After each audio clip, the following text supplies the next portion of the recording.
I sit here by the wood stove in my little place up the holler. It is the kind of stove that has been in the family since my granddaddy hauled it over from the company store in 1947.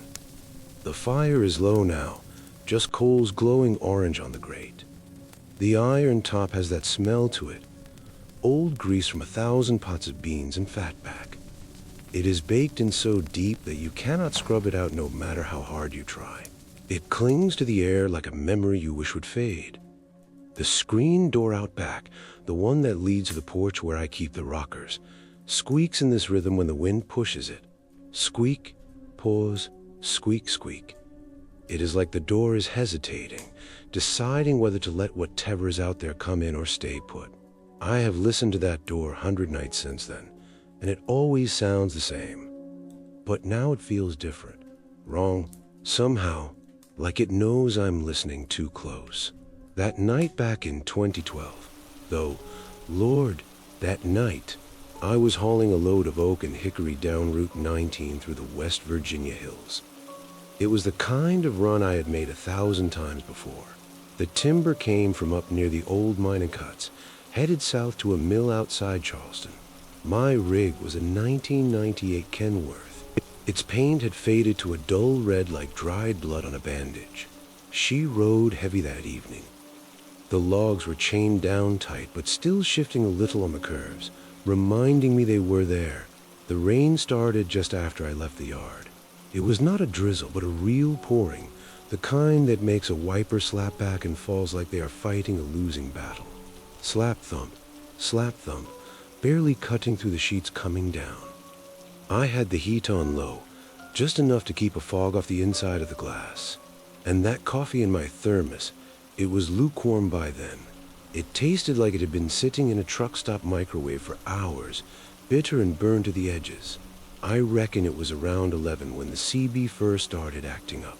It was static mostly, the usual chatter from other drivers. Some boy was complaining about a way station up near Sutton. Another one was laughing about his old lady's cooking. Nothing out of the ordinary. I had been on the road since 4 that afternoon. My back was aching from the seat that did not give like it used to, and my mind was wandering to things it should not. My ex, Sarah, her maiden name was Pritchard, you know, from over in the next county, and how she had left me for that fellow with the clean hands and the steady job at the power company. And my daddy, God rest him, coughing up that black dust from the mines until it took him in 1998. The kind of thoughts that creep in when you're alone with the engine hum in the rain. Then, right around midnight, the static cleared. Not all at once, but like somebody turned a knob real slow. What came through was not trucker talk. It was low, like murmurs from folks standing just out of sight. They were whispering so close that you could feel the breath on your neck even though the cab was empty except for me. At first I figured it was bleed over from some pirate station way up on one of those ridges. The kind that pops up now and then with gospel or old-timey music. But these were not songs. These were names. Old names. The sort you see on those tilted stones in the little family plots up in the hollers. Elias Hargrove and Martha June. And a string of McCaws in Hatfield that went back before the feuds even got written down. Pull over at mile marker 4-2. One of them said, soft as a secret. But there is no mile marker 4-2 on that stretch. There never has been. I know that road like the lines on my own palms that I shook my head, took another swig of that god-awful coffee, and told myself it was a long hours playing tricks. The rain was hammering harder now, turning the blacktop into a river of reflecting lights from my headlights. The trees on either side pressing close. Their branches were clawing at the sky like they were reaching for something they could not have. No cell service up there, of course. There's never been, not in those cuts between the mountains. The nearest neighbor to where I live is 3 miles down the creek. And even then it is just old Widow Holland who does not answer her door after dark. The silence out there, when the rain lets off for a second, is a kind that pushes on your ease. It makes you aware of your own breathing, but the voice is kept on, slow for the curve coming up. One whispered, right as I felt the rig start to lean into that blind bend near the old coal tipple. I hit the brakes a touch harder than I meant to. And sure enough, there it was, a washout from the rain. Gravel was slipping under the tires just enough to make the trailer fishtail ahead. If I had not slowed, well, I do not like thinking on it. My hands got slick on the wheel then. Sweat was mixing with the condensation from the glass. I wiped them on my jeans. The denim was already damp from spilling a little coffee earlier. The cab smelled of that too, stale brew and the faint rot of the floor mats where water had seeped in over the years. I reached for the CB, flipped it to Channel 9, the emergency one. Nothing but more of the same. James T. Whitaker. Another voice said, "Clear as day." That was my daddy's name. He coughed like this, didn't he? That would rattle, like gravel in a tin can. And damn if it did not sound just like him, the way he would hack in the middle of the night when I was a boy sleeping on the porch cot. I switched channels again, fast. My thumb was slipping on the knob, static. Then back to the whispers. Sarah Pritchard. They said next, draw out her name like they were tasting it. She left you in the spring of 2009. Said you smelled like the woods too much. How the hell did they know that? I have not told a soul about the fight we had that night. The one where she packed her bags while I sat on the steps with a jaw of shine, listening to the peepers down by the creek. I turned the damn thing off. I yanked the power knob clean off its post. The plastic was cracking under my fingers. The cab went quiet except for the rain, and the engine. For a minute, I breathed easier. I thought maybe it was over, but then it started again. Not loud, but leaking through the speakers anyway, like the wires themselves were carrying it. Faint at first, then building, directions to places that were not there. Take the fork at the Big Oak, one said. But there is no fork on Route 19, not for 30 miles. The one with the rope swing still hanging. My stomach twisted. There was a rope swing, once, back when I was a kid, on a creek that fed into the gully. But that was miles from here, and the tree fell in a storm in 2005. The night stretched on like that. Hours were bleeding together. I would glance at the clock on the dash, 1:17, then 2:45, then 3:22, and each time the numbers seemed wrong, like time was thick as molasses up in those hills. My eyes burned from staring into the rain.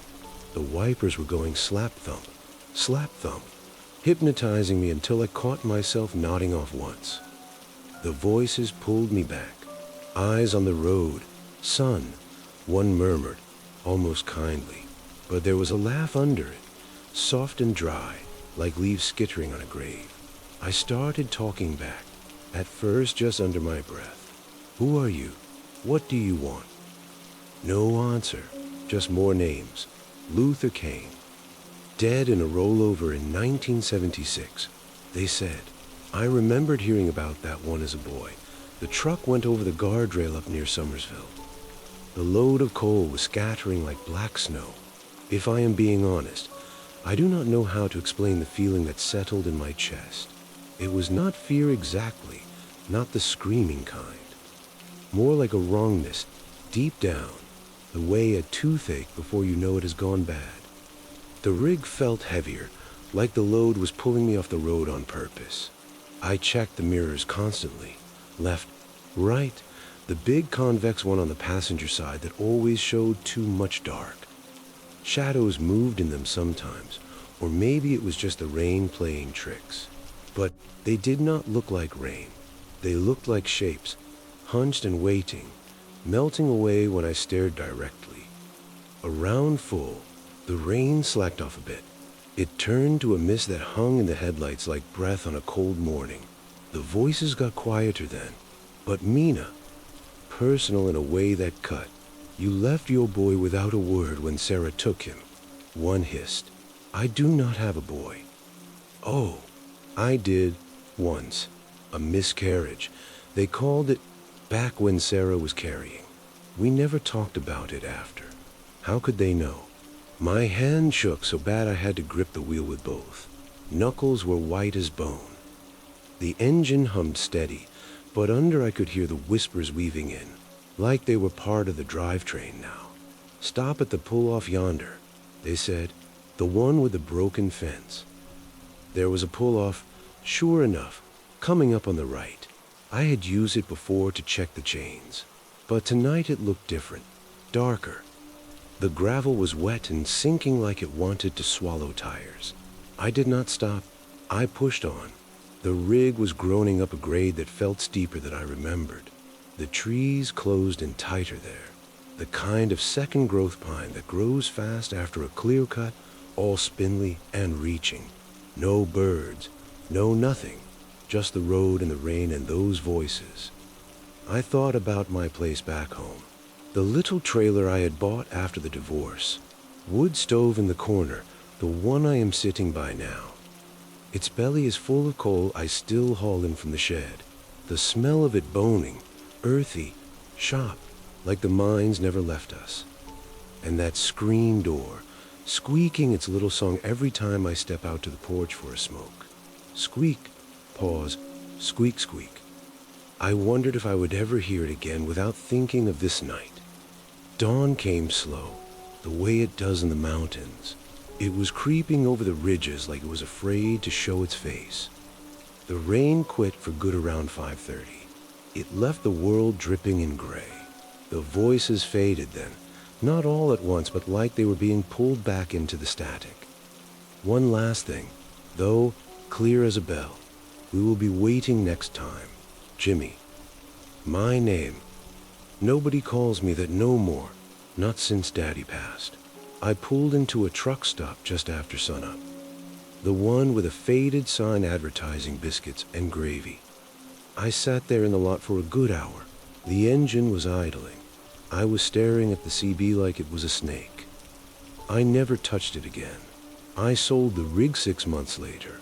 I took a job at the mill instead. Closer to home. Safer, I reckoned. But the wrongness followed me. It still does. Nights like this, when the holler goes quiet and the wood stove pops and the screen door creaks in that same damn rhythm, I find myself checking the windows, looking for shadows that are not there. Or maybe they are. The mountains keep their secrets. You see, they hold on to the ones who pass through, the wrecks and the lost loads and the men who never made it home. And sometimes, on a rainy stretch of blacktop, they reach out.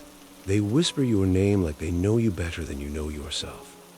I do not drive that road no more. Not if I can help it. There's a detune now, longer but flatter, through the bottomland where the creeks run slow and the trees do not press so close. But even there, on clear night, I catch myself glancing at the roof view, waiting, listening. The silence out here in the holler, it is not empty. It is full of things that remember. And if you listen close, real close, on a night when the rain starts up again, you might hear it too. Low murmurs, old names, directions to places you would be a fool to go. That is the thing about these hills. They do not let go easy. They wrap around you like kudzu, slow and steady, until one day you realize you're a part of the overgrowth. I sit here by the stove. The grease smell is thick in the air, and I wonder how many others have heard it. The whispers from the CB, or whatever it is that carries them now. Maybe it is the wires in the ground, the old phone lines that run along the ridges. Or maybe it is something older, from before the roads were cut, when the Cherokee walked these paths and left their stories in the stones. I do not know. I do not know how to explain it. Not really. All I know is that night changed me. It made me smaller somehow, more aware of the dot between the trees, the way the fog rolls in off the creek and stays too long.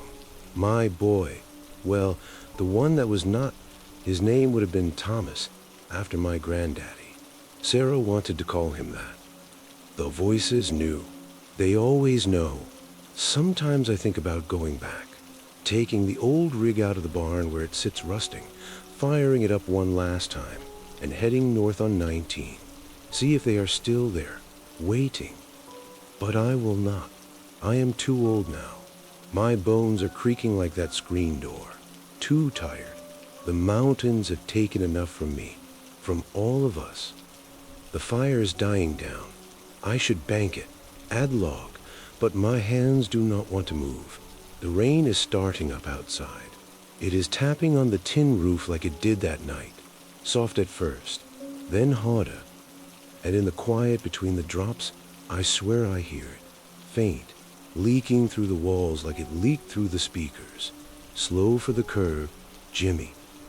I close my eyes. I grip the arm of the chair until the wood bites into my palm.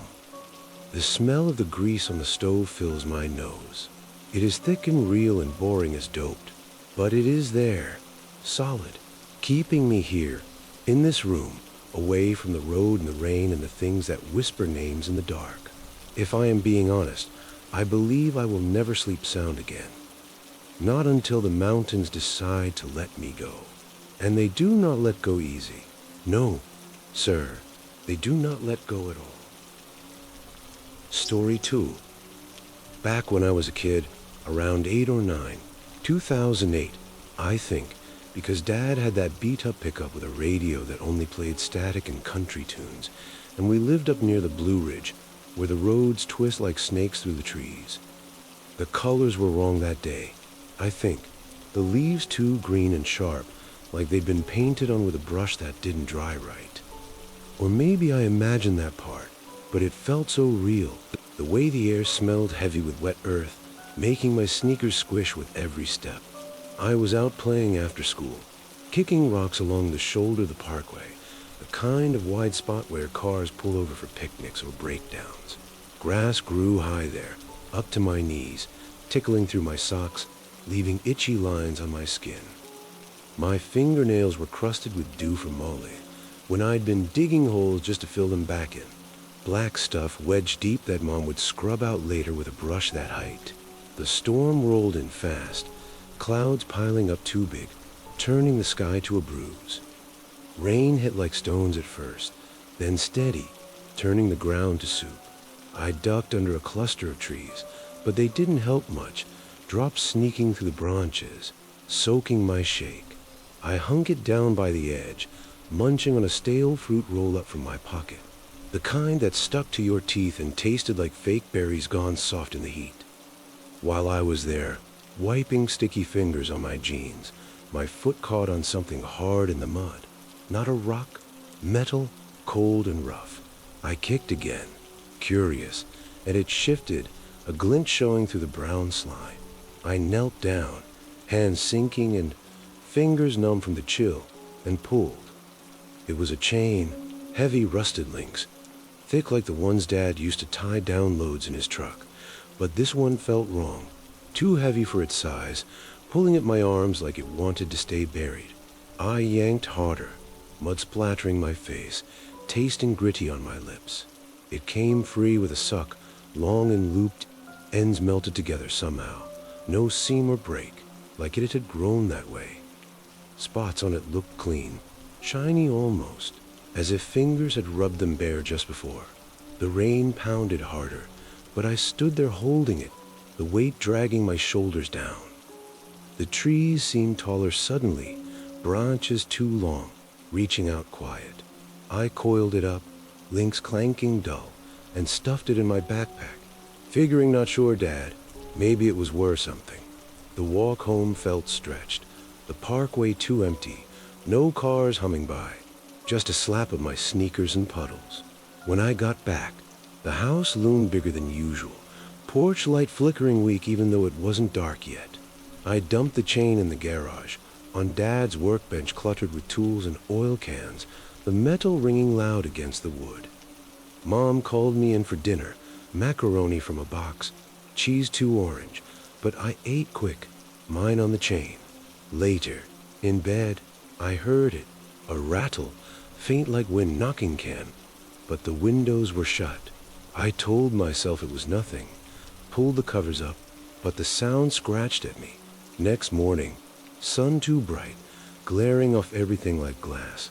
I went out to check.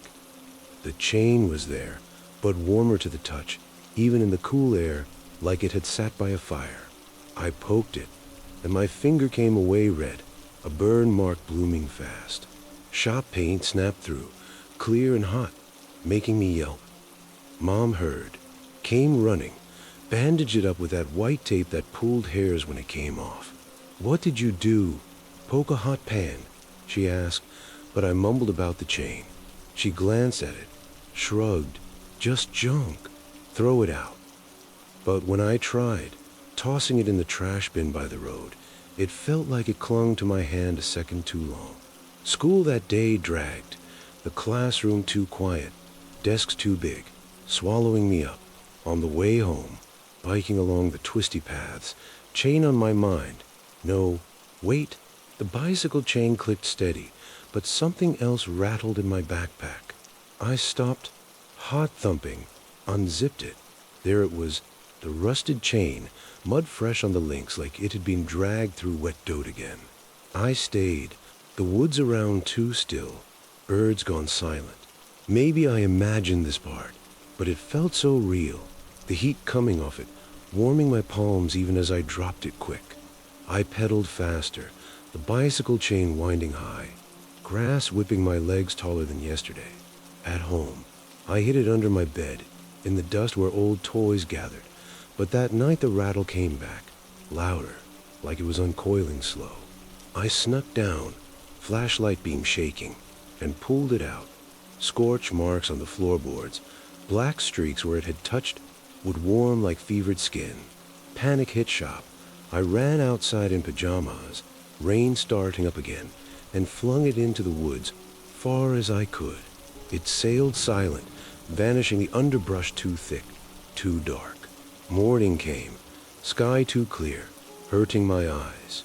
I checked the woods, poking with a stick, but nothing. Relief settled uneasy, days blurred, bike rides feeling trailed, the click of my chain sounding double sometimes. Then one afternoon, storm brewing big, I found it again, cold knee in my backpack at school, links warm, mud cake fresh. The classroom spun a bit, desks warping long. I didn't tell anyone, just took it home, the weight pulling me towards side paws I'd never seen, pull-offs hidden in the trees too dense. Let me tell you about that plastic tarp Dad had over the woodpile out back, the one that flapped in the wind but mostly just sat there, collecting rain. It was blue, faded from sun, crinkly under your fingers like old candy wrappers. When rain hit it, the sound was dull, a steady pat, pat, pat, not sharp like on metal, but muffled, like fingers tapping impatient on a desk. I'd sit on the porch sometimes, listening, the drops pooling in sags, then spilling over edges in fat streams that soaked the ground below. The tarp smelled like mildew, sharp and musty, clinging to your clothes if you brushed it. In heavy storms, the noise built slow, a constant drone that drowned out everything else, making your head feel full, ears ringing after, edges frayed, threads hanging loose, catching on splinters from the wood.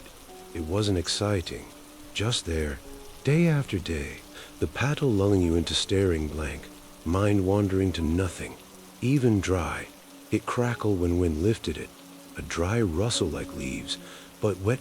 It slapped heavy, water slushing.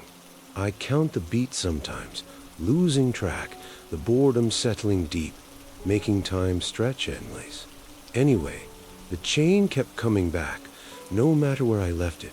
Toolbox in the garage, under rocks by the creek, even buried shallow in the yard. Each time, warmer, scorch marks following like footprints. The mountain started feeling wrong, too large, pressing in quiet, roads twisting sharper. I'd ride my bike, chain clicking, but the rusted one in my pack rattled along, pulling me off path to o'er forgotten spots, clearings too empty, air too still. One time, I followed, legs pedaling automatic, and found myself at a pull-off, mud-deep, storm overhead. The chain heated up fierce, burning through the fabric, dropping to the ground with a hiss. I reached for it, pain snapping clear, blisters rising instant on my skin. Locals talk sometimes, at a store where Mom bought milk, about things lost in those hills, old logging gear that shouldn't move but did. Mountains hold on, they'd say, but none mentioned a chain like mine, fused and restless. Dad laughed when I tried to tell. Kid stuff, imaginations run wild. But the rattle followed into dreams, uncoiling long, wrapping around. Nights got the house too big, rooms echoing empty. I'd hear it under the bed, warm breath almost, and wait to find it corded on my chest, heavy, scorching faint marks of my shirt. Tried to break it once, with Dad's hammer, swung hard, clang ringing shop, but it didn't dent, just vibrated it back, heat flaring up my arm. Threw it in the creek next, water rushing too loud, but morning found it dry in my shoe, links clean in spots like handle fresh. The pool grew stronger, bike rides veering toward those hidden pull-offs, places where the grass stood too tall, air too thick. One storm night, rain hammering the roof, I couldn't sleep, the rattle insistent. I grabbed it, hot in my hand, and ran out, barefoot in mud, following the tug. The parkway stretched endless, too quiet, no lights. It led me to that wide spot where I found it, mud rippling underfoot. I stood there, chain uncoiling slow my grip, looping around my wrist tight. Pain bit sharp, clear, skin blistering, but I couldn't let go. Something trailed behind, or maybe ahead, the mountains holding tight. The chain bound me now, pulling to wardrobes I couldn't see. But wait, I'm not out. I'm still in the mud, rain pouring, my sneakers squish, backpack heavy. I'm 8 or 9, and the storm's just starting. My foot kicks something metal, buried deep. I remember it starting with the mud. Well, at least that's how it sticks in my mind now. Back when I was a kid. Story tree. I was here in my old house which I built in the mountains hollow. Tonight, the wood stove is burning low. Every now and then, a chunk of oak pops in the fire, and that old cast iron top gives off a smell that never truly leaves.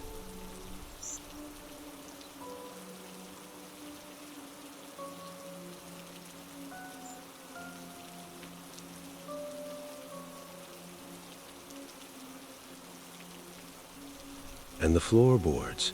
It's a heavy, sharp smell, like a piece of the past it refuses to let go outside.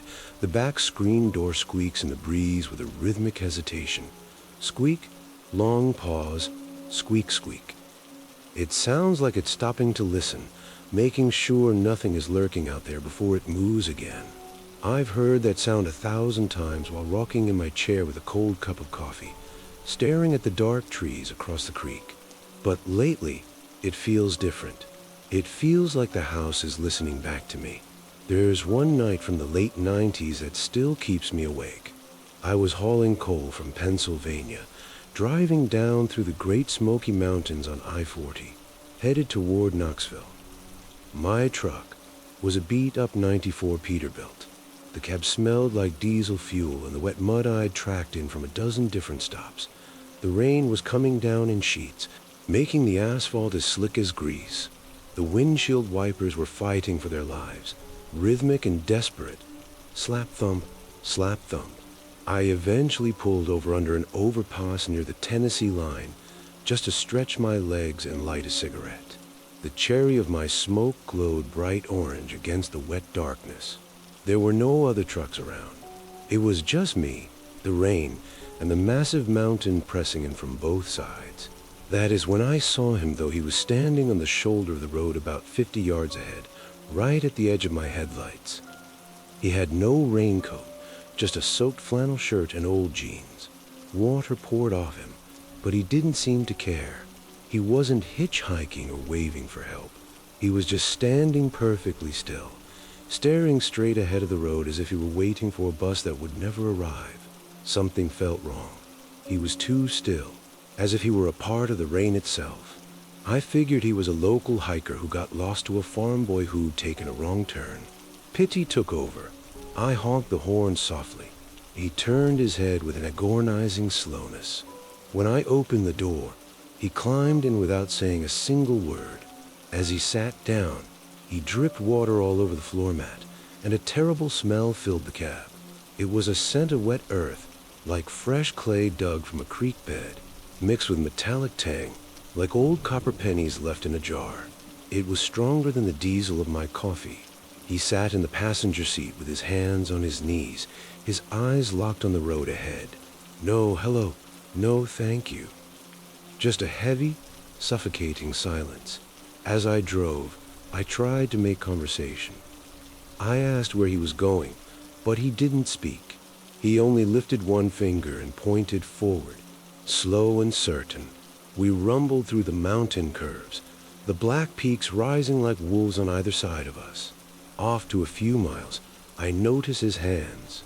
They were callous and cracked like a coal miner's, but the dirt under his fingernails was fresh and wet, as if he had just finished digging in the ground. I asked if he was okay or if he needed to stop. Again, silence. The temperature inside the cab began to drop. I turned the heater up, but I was shivering. I wiped the fog off the windshield, but it kept returning instantly. Then lightning flashed. For a split second, the cab lit up. His shadow stretched across the dashboard, but it was wrong. It was too long, too thin, and it stayed there for a beat longer than it should have after the light faded. It looked like the shadow was reaching for the steering wheel. My hand started to sweat against the wheel. I looked over at him. He hadn't moved an inch. The water was still dripping from his clothes, but the puddle on the floor wasn't growing. It just sat there, dark and stagnant. A deep, cold dread settled in my chest. It wasn't a sudden scream of fear, but a realization that something unnatural was sitting next to me. I drove faster than I should have, desperate to get him out of my truck. The trees grew so thick that their branches scraped against the top of the trailer. I tried the radio, but it was nothing but static. He just kept pointing at the exit, guiding me like he knew the mountain better than any living soul. Finally, I dropped him off at a lonely exit with no town in sight, just a ramp leading into the deep woods. He got out without a word and walked straight into the darkness of the trees. He didn't look back. The door clicked shut, and suddenly the truck felt emptier than it ever had before. I sat there for a minute, watching the spot where he vanished. The rain washed the windows, but the smell of wet earth and old pennies remained. The next morning, while fueling up at a bright truck stop, I found it. On the outside of the passenger door, there was a muddy handprint right where he had held the handle. It was dark, caked mud, exactly like the dirt from a fresh grave that I tried to wash it off. I scrubbed it with soap, a high-pressure hose, and old rags. It wouldn't budge. The shape of the hand stayed there, faint but visible. It felt different when I touched it. It had the same gritty texture as the dirt under his nails. That night changed me. I started locking my doors even on the sunniest days. I found myself constantly checking the empty passenger seat, half expecting to see a soaking wet man sitting there. Back home in the hollow, the wrongness followed me. I would hear a soft drip, drip, drip on my porch even when the sky was clear. The screen door would squeak. Squeak, pause, squeak, squeak, and I would think of that shadow that didn't fit the man. The people around here say these mountains hold on to folks. They talk about miners lost in cave-ins or hikers who vanished into the fog. I think that hitchhiker was one of them. He wasn't gone. He was just waiting to be picked up, but I stopped driving long hauls after that. I told my sons my back and knees were giving out, but the truth is I couldn't stand the sight of that handprint. I eventually painted the truck door red to cover it up, but sometimes, when the rain hits the metal just right, I can still see the outline of that hand through the paint, like a bruise under the skin. The mountains don't give back what they take. They just wait. The fire in my stove is dying now. I should get up and add another log, but I feel too heavy to move. Outside, the screen door squeaks again. Squeak, pause, squeak, squeak. I won't look out the window. The smell of old grease keeps me grounded, reminding me I am in my home, but the rain has started tapping on the tin roof again. In the quiet between the raindrops, I think of that flannel shirt and the finger pointing into the dark. I close my eyes and grip the arms of my chair. I know the wrongness is in the room with me. Somewhere out there, on a slick stretch of mountain road, he is standing in the rain, waiting for the next driver to pull over. Story 4. I reckon some folks think these mountains are just pretty views and quiet air, but I've lived up this hollow long enough to know better.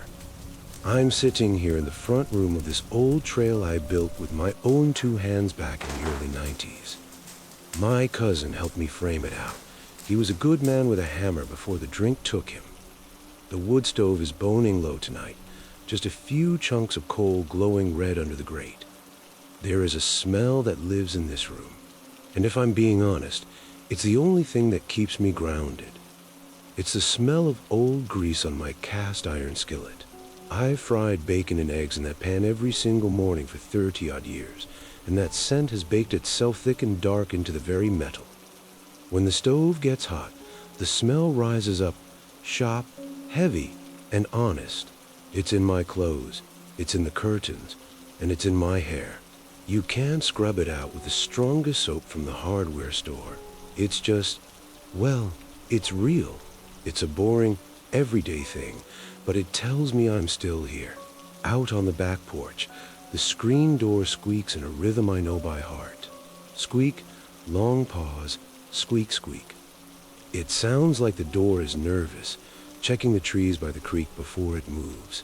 Lately, that squeak makes me pull my quilt a little tighter. That storm back in 2015 is a one that really broke something inside me. I was hauling a flatbed full of lumber across the Cumberland Plateau on Highway 70. I was driving a '98 Freightliner, a good truck, though the seat was worn down to the springs. The rain started coming down at dusk, but it wasn't normal rain. It was a deluge. It turned the world into a gray smear, and the fog was so thick it swallowed my headlights like they weren't even turned on. I cracked the window just ahead to keep from fogging up, letting in the smell of wet pine and damp earth. My dashboard clock was buzzing, running 5 minutes slow like it always did. I didn't mind. Out there on the plateau, time feels like it's stretching anyway that I was cruising at 20 miles an hour. On Highway 70, the road is full of sudden drops and sharp turns where the creeks have eaten away at the mountain. There is absolutely no cell service out there. You are completely alone. My nearest neighbor back home is Mr. Jenkins, but out on that ridge, there wasn't a soul for 10 miles in any direction. The silence of the trees was oppressive.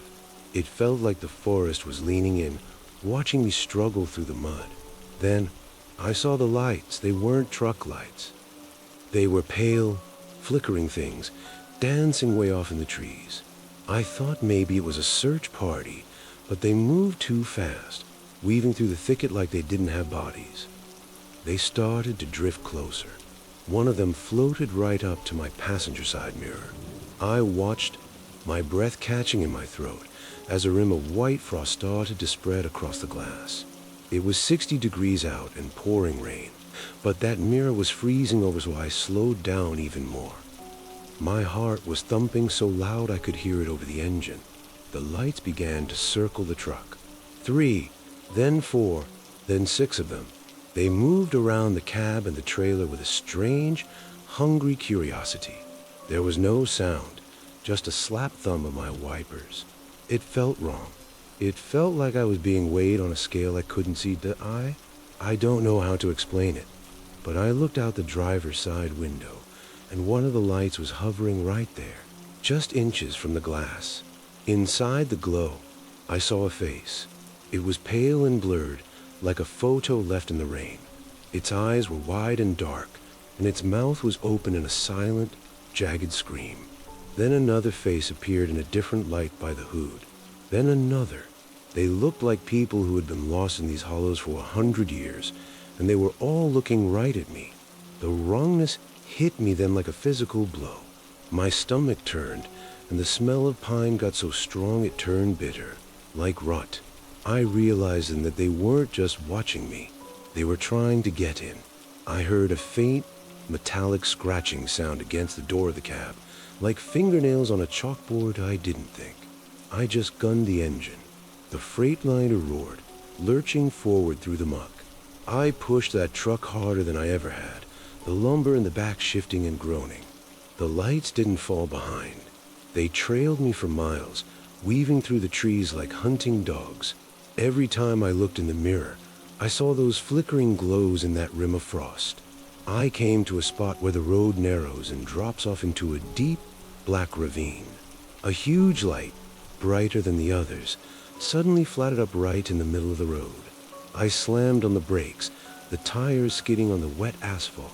The truck slid toward the edge, the back tire spitting gravel into the empty dock below.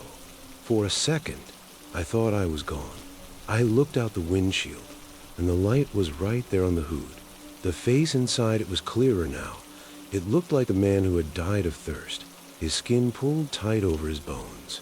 He reached out a hand toward the glass, and where his fingers touched, the windshield cracked and I shifted into reverse, screaming something I don't even remember now, and floored it.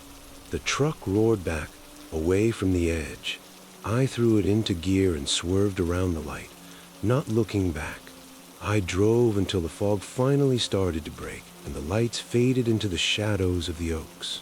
By the time I reached the truck stop near Sparta, I was shaking so hard I couldn't even turn the key to kill the engine. I sat there in the drizzle, smelling the diesel and the wet pine, staring at that cracked windshield. The frost on the mirror had melted, but it left a dull, cloudy stain in the shape of a hand that I never told a soul about that night.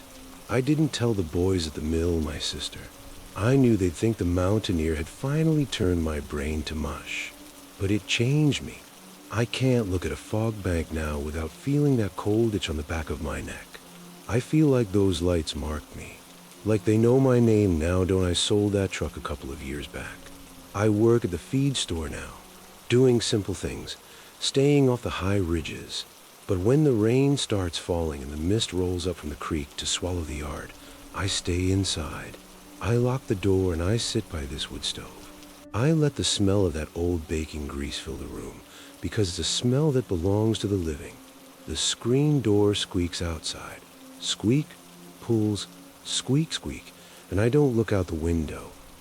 I know the trees are standing out there in the dark, silent and patient. I know the Cumberland Plateau is still there, full of hollows where the light never reaches and where things wait for the rain to bring them something new to follow. If I'm being honest, I think those faces are still out there, dancing through the pine needles, looking for a way home. Or maybe they're just looking for someone to join them in the dark. I try to keep my thoughts on the fire and the heat of the stove, but the wrongness never truly goes away. It's a shadow on my heart that grows every time the clouds turn gray. The mountain doesn't care about your plans or your load. It just waits. It holds onto the souls that wander off the path, and sometimes, on nights when the rain is heavy enough, it lets them come out to play. I'm an old man, and I've seen a lot of things, but nothing haunts me like those pale, silent, pleading faces in the fog. I reckon I'll go to bed now. The coal is nearly ash, and the room is getting cold. But I'll leave the small lamp on, just in case. You stay off Highway 70 when the fog rolls in. You hear? Some roads don't just take you to the next town. Some roads take you places you can't ever come back from. Good night. Watch the trees. And if you see a light flickering in the woods, don't you dare stop to see who's carrying it. Just keep your eyes on the road and pray you make it to the valley. Arthlar. I sit here by the wood stove in my little place up the holler. It is the kind of stove that has been in the family since my granddaddy hauled it over from the company store in 1947. The fire is low now, just coals glowing orange under the grate. The iron top has that smell to it, old grease from 1,000 pots of beans and fatback. It is baked and so deep that you cannot scrub it out no matter how hard you try. It clings to the air like a memory you wish would fade. The screen door out back, the one that leads to the porch where I keep the rockers, squeaks in this rhythm when the wind pushes it. Squeak, pause, squeak, squeak. It is like the door is hesitating, deciding whether to let whatever is out there come in or stay put. I have listened to that door 100 nights since then, and it always sounds the same. But now it feels different, wrong, somehow, like it knows I'm listening too close. That night back in 2012, though, Lord, that night, I was hauling a load of oak and hickory down Route 19 through the West Virginia hills. It was the kind of run I had made 1,000 times before. The timber came from up near the old mine cuts, headed south to a mill outside Charleston. My rig was a 1998 Kenworth. Its paint had faded to a dull red like dried blood on a bandage. She rode heavy that evening. The logs were chained down tight, but still shifting a little on the curves, reminding me they were there. The rain started just after I left the yard.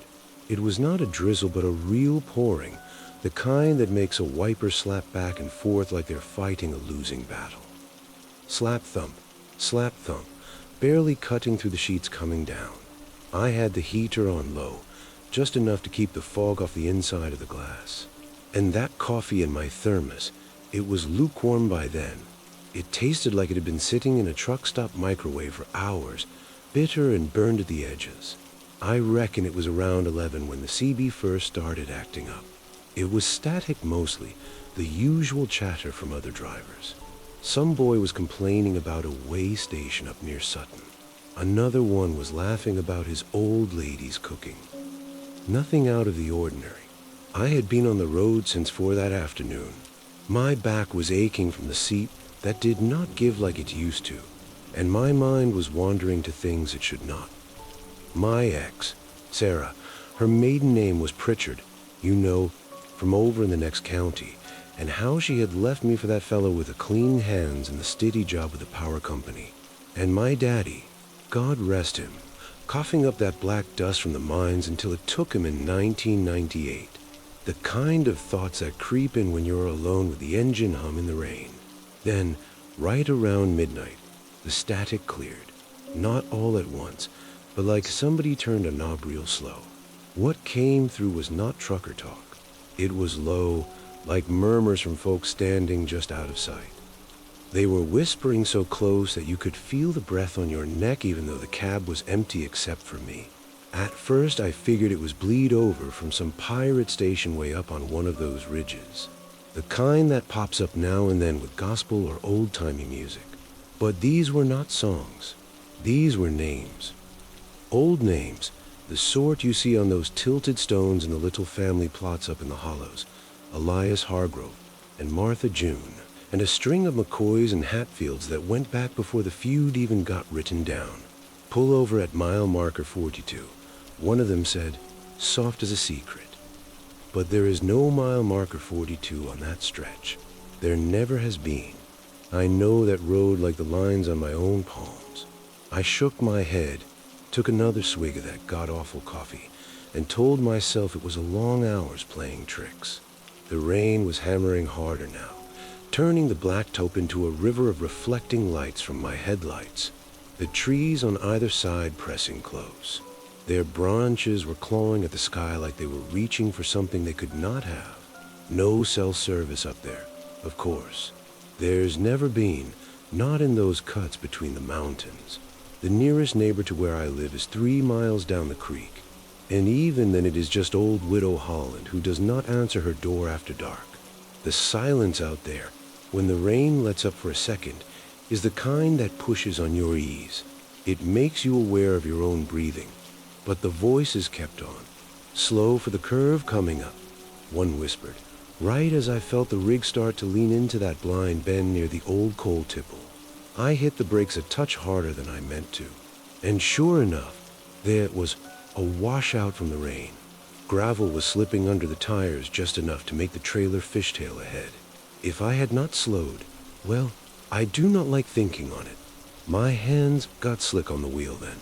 Sweat was mixing with the condensation from the glass. I wiped them on my jeans.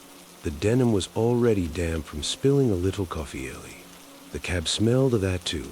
Stale brew in the faint rot of the floor mats where water had seeped in over the years.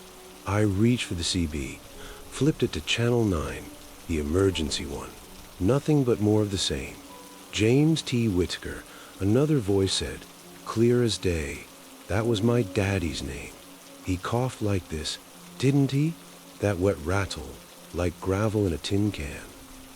And damn if it did not sound just like him, the way he would hack in the middle of the night when I was a boy sleeping on the porch cot. I switched channels again. Fast. My thumb was slipping on the knob. Static. Then back to the whispers. Sarah Pritchard. They said next, drawing out her name like they were tasting it. She left you in the spring of 2009. Said you smelled like the woods too much. How the hell did they know that? I have not told a soul about the fight we had that night. The one where she packed the bags while I sat on the steps with a jaw of shine, listening to the peepers down by the creek. I turned the damn thing off. I yanked the power knob clean off its post. The plastic was cracking under my fingers. The cab went quiet except for the rain, and the engine. For a minute, I breathed easier. I thought maybe it was over, but then it started again. Not loud, but leaking through the speakers anyway, like the wires themselves were carrying it, faint at first, then building. Directions to places that were not there. Take the fork at the Big Oak, one said. But there's no fork on Route 19, not for 30 miles. The one with the rope swing still hanging. My stomach twisted. There was a rope swing, once, back when I was a kid, on a creek that fed into the gully. But that was mile from here. And the tree fell in a storm in 2005. The night stretched on like that. Hours were bleeding together. I would glance at the clock on the dash, 1:17, then 2:45, then 3:22, and each time the number seemed wrong. Like time was thick as molasses up in those hills. My eyes burned from staring into the rain. The wipers were going slap thump, hypnotizing me until I caught myself nodding off once. The voices pulled me back. Eyes on the road. Son, one murmured, almost kindly. But there was a laugh under it, soft and dry, like leaves skittering on a grave. I started talking back, at first just under my breath. Who are you? What do you want? No answer, just more names. Luther Kane, dead in a rollover in 1976, they said. I remembered hearing about that one as a boy. The truck went over the guardrail up near Summersville. The load of coal was scattering like black snow. If I'm being honest, I do not know how to explain the feeling that settled in my chest. It was not fear exactly, not the screaming kind. More like a wrongness, deep down, the way a toothache before you know it has gone bad. The rig felt heavier, like the load was pulling me off a road on purpose. I checked the mirrors constantly. Left, right, the big convex one on the passenger side that always showed too much dark. Shadows moved in them sometimes, or maybe it was just the rain playing tricks.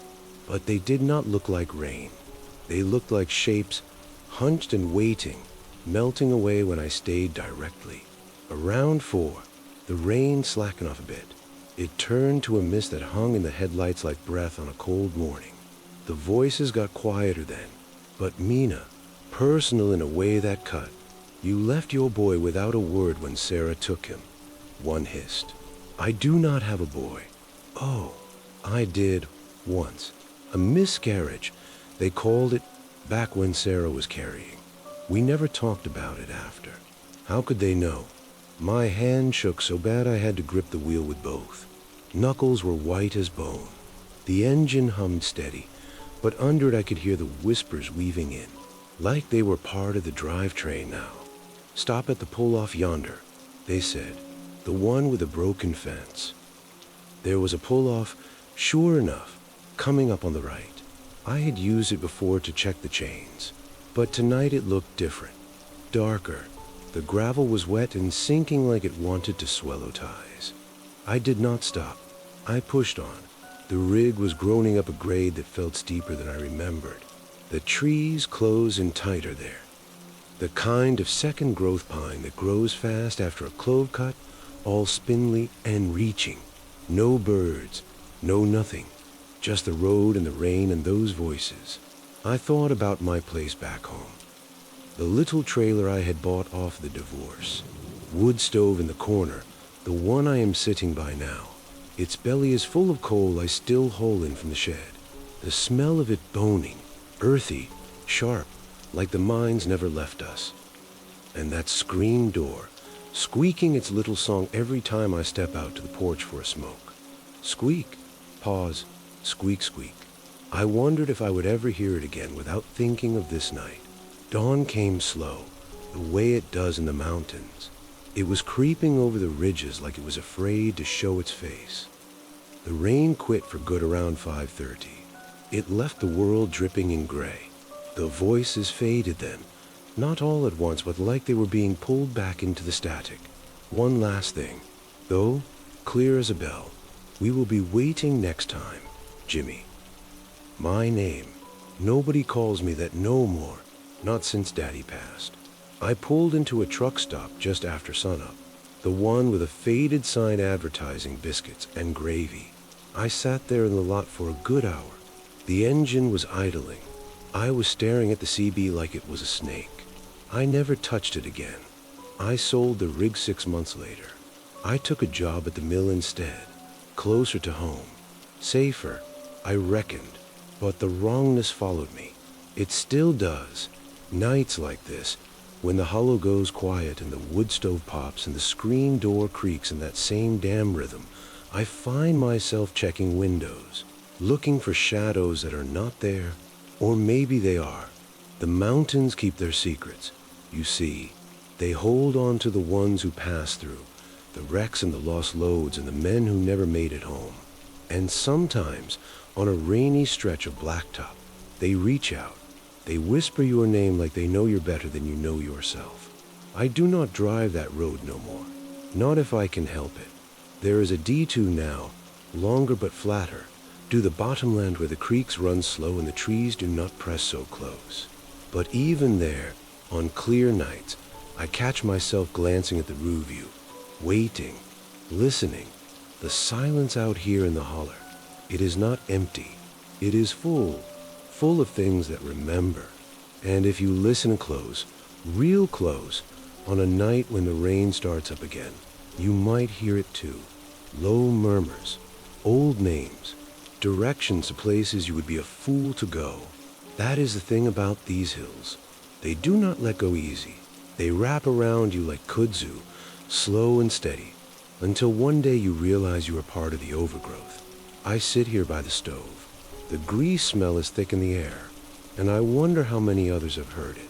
The whispers from the CB, or whatever it is that carries them now. Maybe it is the wires in the ground, the old phone lines that run along the ridges, or maybe it is something older, from before the roads were cut, when the Cherokee walked these paths and left their stories in the stones. I do not know. I do not know how to explain it. Not really. All I know is that night changed me. It made me smaller somehow, more aware of the dot between the trees, the way the fog rolls in off the creek and stays too long. My boy. Well, the one that was not. His name would have been Thomas, after my granddaddy. Sarah wanted to call him that. The voices knew. They always know. Sometimes I think about going back, taking the old rig out of the barn where it sits rusting, firing it up one last time, and heading north on 19. See if they are still there, waiting. But I will not. I am too old now. My bones are creaking like that screen door. Too tired. The mountains have taken enough from me, from all of us. The fire is dying down. I should bank it, add log, but my hands do not want to move. The rain is starting up outside. It is tapping on the tin roof like it did that night. Soft at first, then harder, and in the quiet between the drops, I swear I hear it. Faint, leaking through the walls like it leaked through the speakers. Slow for the curve, Jimmy. I close my eyes. I grip the arm of the chair until the wood bites into my palm. The smell of the grease on the stove fills my nose. It is thick and real and boring as doubt, but it is there, solid, keeping me here, in this room, away from the road and the rain and the things that whisper names in the dark. If I am being honest, I believe I will never sleep sound again. Not until the mountains decide to let me go. And they do not let go easy. No, sir, they do not let go at all. Story 6. It was 2010, and I was driving a big truck with a trailer full of frozen food, like chicken and ice cream that had to stay really cold or it would all go bad. I started in Columbus, Ohio, heading to a place in Knoxville, Tennessee. The road went through the Appalachian Mountains, those old hills that feel like they watch you, covered in fog and hidden spots. I had driven this way many times, but that night, the sky let loose with heavy rain. It poured down hard, making the highway slippery and hard to see. My truck was an old Freightliner, good but loud, with tires that made a steady hum on the wet road. I was by myself, like always, with just a dim light from the dashboard glowing, making long shadows on my hands as I held the wheel. I had been driving since early morning, stopping for coffee and checking my way to the stations. My back hurt from the seat that never sat right. When I reached the Kentucky line, the storm got worse. Lightning shot across the sky, lighting up the thick woods on both sides of I-75. These woods are not like the open fields up north. They are full of bushes, vines that twist around, and deep valleys where people say old mining camps once stood. There are empty mine holes in the hills, fallen in and left behind, but locals tell tales about how the ground still takes things. Cars, people walking, even whole families. I pushed the idea away and kept my eyes on the road. I could barely see 50 feet ahead, the wipers going back and forth but just spreading the water around. I turned on the radio, an old one fixed to the dash with knobs that click. I set it to 5:40 a.m., a station from Lexington that usually talks about the weather. Static buzz in the speakers, the signal bad in the mountains, but I heard bits.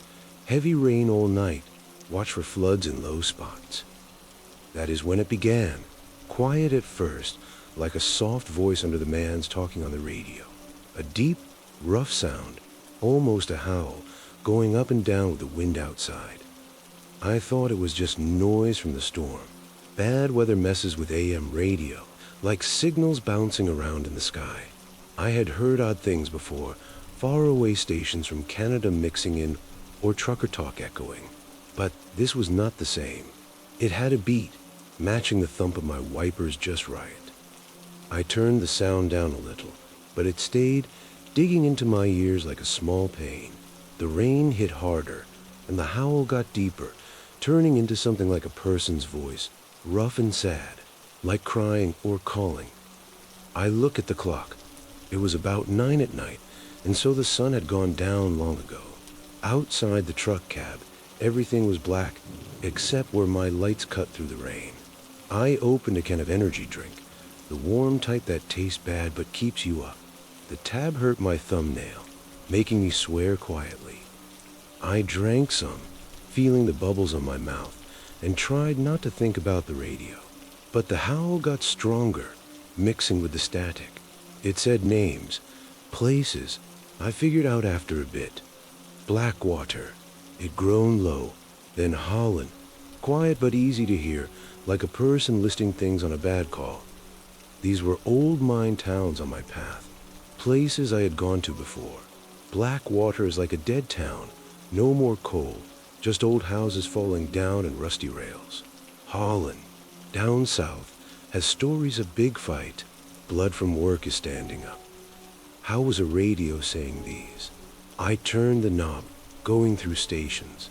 The sound moved with it, louder at 6:20 a.m. It got bigger with each lightning strike.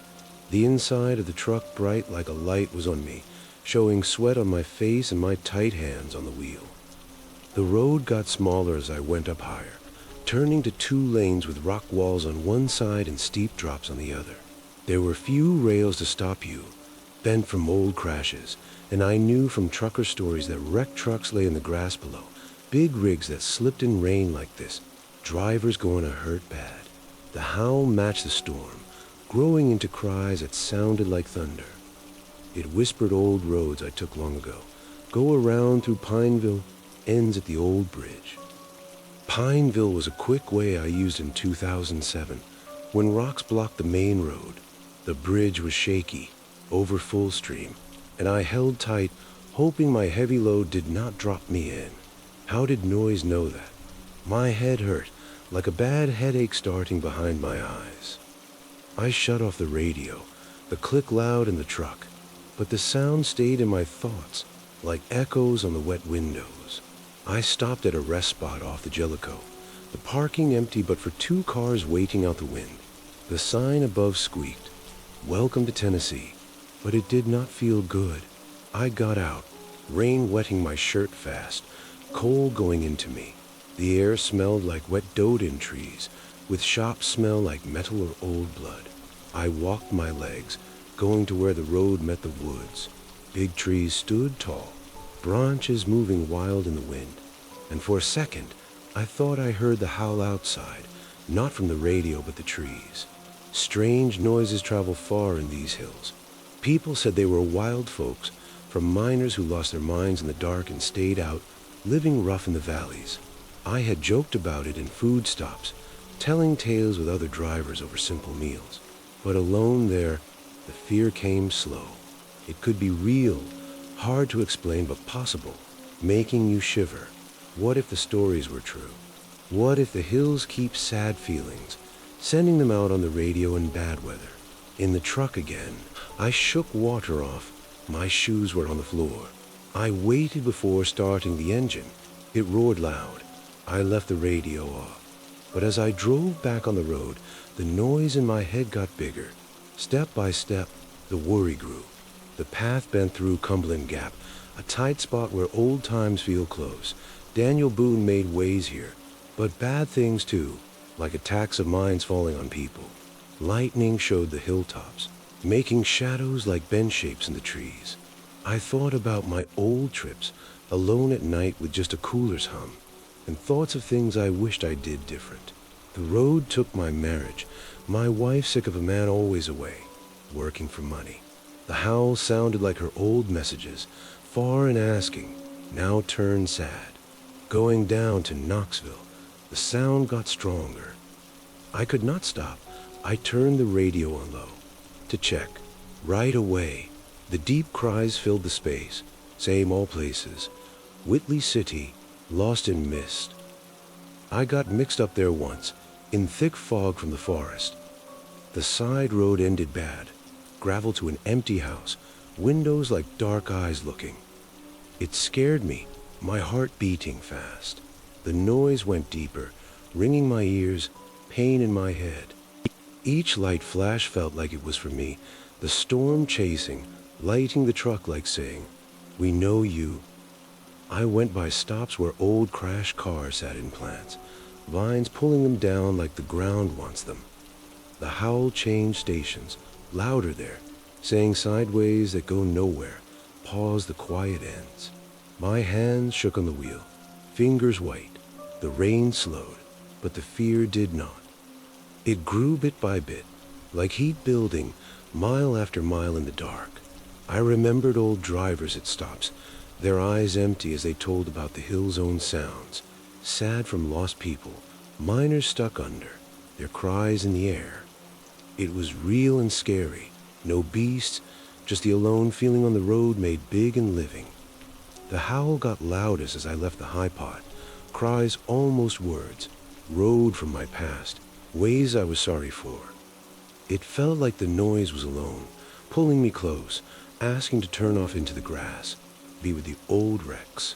When Knoxville light showed far away, my head hurt like I had yelled all night. I stopped at the place, took off the load with shaky hands. Food still good, but me not. I never use AM radio at night now, though it hills keep their sad, sending it out in rain, pulling you to the noise like it wants friends. Now, in rain, I hear foot, the low cry in wind, ready to say my name. And in still times, I think maybe it did already, but that was not the end of it. Years later, I still drive sometimes, but I stay away from those routes when storms come. One time, in 2015, I had to go that way again for a last-minute job. The weather was clear at first, but as I hit the mountains, clouds rolled in dark and heavy. I kept the radio off, listening to tapes instead, old country songs to fill the quiet. But halfway through, the tape player jammed, and silence took over. The wind picked up, whistling around the cab, and I felt that old pull, like the hills remembered me. No rain yet, but the air felt thick, charged like before a big storm. I stopped for gas in a small town, one of those places with a single pump and a store full of dust. The man behind the counter looked at me funny when I asked about the weather. "Storms bring out the voices," he said, not smiling. "Old miners calling home." I laughed it off, but his words stuck. Back on the road, the firs drops it, and sure enough, I heard it faint in my mind, the howl. I had not turned on the radio, but it was there, like a memory coming alive. I pushed faster, tires slipping a bit on the wet curves. Lightning started, flashing over the trees, and shadows moved like people watching from the woods. Pharaoh folks, maybe, are just my fear playing tricks. The dread built again, slow and steady, making my chest tight. I thought of all the lost things in these hills, people who vanish on hikes, trucks that went over edges, families in old cabins swallowed by time. What if the static was them, reaching out, lonely and trapped? By the time I made it out, sweat soaked my shirt, and I promised myself no more night runs through there. Even today, living quiet in Ohio, rain brings it back. I sit by the window, listening to the patter, and wonder about those voices. Were they real, or just my tired mind? The sorrow feels true, though, like the mountains hold on to pain and share it when the world is wet and dark. It leaves me uneasy, confused, like something unfinished. And in the quiet after the storm, I strain to hear if it's calling still. Center says it. I remember that night in 2007 like a scar that never quite fades, itching under the skin whenever the rain starts up again. I'd been hauling gravel loads through the Virginia highlands for nearly a decade by then, running Route 460 from Bluefield down toward Grundy, where the roads twist like veins through the old coal country. Those hills are something else, ancient and brooding, with forests so thick they swallow the light even on clear days. Cabins of the hollows, some abandoned since the mine shut down, their roofs caved in and porches sagging like tired shoulders. I'd heard the stories from other drivers at the truck stops, tales of feral people lurking in the woods, descendants of folks who got lost or went mad during the hard times, surviving on whatever the land gave or took. Isolation out there is real. You can drive for miles without seeing another soul. Just the hum of your tires and the occasional eerie sound from the trees, branches creaking like whispers, or distant calls that might be animals or something else. But I never put much stock in legends. I was just trying to make my runs, pay the bills, and get home to my empty trailer in Roanoke. That particular evening, the sky had been threatening all afternoon, heavy clouds rolling in from the west like a bad omen. By dusk, the rain came down hard, drumming on the roof of my old Mack truck, the kind with a cab that rattles over every bump.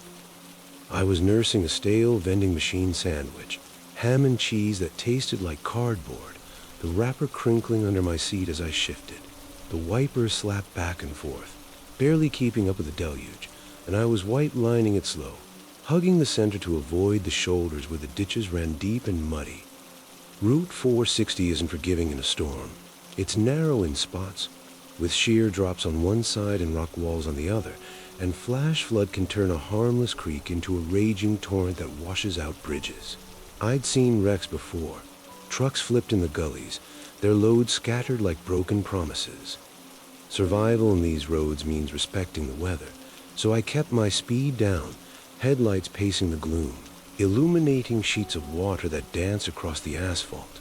It was around 10 p.m. when I spotted it, just past one of those pull-offs near Dismal River. My beams caught a flash of red in the roadside ditch, something out of place amid the weeds and runoff. At first, I thought it was trash, a discarded rag or maybe a flag from a survey crew.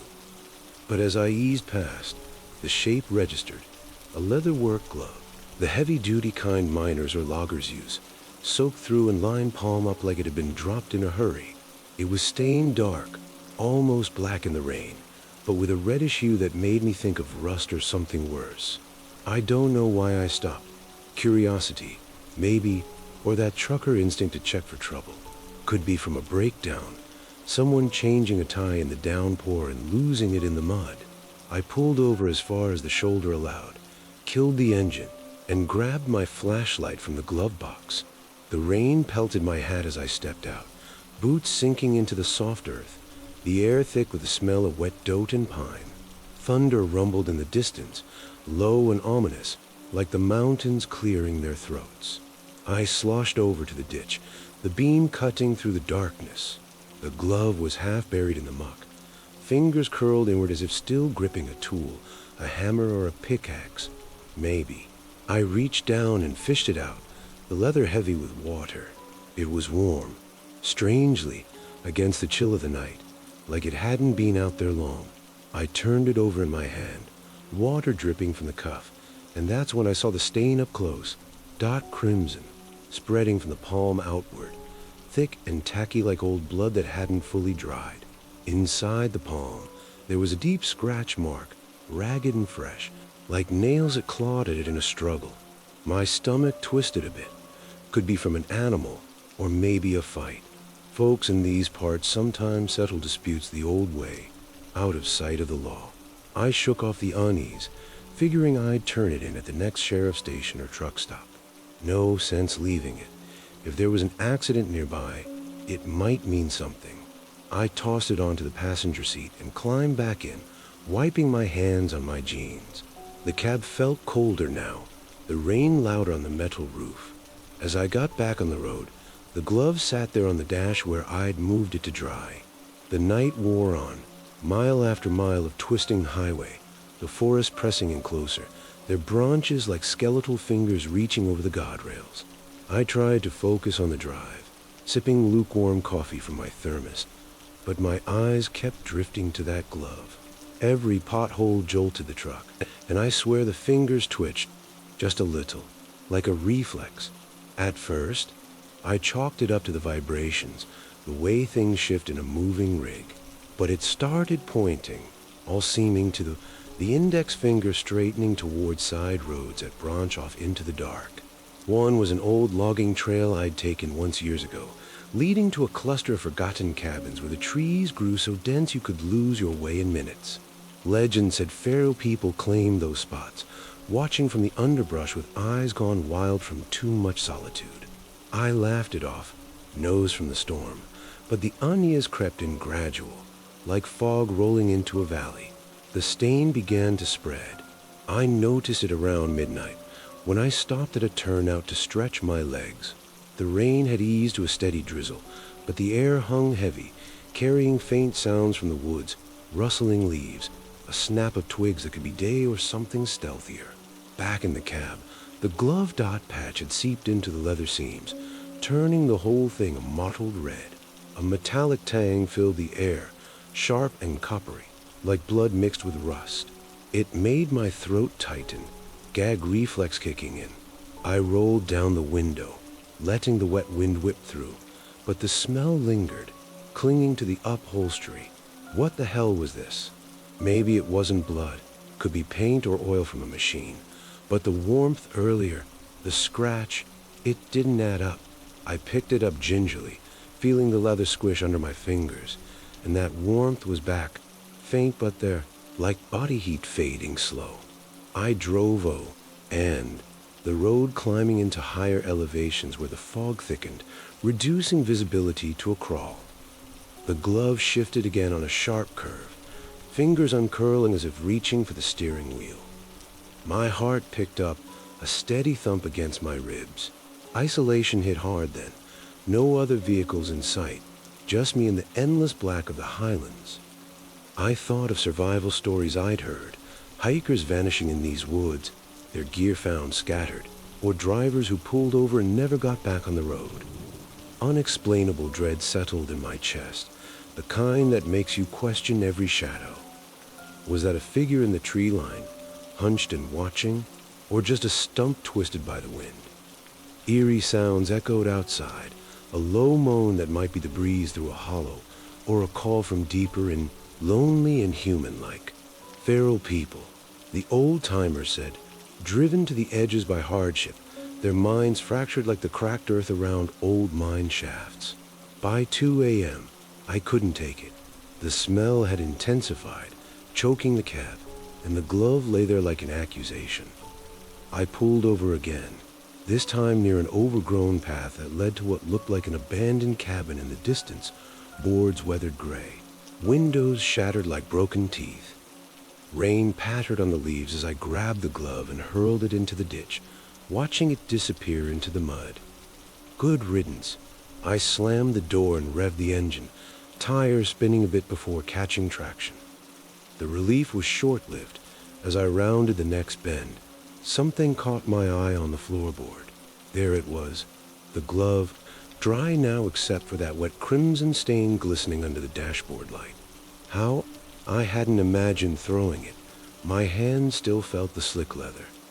Panic bubbled up, slow and insidious, turning my grip sweaty on the wheel. The rest of the night blurred into a haze of creeping tension. The glove wouldn't stay put. I'd shove it under the seat, only to find it back on the dash minutes later, fingers twitching with the truck's rhythm. The stain wept, dripping onto the mat, the metallic scent mixing with a musty odor of wet gravel from my load. I tried reasoning it away, hallucinations from fatigue, the long hours on the road, but the realism unnerved me. This wasn't some ghost story. It was tangible, warm, and moving on its own.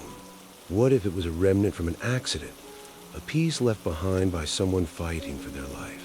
The hills hide things like that, wrecks off the beaten path, bodies not found for weeks, always pulled into the woods by whatever lives out there. I pass a sign for an old mining town, long since deserted, and the glove pointed toward a faint trail vanishing into the forest. Legends whispered of forest guardians, not mythical but broken people guarding their territories with desperate ferocity. Doom broke gray and reluctant, the rain tapering off as I neared Grundy. The glove sat still now, but the damage was done. My nose was shot, every shadow in the rear view a potential hand reaching out. I unloaded my gravel at the site, hands trembling as I worked the controls. The workers eyed me like I was half crazed. I left the glove in the cab, too scared to touch it again. But when I got back, it was gone, no trace, just a faint red smear on the seat. Those Highlands hold on to their secrets, I reckon, and that glove felt like a lure, pulling me toward whatever horror left it in the ditch. Maybe a struggle in the rain, nails scratching in vain, or something feral dragging its prey away. Years have passed, but the memory grips me like those curled fingers. I still drive, but I avoid Route 461 Stormsbrew, sticking to interstates where the lights never fade. Isolation taught me survival isn't just about the road. It's about ignoring the calls from the dark. Yet on rainy nights, I catch that metallic tang in the air, faint and unexplainable, and wonder the glove found its way back, waiting in some ditch for the next fool to stop. The dread lingers, a sorrowful confusion. Was it a warning or an invitation?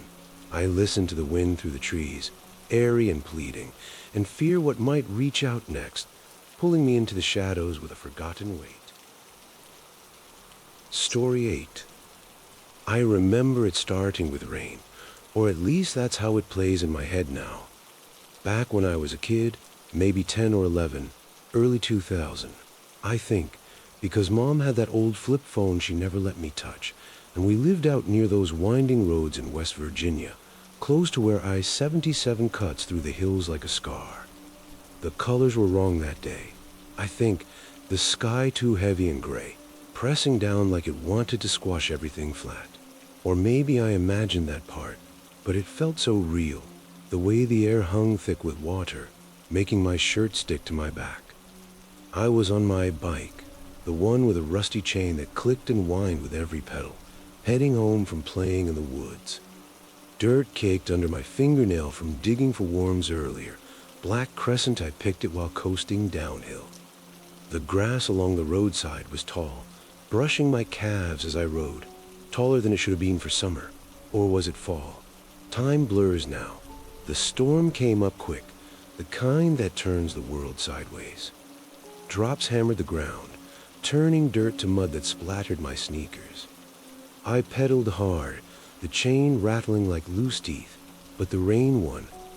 I ducked under the overpass, that big concrete thing arching over the old service road, where trucks sometimes rumble by overhead, shaking the ground. It was dry there, mostly, except for the drip sneaking through cracks, plopping onto the pavement in fat, cold blobs. I leaned my bike against the wall, the handlebars leaving a greasy mark on the graffiti, names and hearts scratched in, faded like old bruises. My breath came out in puffs, even though it wasn't cold. Oh, was it? The quiet under there was too much, swallowing up the rain's noise outside, making everything feel sealed off, like being inside a jar. I sat on the ground, knees pulled up, picking at a scab on my elbow from falling off the bike last week. The concrete was rough under my pounds, gritty and cool, biting into my skin a little. That's when I noticed her, or maybe she was there all along, and I just hadn't looked up. Up on the ledge of the overpass, where the railing met the edge, a woman sat perched like a bird on a wire. The rain poured down on her from above, but she didn't seem to mind. Her dress stuck to her like wet paper, dark and heavy. She was grinning, this wide, toothy smile that didn't move, even as water ran into her mouth, over her eyes. Lightning cracked somewhere far, and her teeth flashed white, too bright against a gray. Her eyes didn't blink, just stared down at me, fixed like buttons on a doll. I froze, heart thumping in my chest like a trapped animal. Hey, I called up, my voice echoing weird on the bridge, too small and high. You okay up there? It's raining bad. She didn't answer, just kept grinning, head tilting a bit like she was listening to something I couldn't hear. Her skin looked funny, too pale, like milk gone bad, and I could see veins popping out on her arms, blue lines twisting like rivers on a map. Maybe I imagined this part, but it felt so real. She started humming, low and wrong, a tune that scratched at the back of my brain, like a song from a broken radio. Not loud, but it carried down to me, off-key notes bouncing off the concrete. I stood up, wiping my hands on my shorts, the mud streaking them brown. You need help? I can get my mom. She shook her head slow, that grin stretching wider, if that was possible, and lifted one hand, pointing out toward the road ahead, where the fog was rolling in thick from the hills, swallowing the bridge in the distance. The bridge, that old one over the creek, rickety and half-forgotten. Her finger stayed there, steady, like an arrow. I glanced that way, the fog looking too solid, like cotton stuffed into the air, and when I looked back, she was still staring, eyes locked on mine. The humming got a little louder, buzzing in my ears.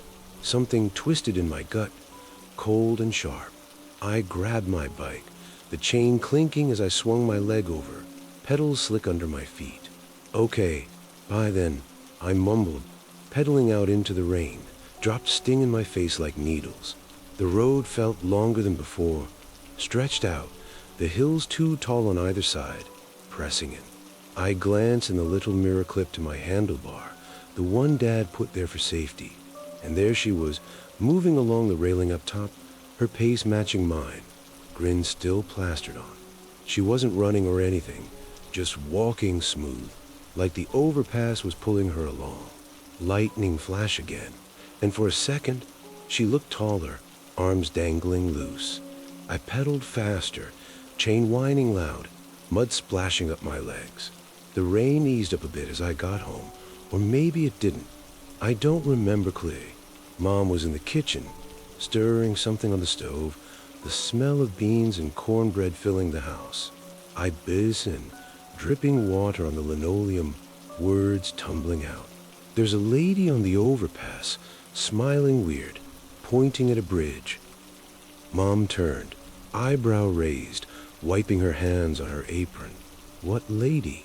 You sure it wasn't just a shadow? Honey, Stoned got everything looking funny." I insisted, but she just shook her head, told me to dry off and set the table. Dad came in later, grease on his hands from the garage, and when I told him, he laughed it off. Kids and their imaginations. Probably a hiker caught in the rain. But next day, at school, I overheard the older kids talking by the swings, chains creaking as they twisted around.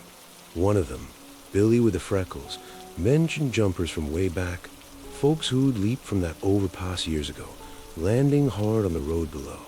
Ghosts, maybe, he whispered, eyes wide. They say one was a woman, but she didn't look like yours. Hell wrong, no grin. None matched her, not really, but it planted something in me, a seed that grew quiet. That grin stuck, turning every shadow on the bridges into her shape, every rainstorm into a wait for that humming. Days blurred after that. Bike rides feeling watch, the chains click sounding like footsteps behind me. I'd stop sometimes, look up at overpasses, half expecting her there, pointing. The world started feeling off, trees too straight, sky too empty. Or maybe I imagined that part, but it felt so real. Let me tell you about that sweater Grandma knit for me that winter. Or was it the same year? It was wool, rough and itchy, the kind that prickles your skin like tiny needles everywhere it touches. I'd pull it on in the mornings, the fibers catching on my arms, scratching as I moved, red marks blooming where it rubbed too hard. Sitting at the kitchen table, eating oatmeal that was always lumpy, the collar would chafe my neck, a constant burn I couldn't ignore. During recess, running around the playground, it's a bunch up under my coat, wool sticking to sweat, pulling hairs when I try to adjust it. At night, under the covers, it'd whisper against the sheet, a dry rust that kept me awake, imagining bugs crawling underneath. Even washing it didn't help. The smell of wet wool hung in the bathroom, heavy and sour, clinging to everything. I'd scratch at my arms through the sleeves, nails digging in, but it burrowed deeper, like it was alive under my skin. Mornings, peeling it off felt like shedding a layer, skin raw and pink, but then the cold bit in, and I'd have to put it back on.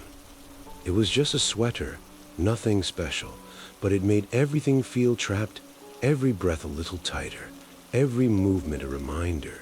The yarn was grayish-brown, faded like old leaves, and the stitches were uneven, loosened spots where it'd snag on doorknobs or bike handles, pulling threads that I'd wind around my finger till they snapped. Grandma meant well, but wearing it was like carrying sandpaper clothes, a dull ache that built slow, never letting up. Anyway, back to that day, or the days after, it's hard to pin down. I'd ride my bike slower, avoiding the overpass when I could, taking the long way through the fields where the grass grew wild, taller than my waist, whispering as I pushed through. Date would take my shoes, mixing with sweat, turning to mud that dry flaky. One afternoon, storm clouds gathering again. I had no choice, had to go under to get home before dark. The quiet hit me first, too deep, like the world had gone mute. I pedaled slow, chain clicking soft, and looked up, empty. Relief washed over, but then a hum started, faint at first, growing. I snapped my head around. Nothing. But in the mirror, a flash of white, teeth and a grin. I bolted, legs pumping, breath ragged. The road twisted ahead, fog creeping in like fingers, the bridge looming distorted, rails bent wrong. Her humming chased me, louder, off-key notes wrapping around. I glanced back. She was there, walking the ledge, pace even with mine. I'm out, pointing. Stop, I yelled, voice cracking, but she just grinned wider, eyes blinking through the rain starting up again. Home felt farther, the hills swelling bigger, trees leaning in too close. Mom's face when I slammed the door, worried, but she said, "Just the wind, sweetie." But that night, under the covers, the humming echoed in my head, and the cab, wait, not cab, my room, felt watch from above. Wait, cab? That's not right. I was a kid, on a bike, but sometimes it blurs, like I'm holding something heavy, coils of steel rattling in the back. No, that can't be. Or can it? The rain slicks everything now, and I'm paused on the overpass, trying to light a cigarette. No, eat a candy, the wrapper sticky in my pocket. The lighter flicks box. Wait, no lighter, just my fingers picking a dote on the nails. She's there again, grinning, pointing. I yell up, offer a ride. No, help, but she shakes her head, hums that tune. I drive on, pedal on, but in the mirrors, she follows. Locals mention jumpers, but none match. The grin sticks, every rainy silhouette.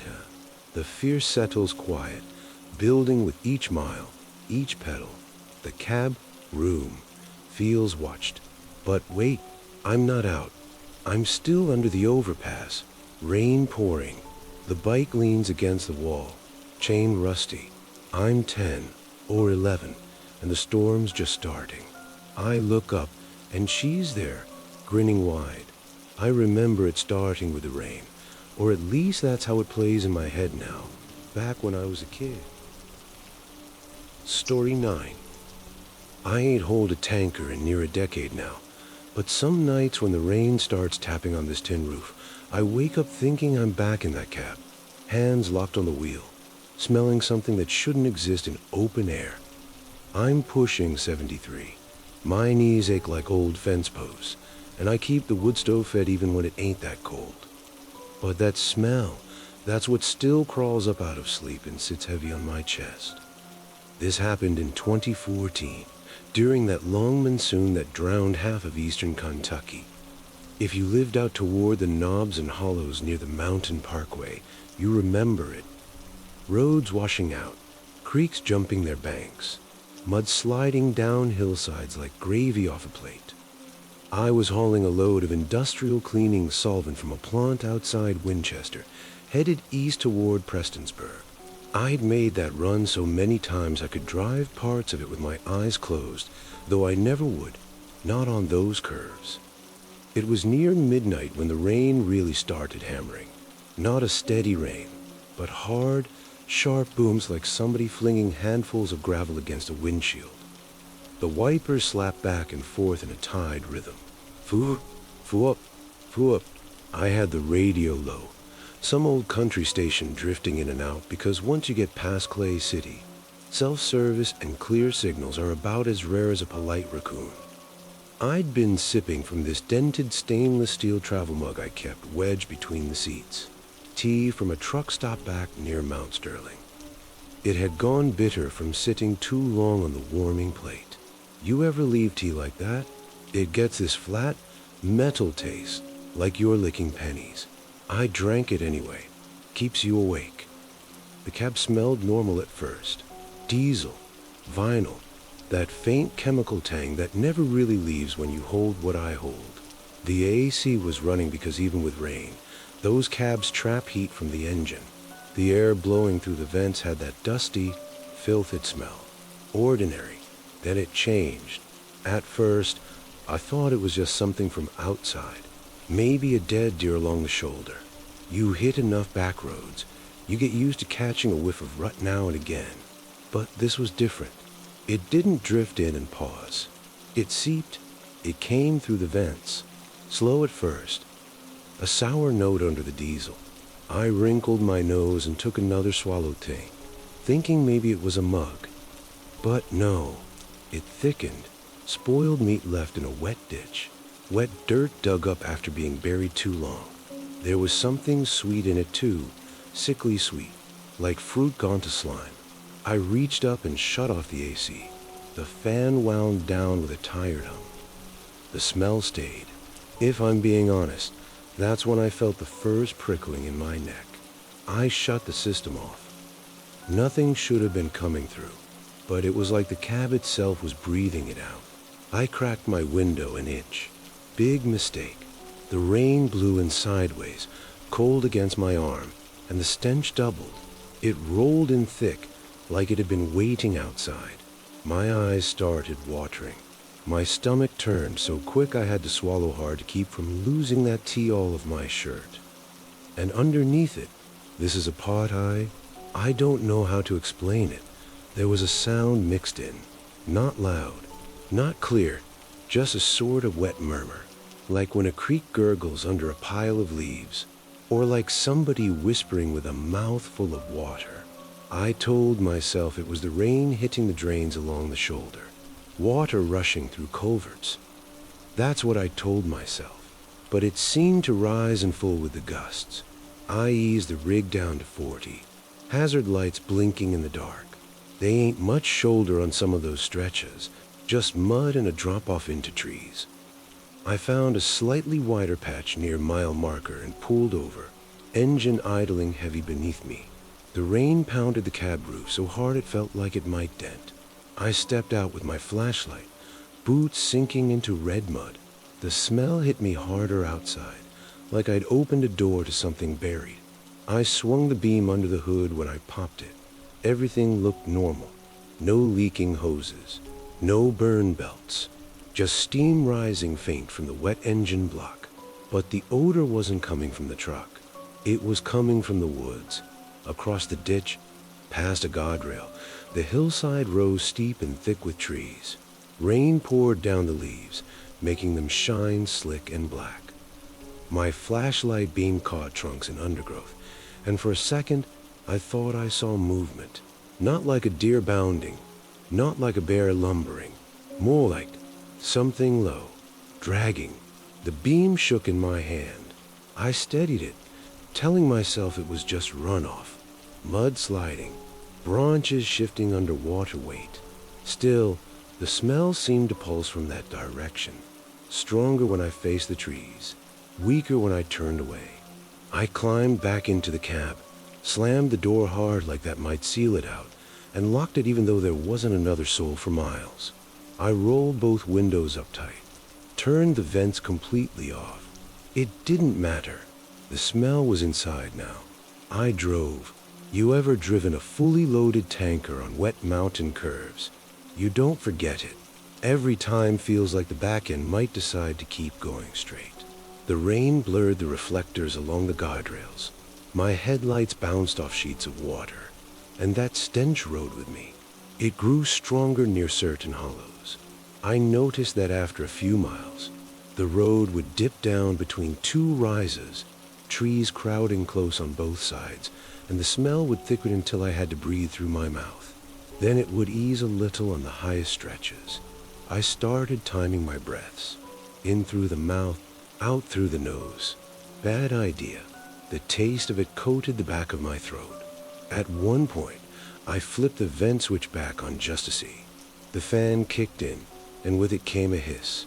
Not loud, but sharp enough that I jerked my hand back, and the smell seared like it had been forced through a pipe.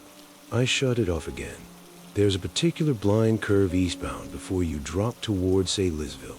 Guardrail on one side, sheer rock on the other. I'd always hated that stretch. That night, as I approached it, the rain hit its hardest yet. My wipers couldn't keep up.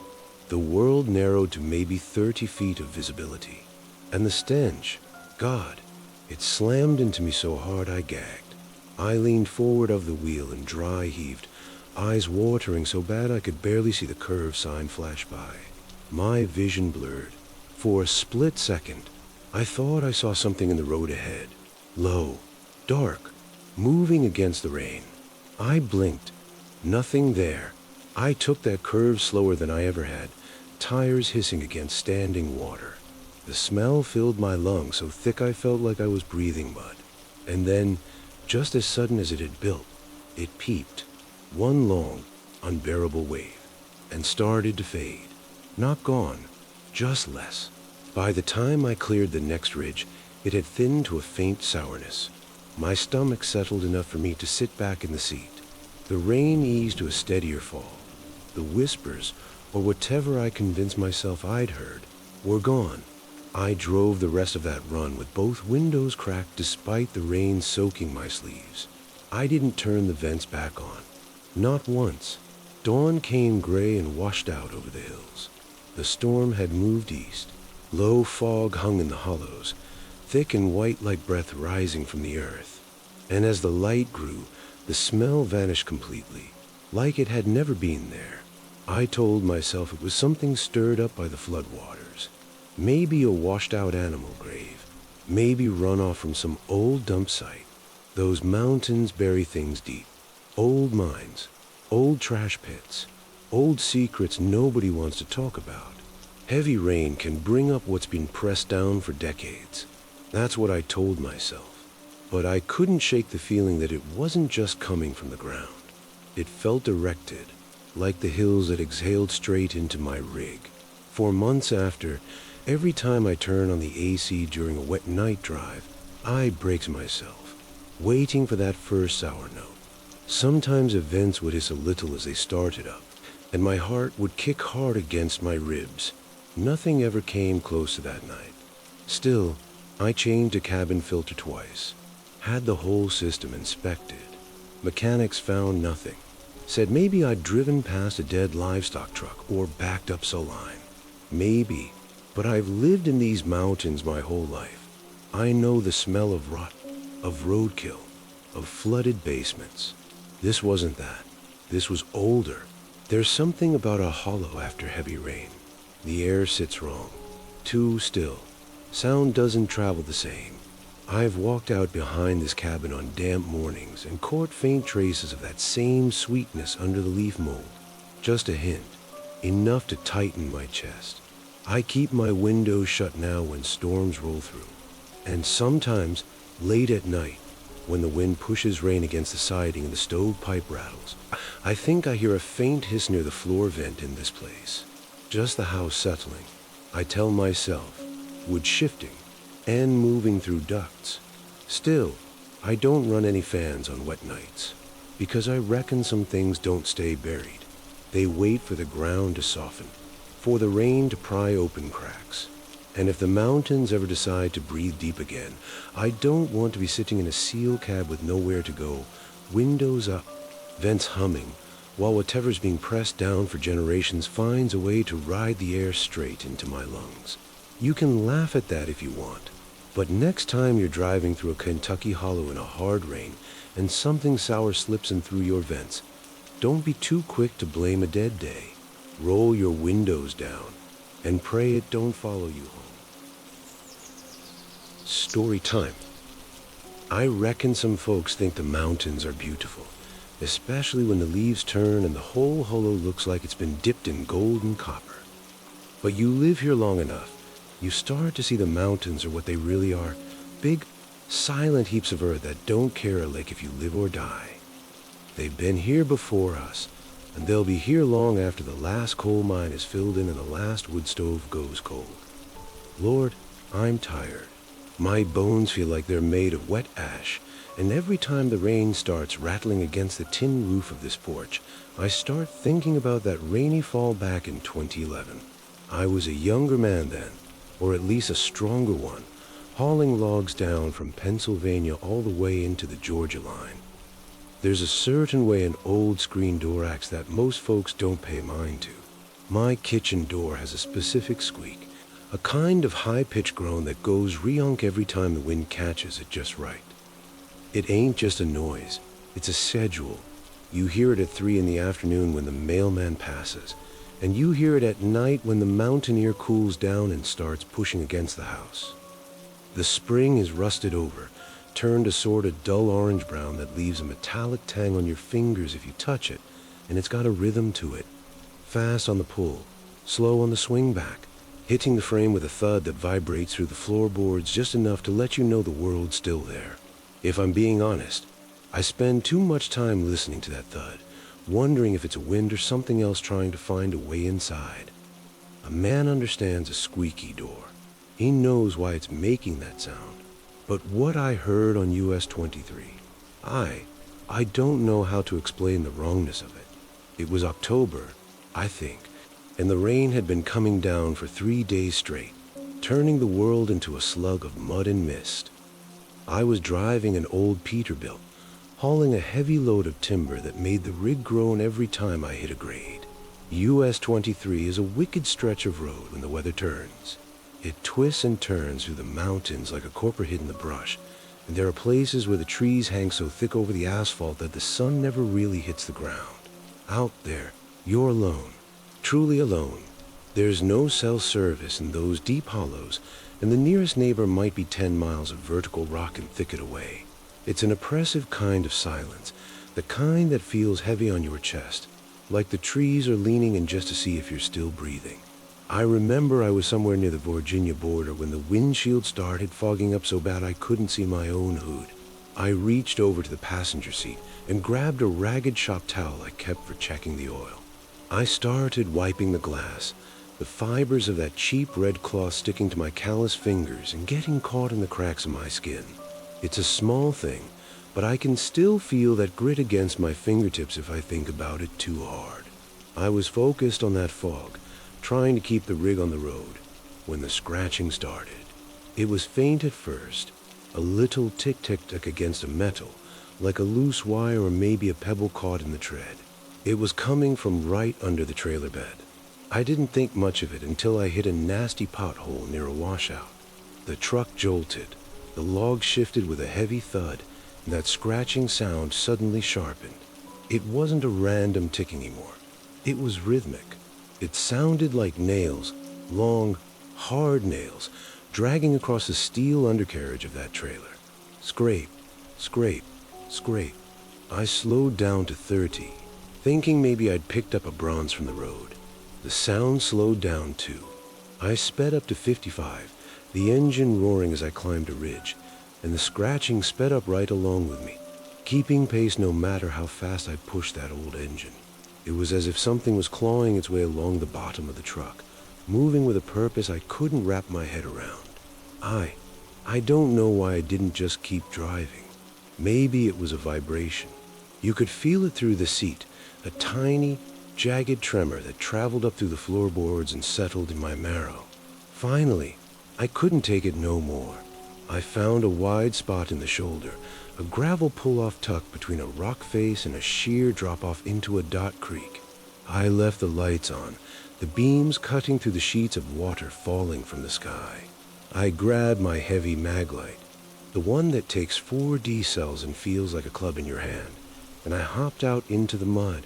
The rain was cold, the kind of cold that goes straight to the bone. I walked along the side of the trailer, the mud sucking at my boots, and I bent down to shine the light underneath. The flashlight beam was weak against the dark, just a yellow circle dancing over wet metal and the grease of the axles.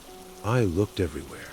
I checked the mud guards, the brake lines, the spare tire rack. There was nothing there. Not a branch, not a wire, not a stray cat. Nothing visible at all. But then the light hit a spot on the main steel frame. There were gouges in the metal, deep, silver-bright scratches that toured through the rust and the road grime. They weren't there when I pre-tripped the load in Pennsylvania. They looked fresh. They looked like something had been testing the strength of the steel, digging in with enough force to peel back the surface. My heart started doing a nervous dance in my chest. I straightened up and looked around. The woods were blacker than a coal mine, and the only sound was the rain and the low, idling growl of the truck. No birds, no bugs, just that heavy, wet weight of the trees. I got back in that cab faster than a man my age ought to. I slammed the door and locked it, even though I knew a door lock wouldn't do a lick of good against what Tevitt could peel steel. I pulled back onto US 23, and for a minute, there was silence. I thought maybe I'd skated off. Maybe it was just my mind playing tricks on me because of the fatigue. Then it started again, louder this time. The scratches grew insistent, like something was getting frustrated. It wasn't just under the trailer anymore. It sounded like it was moving forward, crawling along the seams where the cab met the chassis. I could hear it right under my feet, a frantic, desperate scraping that made the floorboards vibrate. It felt like fingers, long, thin things, were probing the cab seams, testing for a weak spot in the metalwork could slip through. I started talking to myself. I reckon I sounded like a madman, but I was just trying to drown out the noise. I told myself it was a wind. I told myself it was a log settling. But the logs don't scratch. The logs don't pools every time you cross a bridge over a dock creek. That's the thing that still keeps me up. Every time I hit one of those old concrete bridges, the scratching would stop dead. The truck would go silent for a hot beat or two, the only sound being the tires humping over the expansion joints. Then, as soon as the ties hit the dirt or the asphalt on the other side, it would stop back up, resuming louder, probing. I was terrified. If I'm being honest, I was shaking so bad I almost missed a turnoff. The truck felt like a cage I couldn't escape, a metal box that was being slowly unzipped by something I couldn't see. I started kicking the dash, just slamming my boot against the plastic and the metal of the interior, hoping the noise would drive it away. I was yelling, "Get off, get the hell off," but the scratching just kept coming. By the time I saw the lights of the way station near the Georgia line, I was a wreck. My boots were scuffed and scarred from where I'd been kicking at the floor in the dash in my frustration. I pulled in, not even caring if I was overweight or if my logs were shifted. I just wanted to be near people. I wanted to be under those bright, humming halogen lights where the shadows couldn't reach. The scale master looked at me like I crawled out of a swamp. I guess I did look a sight. Pale as a ghost, so to the skin, and wild-eyed. I told him I had something caught under my rig, and he came out with a big spotlight to help me look. We spent 20 minutes going over every inch of that trailer and the tractor. We never found the source. There was nothing there but those same deep gouges in the steel frame. The scale master told me I must have run over some scrap metal or maybe a piece of a blown-out tire. He didn't hear the scratching. Of course he didn't. The rain had let up by then, and the world was just quiet and dripping. I finished that run, but I never took a load of logs down US 23 again. In fact, I don't much like holding anything when it's raining. Every time the clouds turn that bruised purple color and the mist starts rolling out of the hollows, I find myself turning down the radio. I sit there in the cab, my breath catching in my throat, listening for that telltale drag of nails on metal. I'm convinced to this day that something hitches rides in the wet, something that lives in the damp and the dark of the mountains, something that hates the dry and fears the running water of the creeks, which is why it went quiet on the bridges. It waits for a lonely truck, a tired driver, and a rain that never ends. It hitches a ride on the steel, and it scratches and scratches, trying to find a way to get inside the warm, dry cabin. The terror of it wasn't a jump scare or a monster in the road. It was gradual. It unfolded scrape by scrape, over hours of driving through the dark. It's a realization that you're carrying something with you, something that's right beneath your feet, and no matter how fast you go, you can't outrun it. I don't drive much in the mall. I stay here in the hollow, close to the wood stove. But sometimes, when the rain is real heavy and the wind is pushing against that old screen door, I swear I can hear a different kind of scratching. It ain't the door. It's coming from under the floorboards. It's a rhythmic, patient sound. Scrape, scrape, scrape. I don't know what it's waiting for. Maybe it's just waiting for the rain to get hard enough. Or maybe it's waiting for me to stop being afraid and just open the door to see what's been following me for all these years. But I won't do it. I'll stay right here by the fire, with my skeeter to my squeaky door, and I'll listen to the mountains breathe. You stay off the 23 when the mist is up. You hear?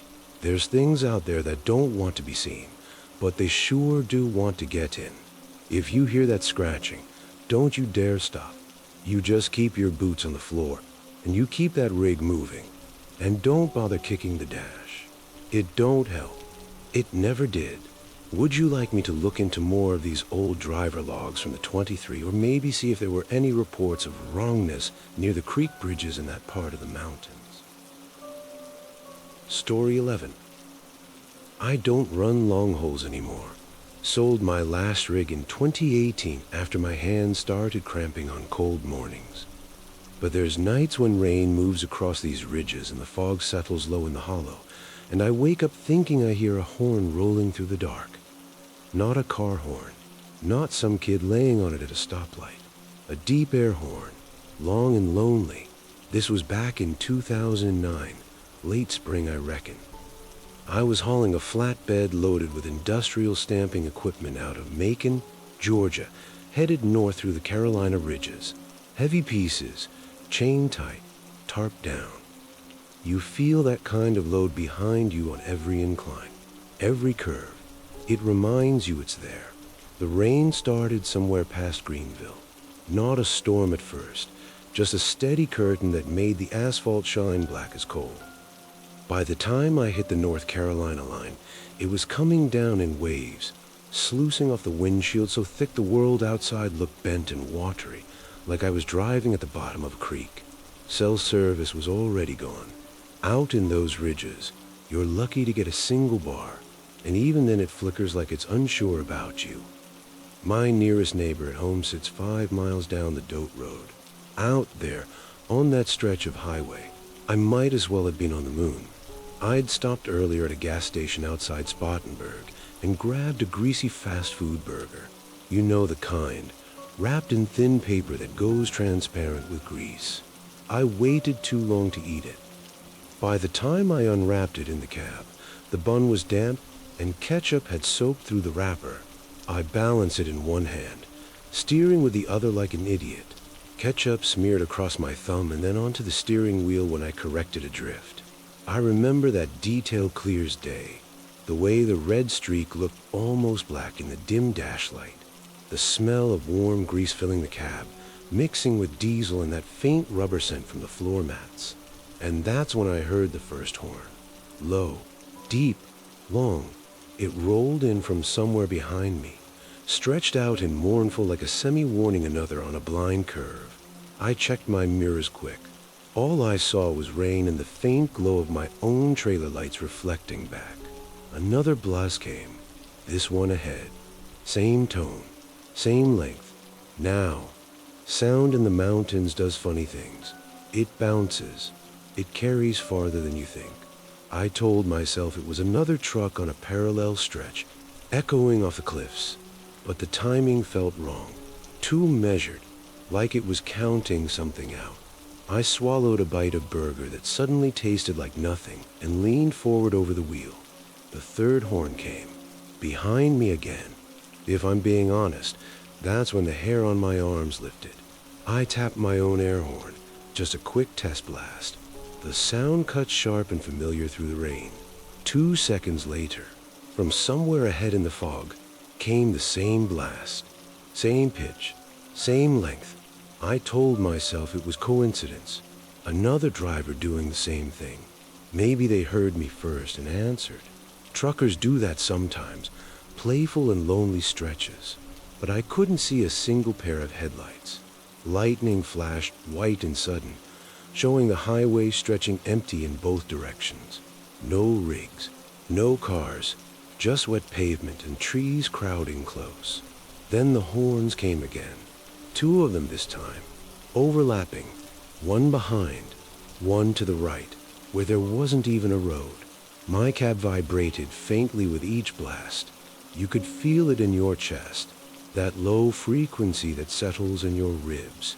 I rolled my window down an inch to hear clearer over the engine.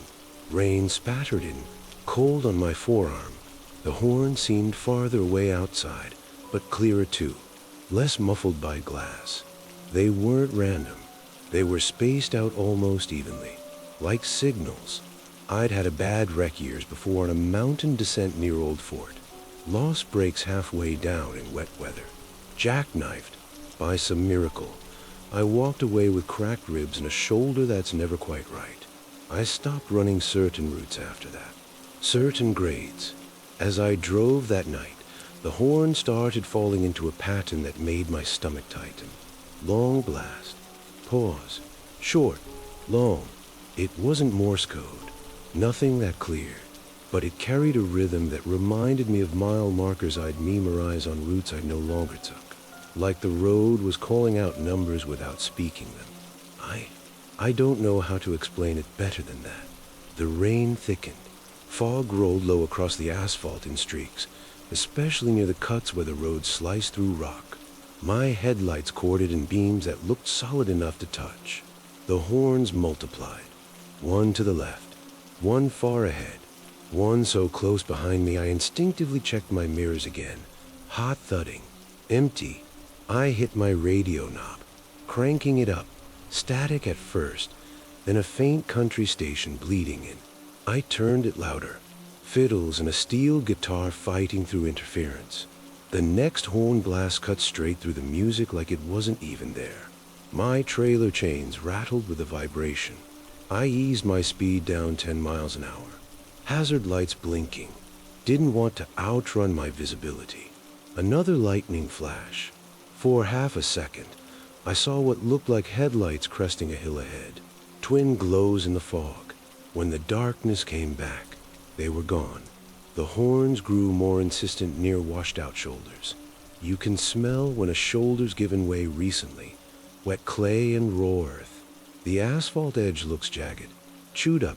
Every time I pass one of those spots, a horn would sound long and low, like a warning or a call. I tested my horn again, longer this time, held it down 3 full seconds. From somewhere off to my right, down in what must have been a steep drop into trees, came 3 seconds back. Perfect match. I felt my mouth go dry.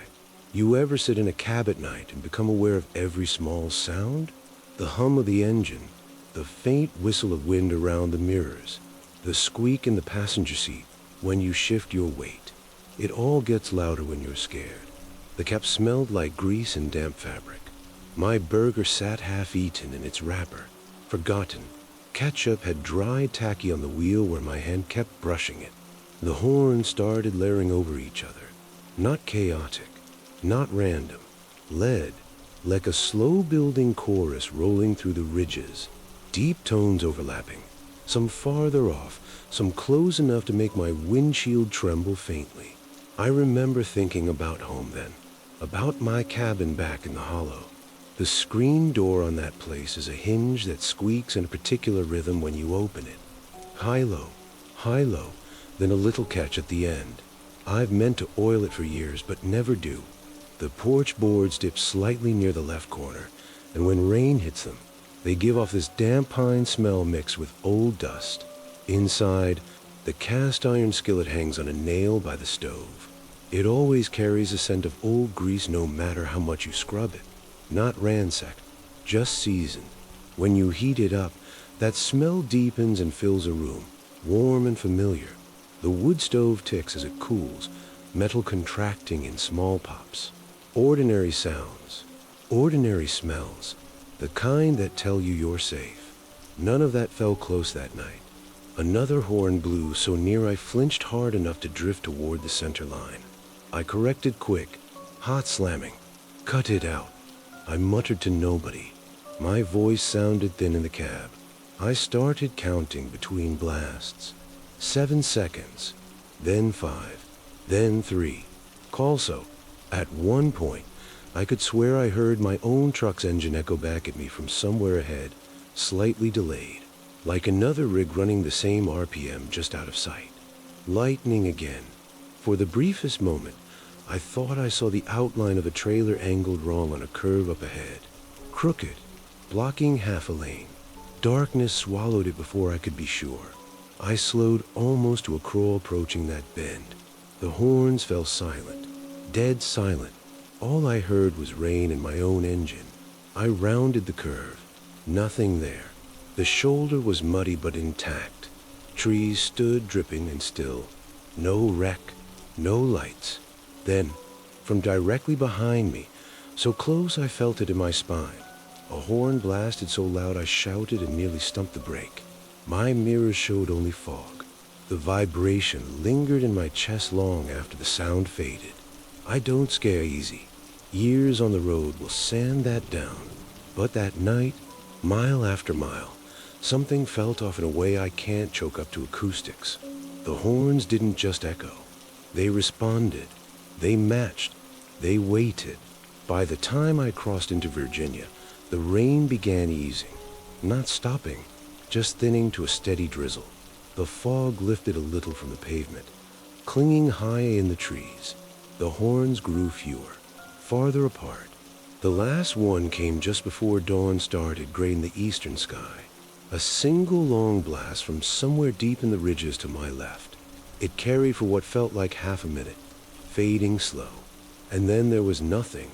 No ringing in the air, no vibration, just wet ties on asphalt and birds beginning to stir in the trees.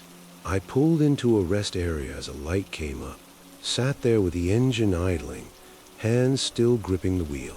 My ears rang faintly, like I'd stood too long in a tunnel.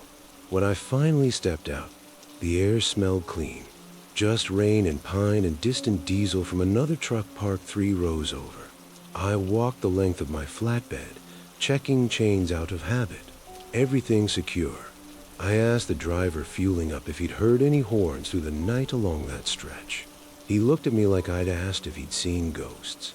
Didn't see a soul till you, he said. I didn't push it.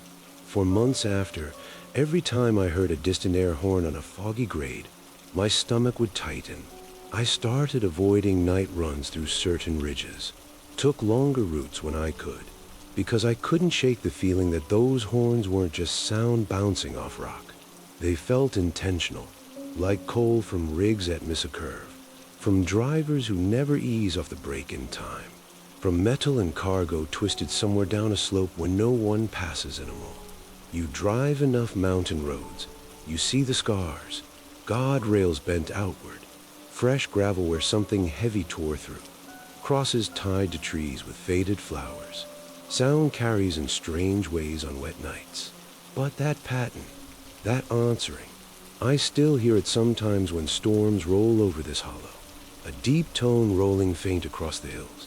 Though there ain't a highway within 10 miles of here, I sit still and count between blasts. Most times, there's nothing, and I tell myself it was just rain and rocking tired nose playing tricks on an old driver. But every so often, just as sleep starts to take me, I think I hear one long horn from somewhere beyond the trees, waiting, and I lie there in the dark, listening, hoping it don't call my name next. Story 12. I reckon some nights the rain don't just fall. It sits on you. It's got a weight to it that feels like it's trying to push the whole world down into the mud. I've lived in these mountains my whole life, and I've seen storms that could turn a creek into a killing machine in 20 minutes flat. But 2013 was different. That year, the rain just didn't seem to have an end to it. I was pulling a load of auto parts, alternators, brake rotors, heavy stuff, from overland Knoxville up into Kentucky, taking Highway 25E because the interstate was a mess of hydroplaning cars and jackknife rigs. Lord, I'm tired. My back aches just thinking about that seat, and my head, well, some things stay in your head whether you want them there or not. Before I get into the thick of it, I need to tell you about my shirt. It sounds foolish, I know, but when you're out there in the dark, you cling to the things that make sense. I was wearing this old flannel, a red and black plaid that had been washed so many times it looked more like a dull charcoal and rusted pink. One of the buttons, the second one from the bottom, had come loose. I spent a good long while just rolling that button between my thumb and my index finger while I drove. I could feel the way the thread had knotted up on the back, a hard little lump of nylon that scratched against my skin. The plastic of the button was chipped on one side, sharp enough to catch the whorls of my fingerprint. I kept thinking I ought to fix it, maybe find a needle and some heavy thread when I got to the next stop. The fabric of that shirt was so thin you could almost see through it if you held it up to the dashboard, and it had that smell, that old, comforting smell of wood smoke and the kind of cheap detergent my late wife used to buy in the big yellow boxes. It was a grounded thing. It was real. It didn't belong to the night or the mist. It belonged to me. If I'm being honest, I was only doing about 20 miles an hour when I saw it. The rain was drumming so hard on the roof of the cab that I couldn't hear the engine, and the wipers were just smearing the water back and forth in a useless rhythm. I-75 was miles behind me, and I was deep in those twisting turns where the mountainside leans right over the asphalt. My headlights were cutting through the downpour, reflecting off the standing water, when I saw a glint, just a tiny, sharp spark of silver right there on the wet pavement. I don't know why I stopped. Normally, a man holding a heavy load in a storm like that wouldn't give a lick for something on the road, but it looked, I don't know, it looked like it didn't belong there. I pulled the air brake. That long sighing always makes me feel a little safer, and I climbed down. The mud splashed up over my boots, cold and gritty. I walked a few paces back, my flashlight shaking in the wind, and there it was, a small silver locket. It was tarnished, covered in road grime, and the chain was snapped clean through, looking like it had been yanked off someone's neck with a fair amount of force. I picked it up, thinking I'd just turn it in at the next station. Maybe someone was looking for it. But when I wiped the mud off of my jeans and clicked it open, the air in my lungs just went flat. Inside was a tiny, faded photograph of a child. A little boy, maybe 6 or 7 years old, wearing a Sunday suit.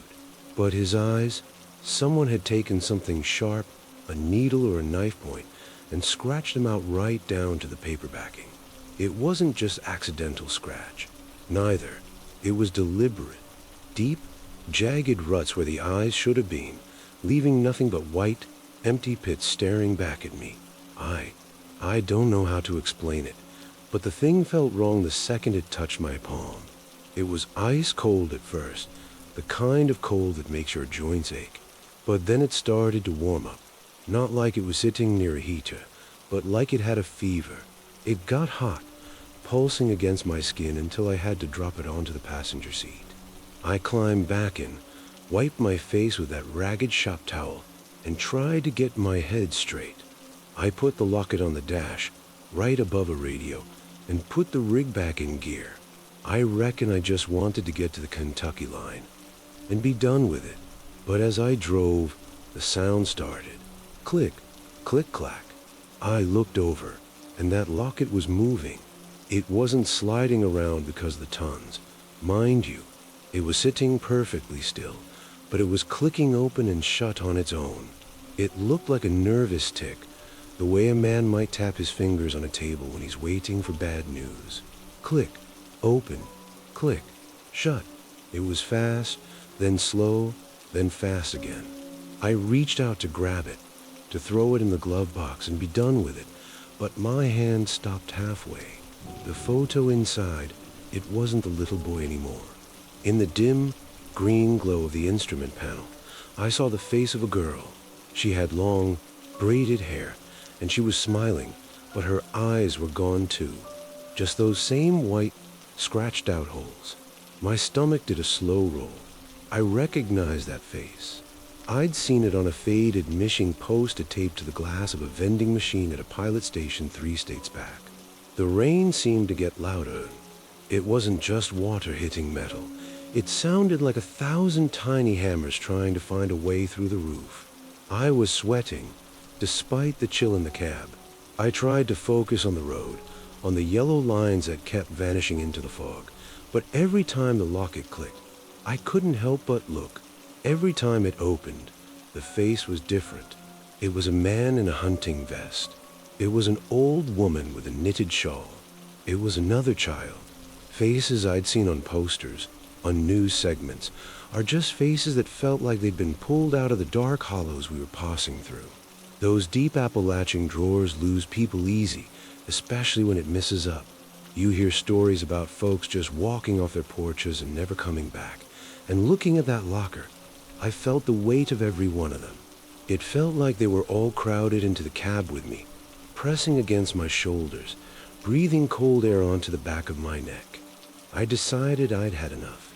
I pulled over at a gravel turnout, a lonesome spot where the trees grow so fit that we together over the road. I took a small spade I kept for digging out tires, walked about 20 feet into the brush, and dug a hole. I dropped that locket in, covered it with heavy wet earth and a flat stone, and I ran back to the truck. I didn't look back. I didn't want to see if anything was standing yonder in the trees. I drove for another hour, my heart hammering like a trapped bird. I started to relax a little as a Kentucky border crossing came into view. I reached for a map in the glove box, my fingers trembling just a bit. I popped the latch. There it was. Sitting right on top of my logbook was a locket. The chain was mended, not just fixed, but seamless, like it had never been snapped at all. It was silver and bright, shining like it had been polished by a professional, but when I touched it, it was burning hot. I don't know what to do. If I'm being honest, I almost did that rig right off the shoulder. The unease didn't come on all at once. It grew quiet, piece by piece, until I was locking the doors against the empty night. I felt like a beacon. I felt like that little silver thing was a signal, a light in the dark for whatever it was that took those people. It wasn't a monster I was afraid of. It was the wrongness of it, the way the world had bent itself to put that object back in my path. I finished that run, but I didn't stay in Kentucky. I turned around and drove straight back home, the locket sitting in the glove box the whole way. I could hear it. Even with the radio turned up, I could hear that steady, rhythmic clicking. Click, open, click, shut. I eventually took it down to the creek behind my house and threw it as far as I could into the deep water. But even now, years later, I don't like the rain.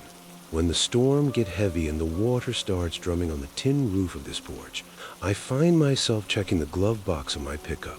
I find myself looking at the side roads when I'm out driving, the little dirt tracks where the headlights just vanish into the trees.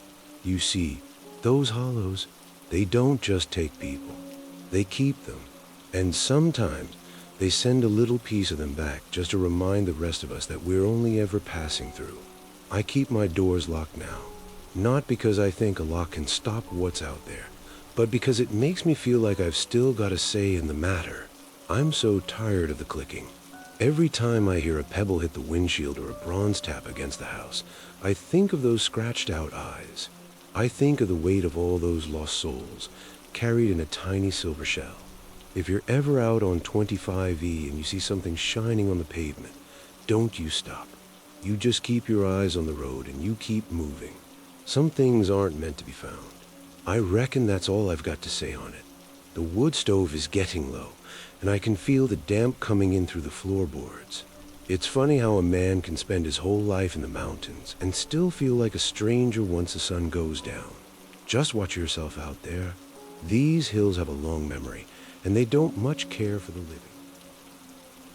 Story 13. I don't drive nights much anymore. Truth is, I don't drive much at all beyond the feed store and back.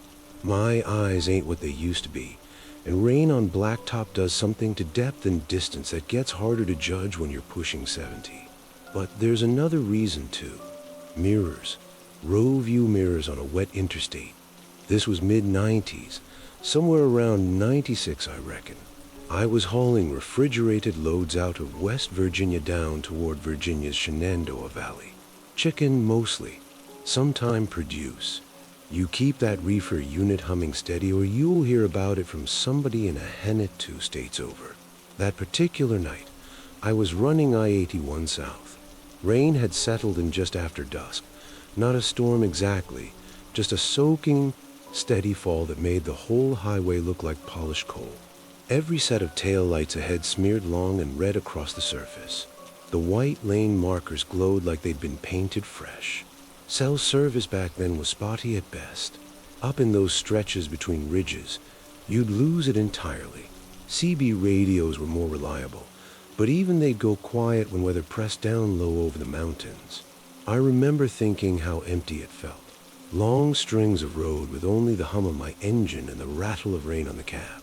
I had a thermos sitting in the cup holder, cheap instant soup I'd mixed at a rest stop north of Harrisonburg, the kind that comes in crinkly packets. Salty as creek water in July. The powder never dissolves right, so you get little pale lumps floating around like soggy paper. I'd poured in hot water from a spigot that smelled faintly of metal. When I cracked the thermos open, Steam filled the cab quick, fogged the inside of the windshield a little. I rolled my driver's side window down an inch to let it out. Cold rain flecked in and dotted my arm. That's when I saw him. Just a shape at first in the driver's side mirror. Something darker than the God's rail. I adjusted the angle ahead with my finger. Rain streaked across the glass, warping everything. There was a man walking along the shoulder behind my rig. Hat pulled low, long coat plastered wet against his frame. He was limping. You see folks walking interstate sometimes. Cars break down. People make bad decisions. It happens. But something about the way he moved caught my attention. His gait was uneven, like one leg was shorter, or maybe injured. Not dramatic, just a steady hitch with each step. I checked the speedometer. I was pushing 55. He kept pace. I frowned and leaned closer to the mirror, wiping at a streak of water with my thumb through the open window.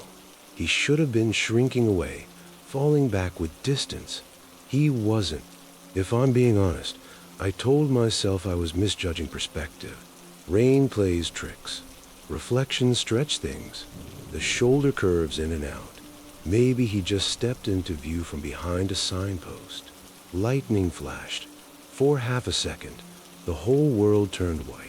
His shadow stretched across both lanes, long and wrong, like it didn't match the direction of the light. Then darkness came back hard. I blinked rain from my lashes and looked again. Still there, limping, no thumb out, no way for help. Just walking, head angled slightly down like he knew exactly where he was headed. I easy accelerated to down a touch, brought it up to 60. The reefer hummed steady behind me. Wipers kept their rhythm. Whoop, whoop, whoop. He stayed. Same distance, same measured limp. My chest felt tight all of a sudden. Not panic, just pressure. I gave a quick tap on the air horn. Not a full blast, just enough to say, "Hey, you're too close to the lane." He didn't flinch, didn't turn his head. But after a few seconds, his right hand rose slow from his side. He waved, not frantic, not desperate, casual, like he'd spotted an old friend at the end of a driveway. I felt my mouth go dry. I rolled the window up and locked the door without really thinking about it. As if that would matter. My rig sat high enough off the ground that no one could just hop up unnoticed. I checked the passenger side mirror. Empty road, back to the driver's side. He was still there. The limp had a rhythm to it. Step drag, and after a while, I realized it was syncing with the wipers. Every time the blade swept across the glass, his bad legs seemed to hit pavement. Whoop, step, whoop, step. I tried telling myself it was coincidence. Human brains look for patterns. I'd been on the road since noon, tired, but I couldn't shake it. I reached for the CBMIC static his back at me. Anybody southbound near my mark at 247 see a pedestrian on the shoulder? I asked. Nothing, just more static. The rain thickened for a stretch near a low dip in the road. Water pooled along the shoulder, reflecting my trailer lights back at me in red streaks. For a second, I lost sight of him in the distortion. Relief hit me so sudden I almost laughed. Then he stepped back into view. Closer, not by much, a few car lengths maybe, but closer than before. I checked my mirrors hard, leaning forward, adjusting angles. There was no way a man could keep pace with a refrigerated rig at highway speed. Even if I'd misjudged and slowed without realizing, he'd have to be running. And he wasn't. The limp never changed. Steady, measured, lightning again. This time I saw his face, or what should have been his face.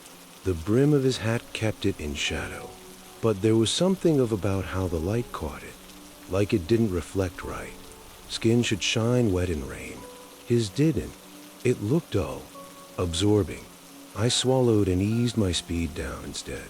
Brought it to 50, then 4 to 5. Cars passed in the left lane, spraying sheets of water that rocked my cab. Their headlights lit up the shoulder as they went by. None of them seemed to notice him. That bothered me more than anything. I watched in the mirror as a sedan blew past, close to the white line. If he'd been there solid and real, they would have swerved a hair to give space. They didn't. I made a decision that I'm not proud of. I pulled onto the shoulder. Not sudden, just ease over, hazards blinking. The tires hissed in standing water. The reefer unit vibrated steady behind me. I stopped. My heart thudded loud enough I could hear it over the engine. The mirror showed him still walking. Coming closer now. Step drag. Step drag. I grabbed my flashlight from the console and opened the door just a crack. Rain hit my face cold and sharp. The smell of wet asphalt and diesel filled my nose. I stepped down onto the shoulder. The highway roared with passing traffic. Headlights streaked by. Rain soaked through my jacket in seconds. I swung the flashlight beam along the guardrail behind me. Nothing. Empty shoulders stretching back into darkness. I turned slowly in a circle, boots splashing in shallow puddles. No one. No footprints I could see in the rain. Just wet gravel and the steady hum of my reefer. I stood there longer than I should have. Rain plastered my hair to my forehead, feeling foolish and exposed. Finally, I climbed back into the cab and shut the door hard, locked it again. I told myself that was it. Trick of light and reflection. Long night. I pulled back onto the interstate. For a while, I didn't look at the mirror. I couldn't. I focused on the white lines, the rhythm of the wipers, the hum of the engine. I tried to think about home, about the hollow where my cabin sits, how the nearest neighbor is near 3 miles down a dirt road that washes out every heavy rain, how the trees crowd close enough you can't see the sky from the porch in summer. I thought about the wood stove ticking as it cools, the way the screen door hinge squeaks in a high-low pattern every time you open it, about the cast iron skillet hanging by the stove, always smelling faintly of old bacon grease no matter how much you scrub it. That smell's not bad, just seasoned and stubborn. When you heat the pan, it deepens and spreads through the kitchen, warm and familiar. The floorboards creak in 2 spots by the sink. The pump for the well thumps once before water runs steady. These are things you can count on. Small, boring truths. I finally forced myself to glance at the mirror. He was back, closer than before. So close now I could see water dripping from the edge of his coat. His hat brim still hid his face, but I could see the outline of his jaw. Pale. He wasn't looking at the road. He was looking at me, right into the mirror. My hands tightened on the wheel until my knuckles ached. I sped up without thinking. 60, 65. The reefer rattled in protest at the higher RPM. The trailer swayed faint in the wind from passing trucks. He kept pace. The limp never changed. Step drag, step drag. I hit the horn again, longer this time. A full, angry blossom shook the cab. He raised his hand again, waved, slow, like he had all the time in the world. I don't know how long that went on. Miles blurred together. Exit signs came and went. Rain eased and then picked back up in patches. Each time lightning flashed, his shadows stretched long across the wet lanes. Too long, too angled. At some point, I realized something that made my stomach drop. His feet went splashing. The shoulder was slick with standing water. My own boots had sent little sprays when I'd stepped out earlier. But in the mirror, his shoes, dark, worn, made no ripple. Just step, drag, step, drag. The next rest area sign came up like a lifeline. 2 miles. I took it, pulled in fast enough that my trailer tires squealed a little on the wet curve, parked under a flickering sodium light near the entrance. Other rigs sat idling in rows. Real, solid shapes. Human drivers climbing down from cabs. I didn't look at the mirror as I stopped. I shut off the engine. Silence fell heavy, broken only by distant rain on metal roofs. Slowly, I looked. The shoulder behind me was empty. I sat there a long time, hands still on the wheel. Eventually, I climbed down and went inside the diner attached to the rest area. Warm air hit me, thick with coffee and drying oil. A couple locals sat at the counter talking low. I must have looked rough, because the waitress asked if I was all right. I told her I'd seen someone walking the interstate in the rain, keeping pace with my rig. One of the older men at the counter stopped stirring his coffee. "Whereabouts?" he asked. I told him the mile marker. He nodded slow. "Old mine collapsed up yonder," he said. "Back in the 70s. Few men wandered out days later, half mad. Some never came home." The other man snorted like he didn't buy into it, but he didn't laugh either. "They say sometimes you see folks walking where there ain't a road for him," the first one added, "especially on wet nights." I didn't stay to hear more. I finished my run the next morning in daylight, clear skies, blue ridges rising gentle in the distance. Nothing unusual in the mirrors, but from that night on, rainy interstate feel different to me. Every time I check the rear view and see red tail lights smearing across blacktop, I brace myself. Sometimes, just sometimes, I think I catch a glimpse of a coat hanger at the edge of the glass. A slight hitch in the movement of shadow. Step drag, step drag. I lock my doors now even when I'm just locked in my own driveway. And when storms roll through this hollow and the trees go still between thunder, I sit in my chair by the window and watch the date road out front. Because I can't shake the feeling that one night I'll see a man in a wet coat limping up it, keeping pace. And this time, there won't be a mirror between us. Story 14. I reckon some folks think the mountains are beautiful, especially when the leaves turn and the whole hollow looks like it's been dipped in gold and copper. But you live here long enough, you start to see the mountains for what they really are. Big, silent heaps of earth that don't care a lick if you live or die. They've been here before us, and they'll be here long after the last coal mine is filled in and the last wood stove goes cold. Lord, I'm tired. My bones feel like they're made of wet ash, and every time the rain starts rattling against the tin roof of this porch, I start thinking about that 2006 torrent on Route 219. I was a younger man then, or at least a stronger one, hauling timber from Pennsylvania's Alleghenies down into the Smoky Mountains. It was a run I'd done 100 times, but that night, I don't know how to explain the wrongness of it. Before I get into the meat of it, I need to tell you about my skillet. It sounds foolish, I know, but when you spend your life in a truck or a lonesome cabin, you pay attention to the small things. You take an old cast iron skillet that's seen 30 years of bacon grease and cornmeal. It develops a crust on the outside, a black, pebbled texture that no amount of scrubbing will ever truly reach. When you set it on the wood stove and the heat starts to rise, that grease begins to weep out of the pores of the metal. It's a heavy, thick smell, not exactly foul, but it fills the back of your throat with the ghost of every meal your family ever ate in this hollow. It smells of salt, animal fat, and the faint, metallic tang of the iron itself. If you run your thumb along the bottom, it feels slick and slightly gritty, like it's holding onto the earth. It's just a thing you live with. It's predictable. You know where it came from. But that water on Route 219, that was something else entirely. It didn't belong to the kitchen or the earth. It felt like it belonged to the grave. I was driving a 2002 Freightliner, a good truck, but it had its quirks. One of them was a leaky seal on the passenger side window. Every time a real gully washer hit, the water would find a way in, dripping down the interior door panel and pooling on the floor mat. That night, the sky hadn't just opened up, it had collapsed.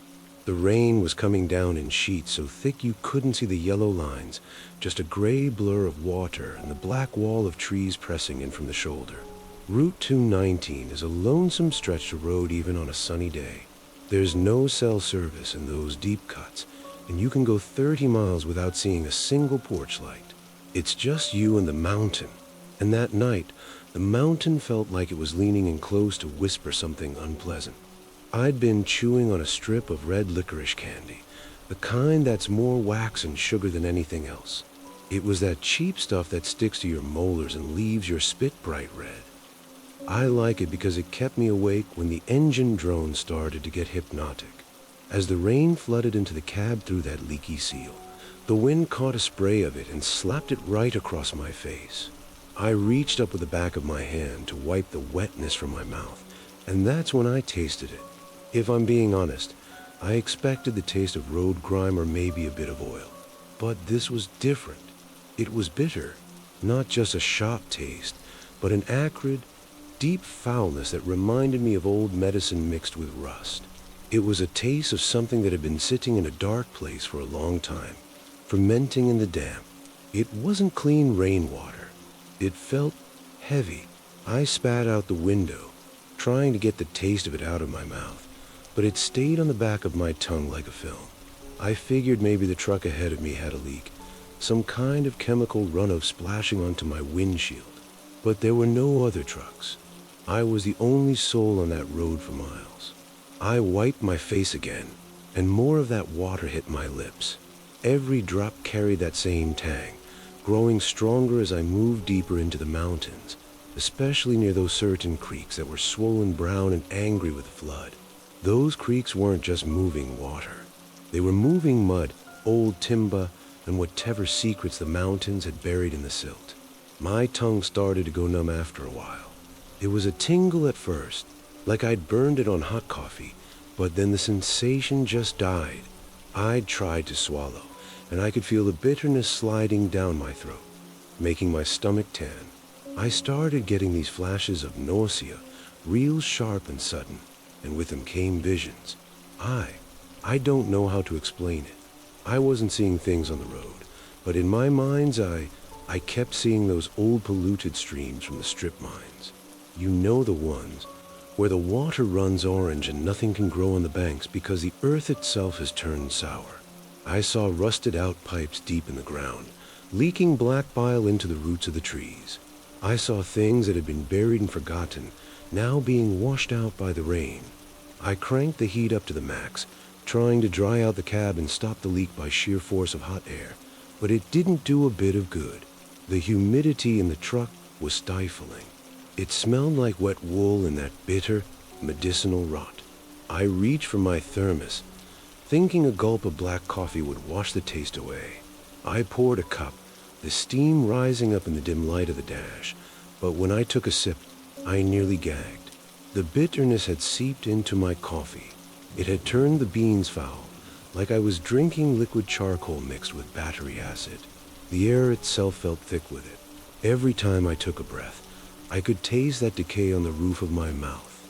It felt like the storm wasn't just happening outside the truck. It was happening inside me. I finally couldn't take it no more. I had to stop. I pulled over at a wide spot near a bridge that crossed one of the larger creeks. The water down below was a roar, a deep, vibrating sound that I could feel in the steering wheel. I hopped out of the cab, my boots sinking into the mud, and I walked around to the side of the rig. I wanted to rinse my mouth out with some bottled water I kept in the side box. I stood there in the pouring rain, my head tilted back, trying to let the clean water wash the bitterness away. But as the runoff from the top of the rig hit my face, it tasted even worse. It felt like it was leaching straight from the metal itself, like the truck was sweating poison. I looked at the rivets, at the steel frame, and in the flash of lightning, the water looked dark. Not muddy, just dark, like ink. I stood there by the guardrail, spitting and gagging, trying to get the taste out. I looked down into the creek, and for a second, I thought I saw something moving in the brown foam. Not a creature, mind you, just a shape, a thick, oily coil of something that didn't break apart in the current. These peaks hold poisons deep, and that rain felt like it was drawing them up, flavoring the air with a history of everything we've done to this land. All the coal we dug, all the timber we cut, all the things we poured into the date, it was all coming back up for a visit. The revulsion built sip by sip, breath by breath, until I was back in the cab, frantically spitting out the window. I was paranoid. I felt like the storm was washing something into me, something that wouldn't just go away when the sun came up. I felt like I was being seized by the mountain, like that old skill that I told you about. I was being coated in the grit and the bitter rot of the hollow. I didn't finish the run to the Smokies. I turned that rig around at the first legal U-turn I could find and drove back north, away from the heavy rain. The further I got from those deep cuts on 219, the more the taste began to fade. By the time I hit the Pennsylvania line, the numbness of my tongue was gone, replaced by a raw, stinging ache. I don't drive Route 219 in the rain no more. If I see a storm coming, I find a truck stop and I stay put. I don't care about the schedule or the dispatcher. I just can't stand the thought of that taste coming back. Because the thing is, even now, when I'm sitting here on this porch and the rain starts to fall, I can still feel a ghost of it, a little hint of copper and old medicine on the back of my throat. If I'm being honest, I don't think it was just chemicals. I think the mountains have a way of remembering. They remember the hunger and the greed and the way we scrape them hollow. And sometimes, when the conditions are just right, they decide to remind us of what we're made of. We're made of the same dote, the same water, and the same poisons. I went through a whole pack of that red liquors on the way home, trying to drown out the bitterness, but it didn't work. The sweetness just felt fake, like a lie told to a dying man. The only thing that was real was the acrid sting of the rainwater. I sold that freight lot a month later. The guy who bought it said it was a clean truck, but he asked me why the passenger side floor mat was stained black.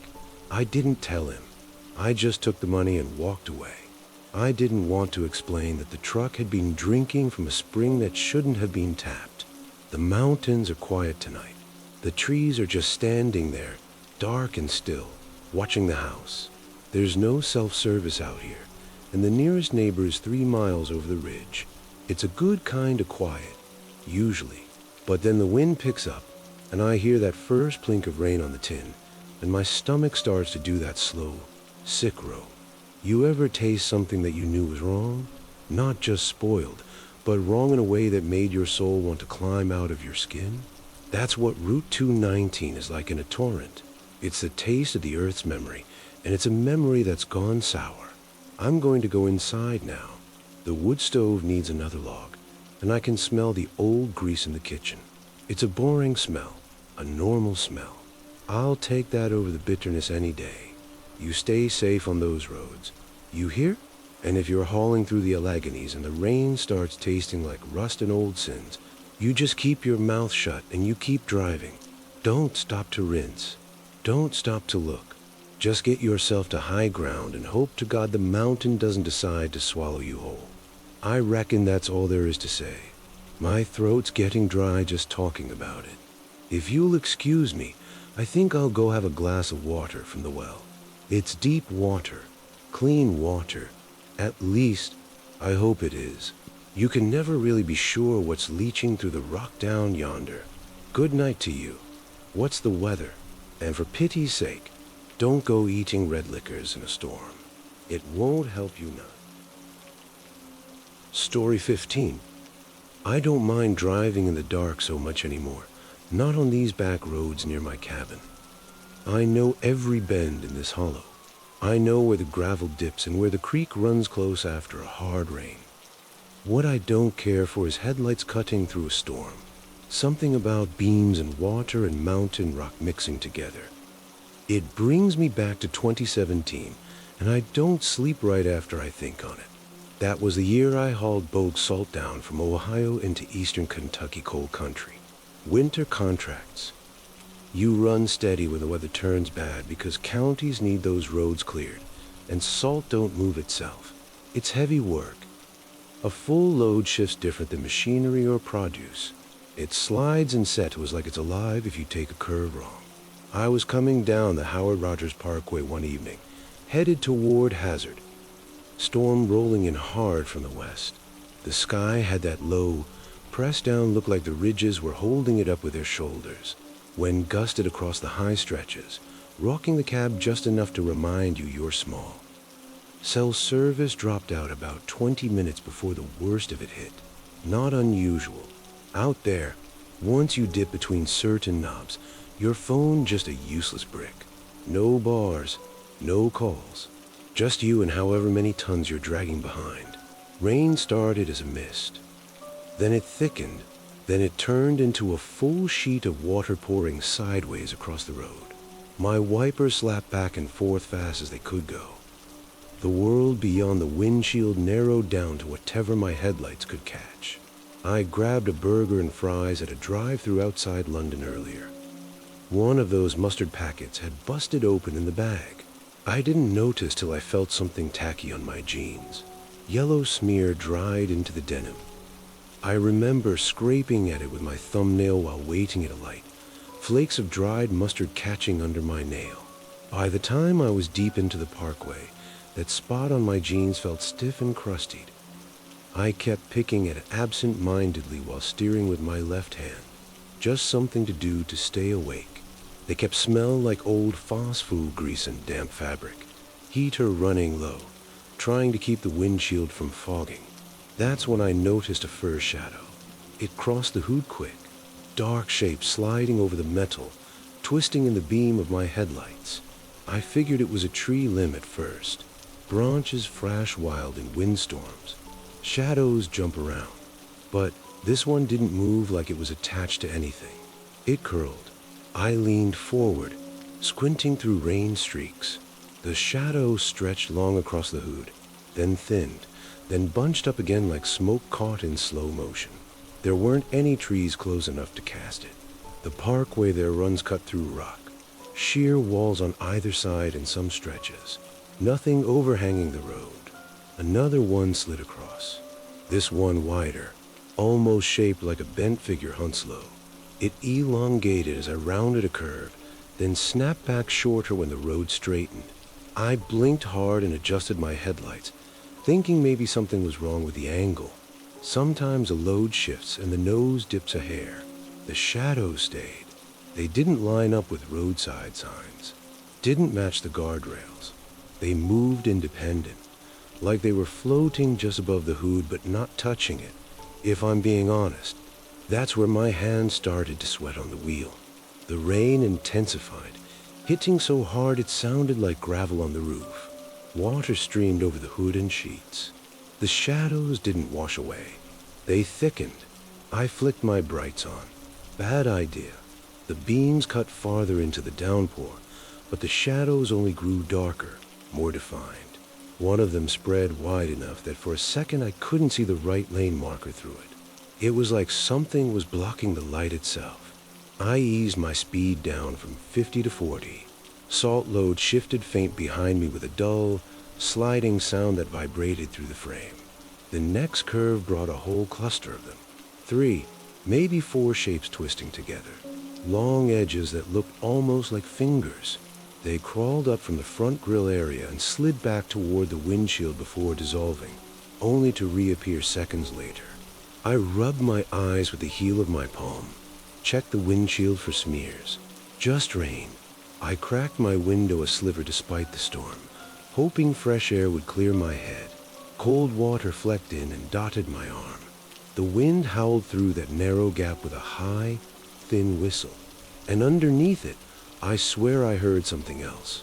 A low, almost breath-like sound, time with the shadows pulsing across the hood.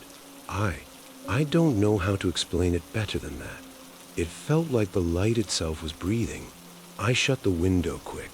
The shadows started changing shape more distinctly as a road curved through tighter passes.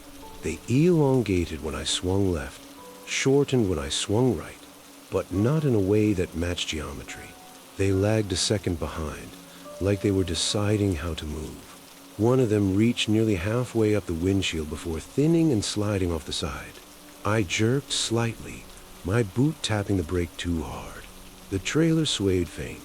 I corrected and told myself to calm down. Rain plus headlights plus rock faces equals strange optics. That's what I told myself. But the rock faces weren't casting anything. I know what a shadow from a cliff looks like. It's solid. It holds shape. These did not. They twisted, they recoiled, they gathered. Lightning cracked across the sky, bright enough to turn the road silver for a heartbeat. In that flash, the hood looked clean. No shapes, no darkness beyond the normal night. Then the lightning faded. The shadows rushed back thicker than before. One of them spread so wide it felt like it covered the entire hood. A dark blanket swallowing the reflection of rain. For a split second, I couldn't see the edge of my own truck. My chest tightened hard enough I thought I might black out. I flicked the headlights to low beam. The shadows then but didn't disappear. They hovered like stains in the light. I made a decision to pull off at the next exit. Small gravel lot near a closed gas station I knew about. It wasn't much. Just cracked ash holes and a single security light that worked when it felt like it. The ramp down felt longer than usual. Every yard I drove, the shadows shifted and curled, creeping higher, licking at the base of the windshield. I found myself leaning back in the seat, as if distance would help. When I finally turned into that lot and swung the rig around to face the open space, I left the headlights on. The shadows spread across the hood in thick coils. They didn't vanish just because I wasn't moving. Rain hammered the roof. Wind shook the trailer. I stared at the hood, watching. Slowly, one of the darker shapes began sliding upward, not flowing like water, moving like something testing ground. It reached the bottom edge of the windshield, left a smear. I gawked. There, faint but visible through the water, was a darker streak across the glass. Not mud, not oil, just a dull shadow mark that clung for a moment before fading. Another shape followed, then another. They crawled up the glass like smoke pressed flat. My heartbeat was loud in my ears. I shut off the headlights. Everything went black. Only the faint orange glow of the dash lights remained. Rain became the loudest thing in the world. I sat there, breathing shallow, afraid to turn the lights back on. After a minute, maybe two, I forced myself to flick them on again. The hood was clean. Rain streamed down it in shining rivulets. No shadows beyond what the storm normally throws. I let out a breath I didn't know I'd been holding. Maybe 5 minutes passed like that, just idling, staring at empty space. Then, without warning, a dark line slid across the hood again, this time slower. It started at the passenger side edge and crept inward, thickening as it moved. I shut the headlights off immediately. Darkness. My hands shook. The engine idled steady beneath me. I thought about stepping out, checking the front with a flashlight, but the idea of standing in that storm, outside the cab, while whatever was making those shapes moved around unseen. No, I stayed put.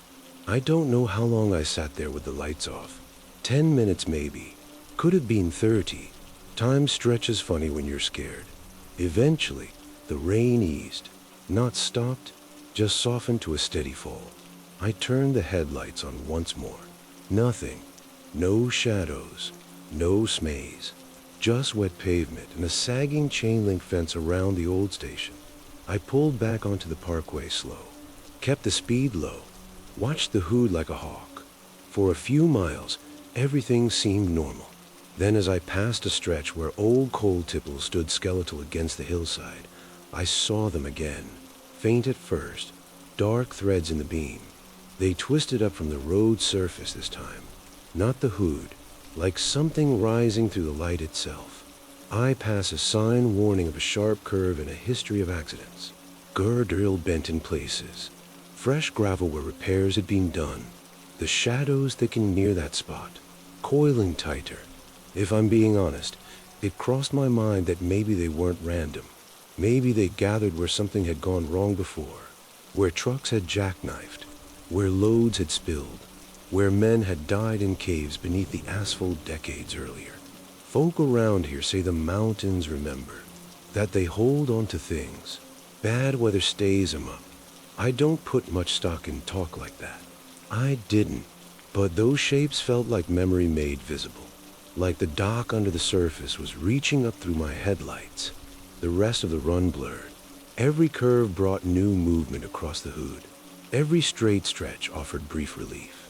By the time I rolled into Hazard near midnight, my nose were ruled. Streetlights their cars clean, steady beams. No twisting shapes under them, just normal shadow from poles and pot cans. I delivered the salt the next morning. Clear sky, sun bright enough to make me squint. In daylight, the hood looked normal.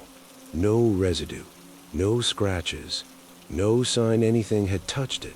I asked another driver of the yard if he'd noticed strange light distortions in heavy rain along that parkway. He shrugged. Mountains mess with your eyes, he said. Maybe that's true, but I don't run that stretching storms anymore.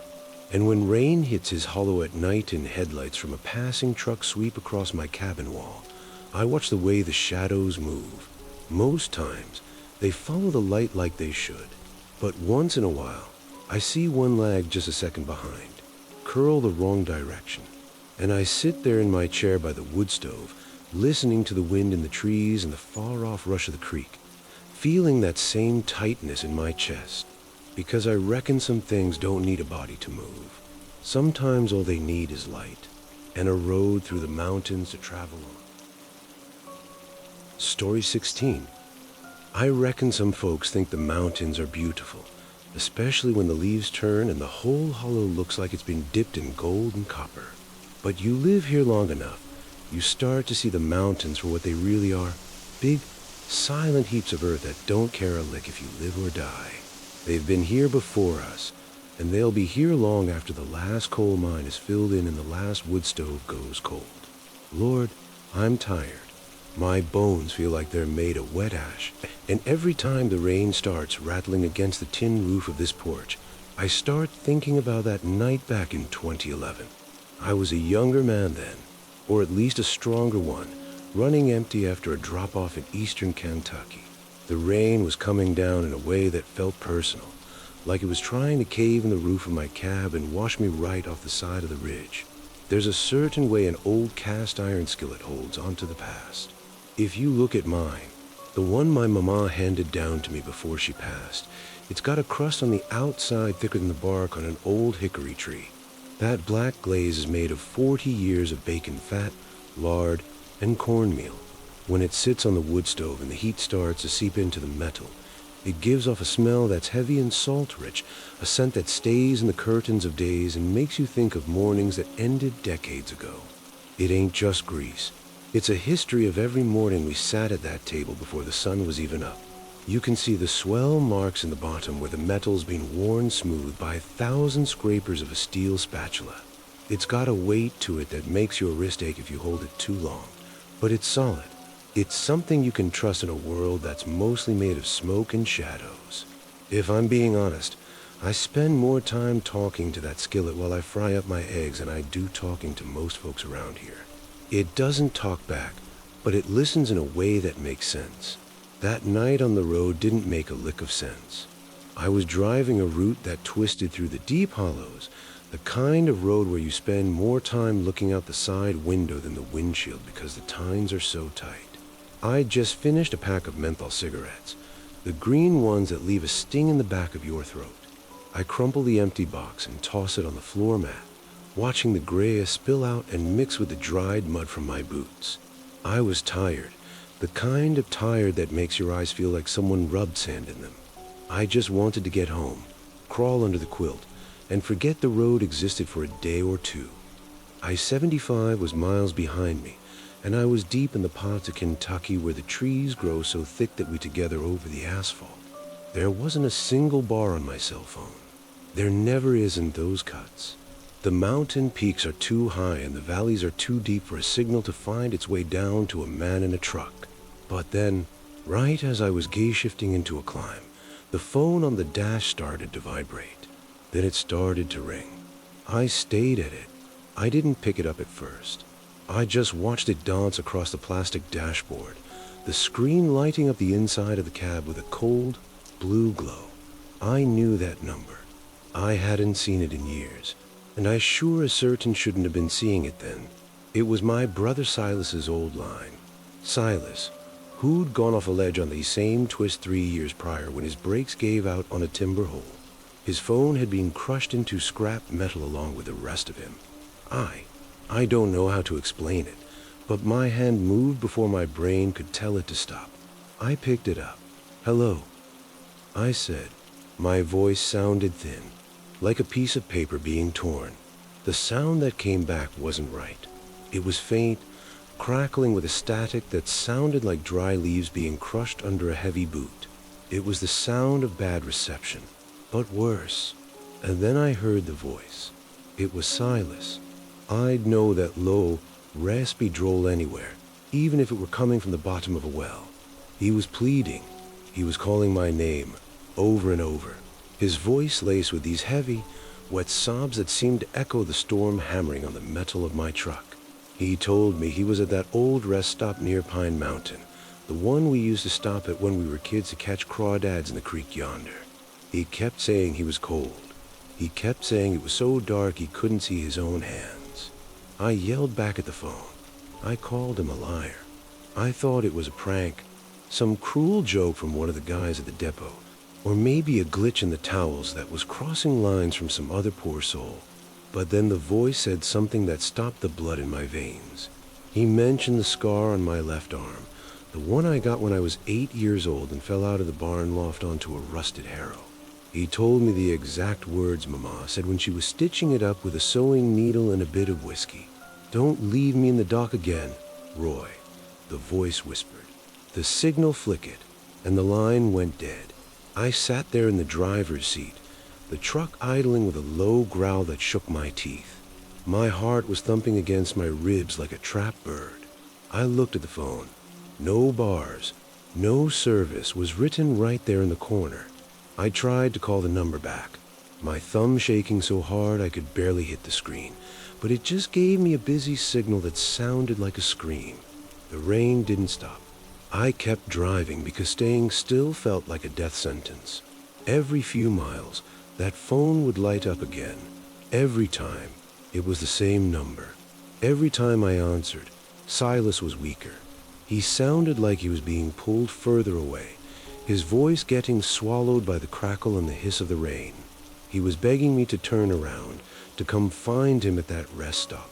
He said he could hear my engine, but I was passing him by.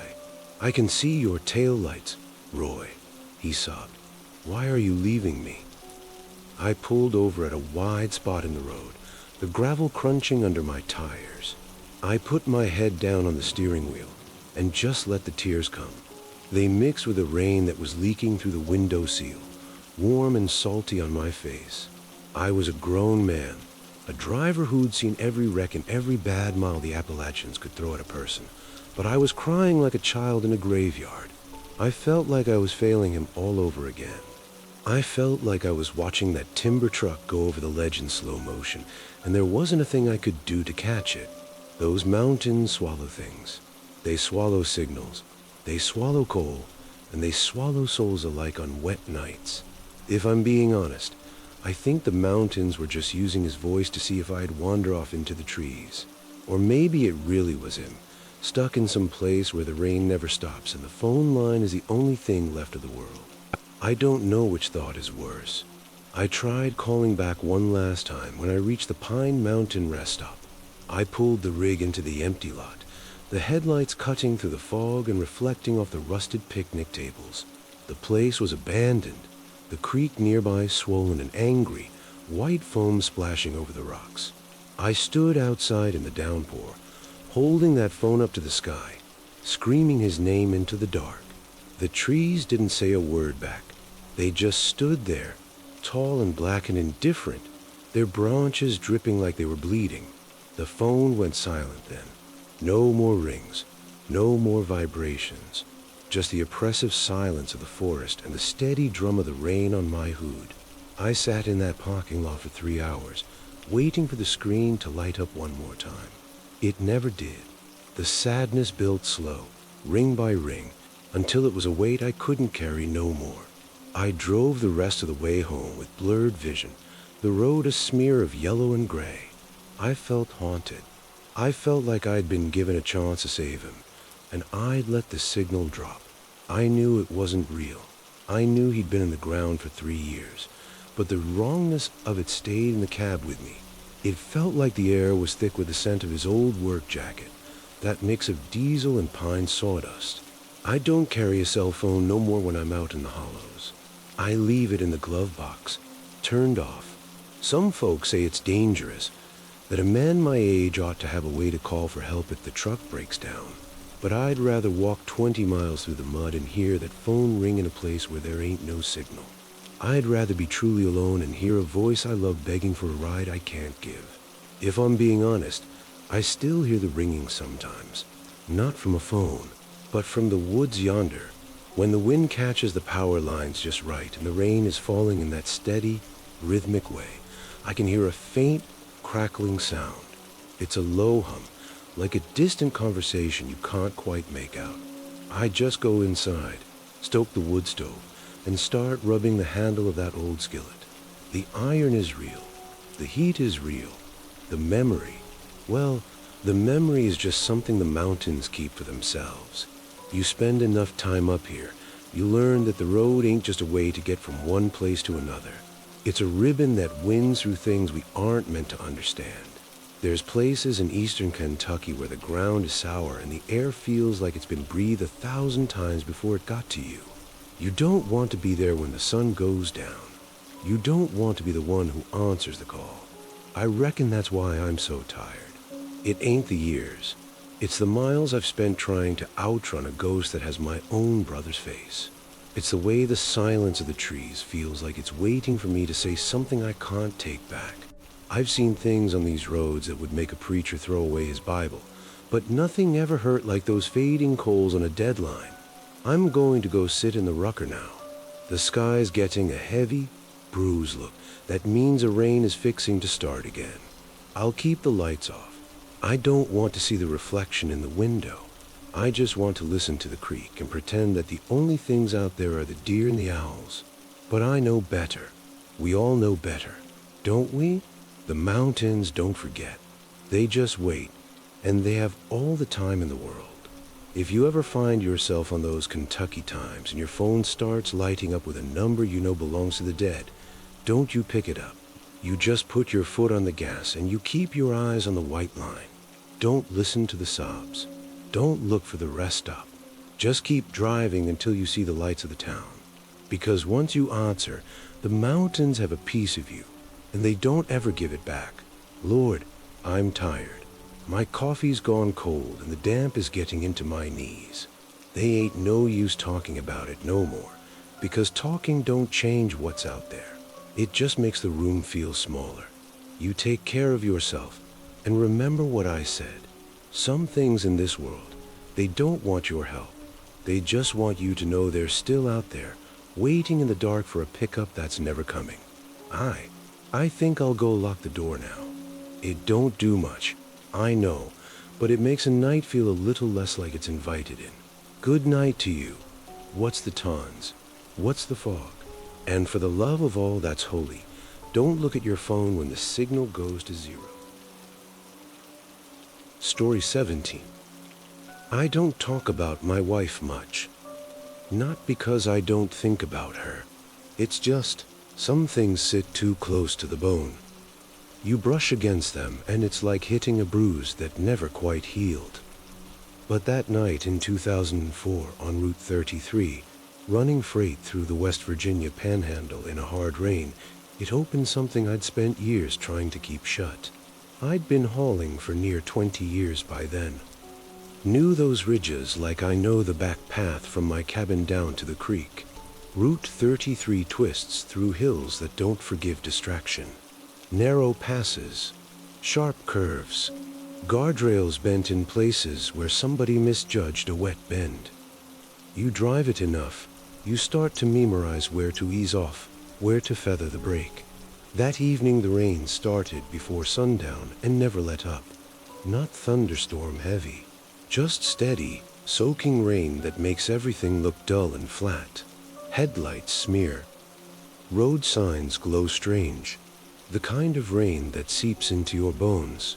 I'd grabbed coffee at a little diner outside Harrisonburg. Foam cup with a plastic lid that never quite fits right. I poured in one of those tiny sealed creamers. It floated thick and pale for a second before mixing in. Took a sip and tasted that faint sour edge.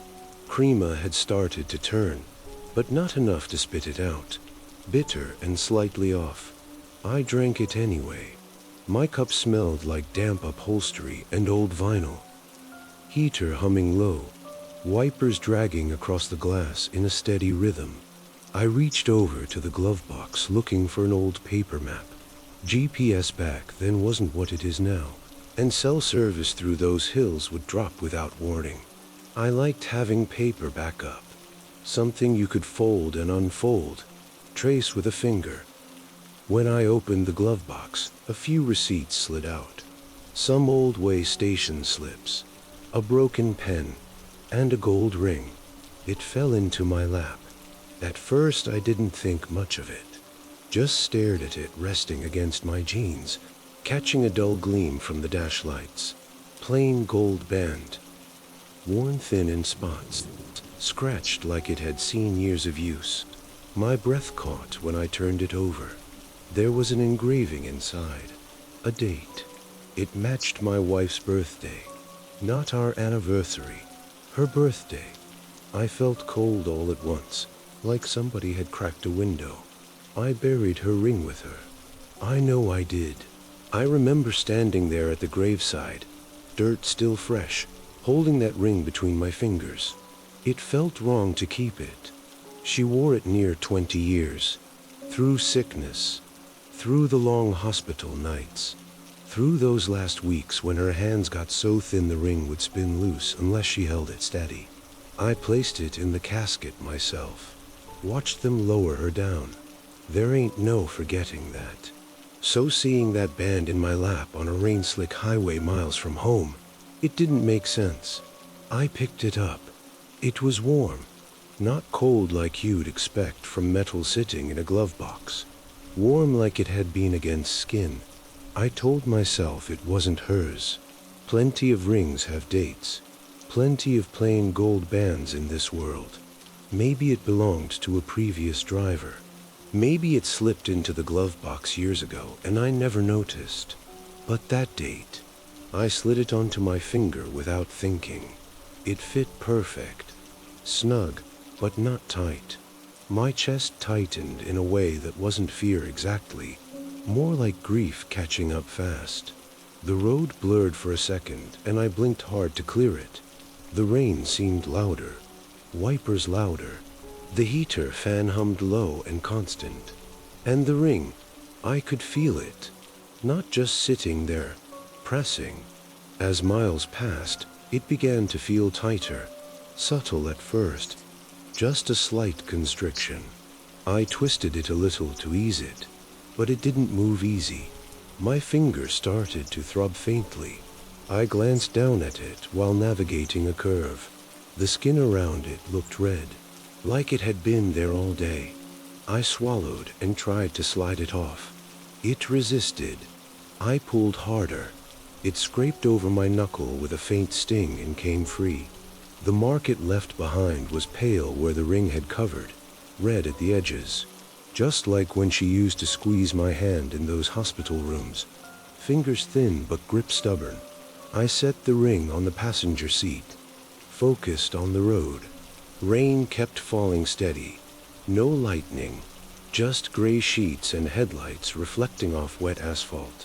After a few minutes, I glanced over. The seat was empty. I frowned and checked the floorboard. Nothing. A cold prickle ran up my spine. I leaned right and looked under the seat. There it was, resting near the edge of the mat, like it had rolled there. I reached down and picked it up again. It was warmer, warmer than before, and this time I caught a faint scent rising from it. Not strong, just a trace. Her perfume. She used to wear something light and floral. Nothing overpowering, just enough that when she hugged you, it stayed on your shirt a while. I hadn't smelled that scent in months. Not since before the hospital smell replaced everything. Mixed in with it was something else. Metal. Rust. I don't know how to explain that combination, but it was there. My hands started to shake a little. Not wild, just enough that I had to grip the wheel tighter. I should have thrown it out the window right then, but I didn't. Instead, I slipped it into the cup holder beside the sour coffee and drove. Route 33 winds through ridges that close in tight. Trees crowd near the shoulder. In heavy rain, the whole world shrinks to the next 100 feet of road. No cell service, no houses in sight, just black tree lines and wet pavement. The ring sat quiet for maybe 10 miles. Then I heard a faint clink. I looked down. It had tipped over in the cup holder, rolling slightly with the curve. The inscribed side faced up. I reached to steady it. The moment my finger touched it, a rush of memory hit so hard I nearly missed the next bend. Her sitting at the kitchen table in our old place, light coming through the window. Her hair thinning from treatment, but still trying to fix it nice. Her hand resting on the table, ring glinting faint. "You're always gone," she'd said once. Not angry, just tired. I'd told her I had to work. We all tell ourselves that. The ring felt heavy in my palm. I slid it into the glove box and shut it firm. That's when the heater fan cut out for a second. Just a flicker. Cold air seeped into the cab. Then the fan kicked back on. I stared straight ahead and tried to breathe steady. Another curve. Another dip in the road. When I glanced at the dash, the ring sat there. Center of the dash. Inscription up. I don't remember opening the glove box again. My chest went tight enough I had to take a slow breath. "If this is some kind of joke," I muttered to the empty cab, "it ain't funny." My voice sounded small.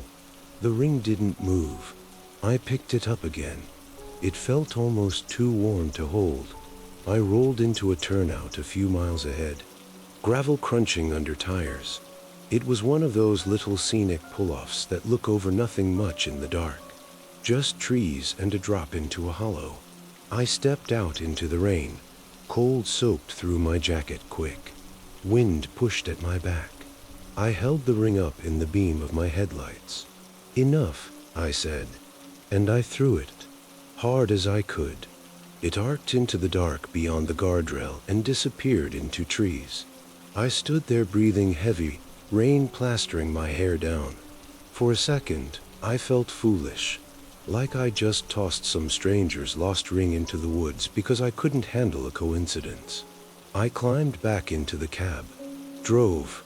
For maybe 15 minutes, nothing happened. The road stretched quiet, rain steady. Then I saw it, resting at the base of the windshield, right where the glass meets the dash, inscribed side up. I don't mind admitting I swore out loud then. Not loud, just a hoarse sound in my throat.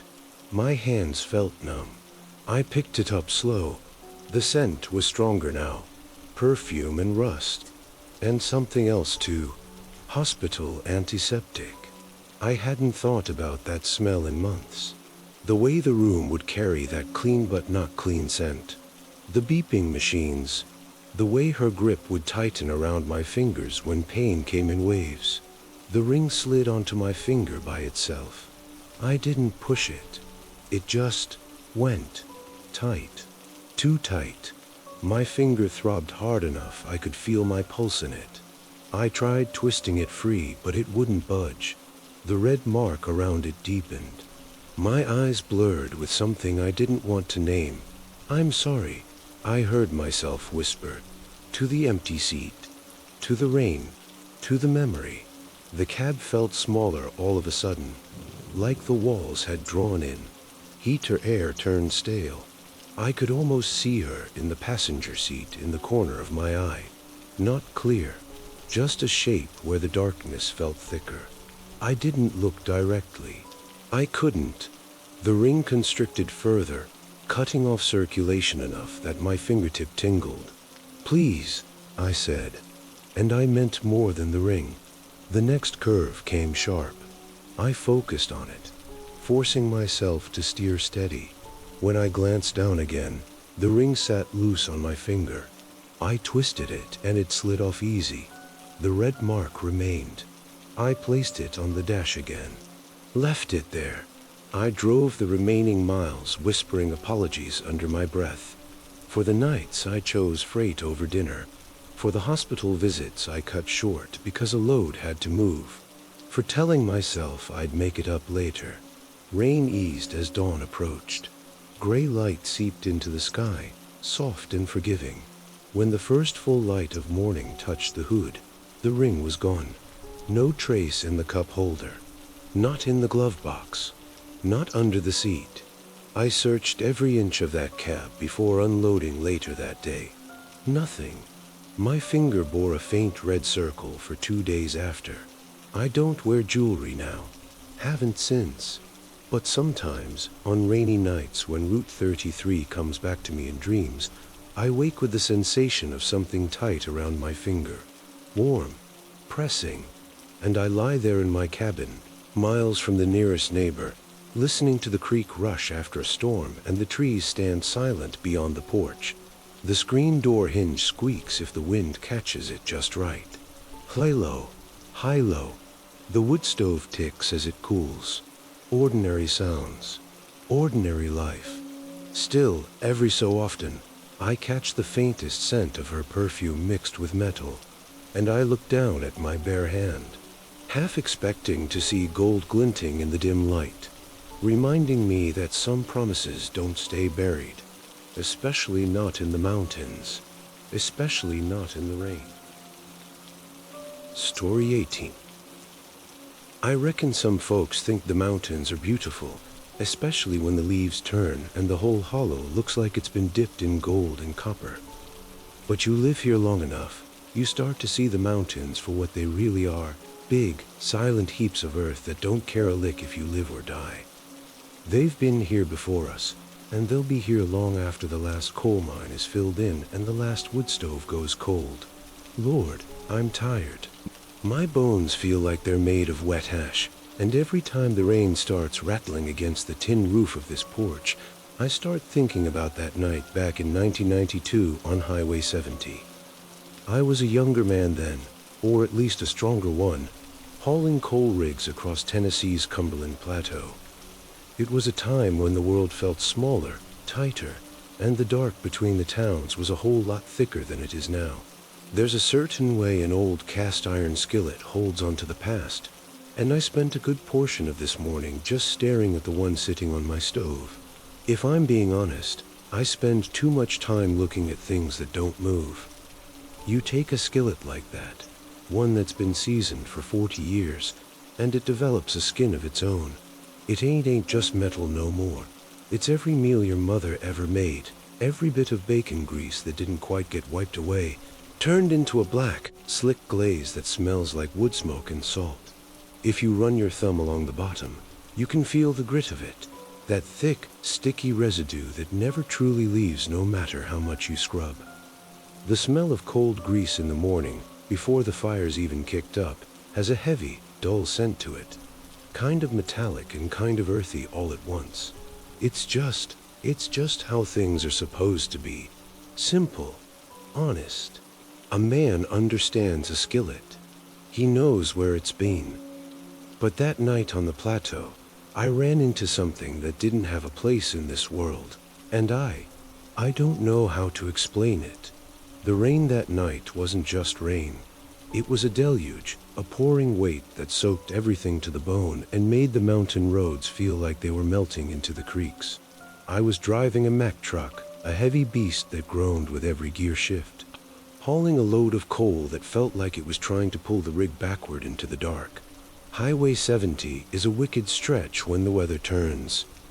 It's all sharp bends and steep drops, and back then, there wasn't a lick of cell service or any way to call for help if you went over the edge.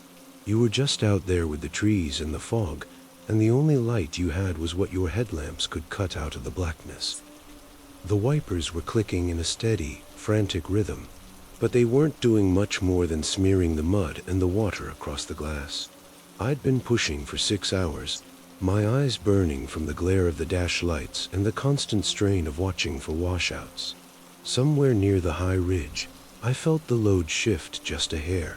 It's a feeling you get in the seat of your pants before you hear it, a subtle change in the vibration of the trailer. I knew I couldn't ignore it. If one of those straps snapped, I'd be spilling coal across the road, or worse, the whole rig would go unstable on the next hairpin turn. I pulled over at a narrow gravel shoulder, the air brakes hissing like a nest of snakes in the quiet. The minute I stepped out of the cab, the wind nearly took my hat. It was a cold, biting wind that carried the scent of wet pine and old earth. I walked along the side of the trailer, my flashlight beam bouncing off the wet coal. I saw the problem.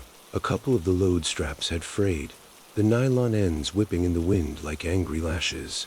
I reached up to grab one, and the rough material caught the skin of my palms, leaving red, stinging welts that throbbed in the cold. I was cursing, my fingers fumbling with the ratchets, trying to cinch everything down while the rain poured down the back of my neck.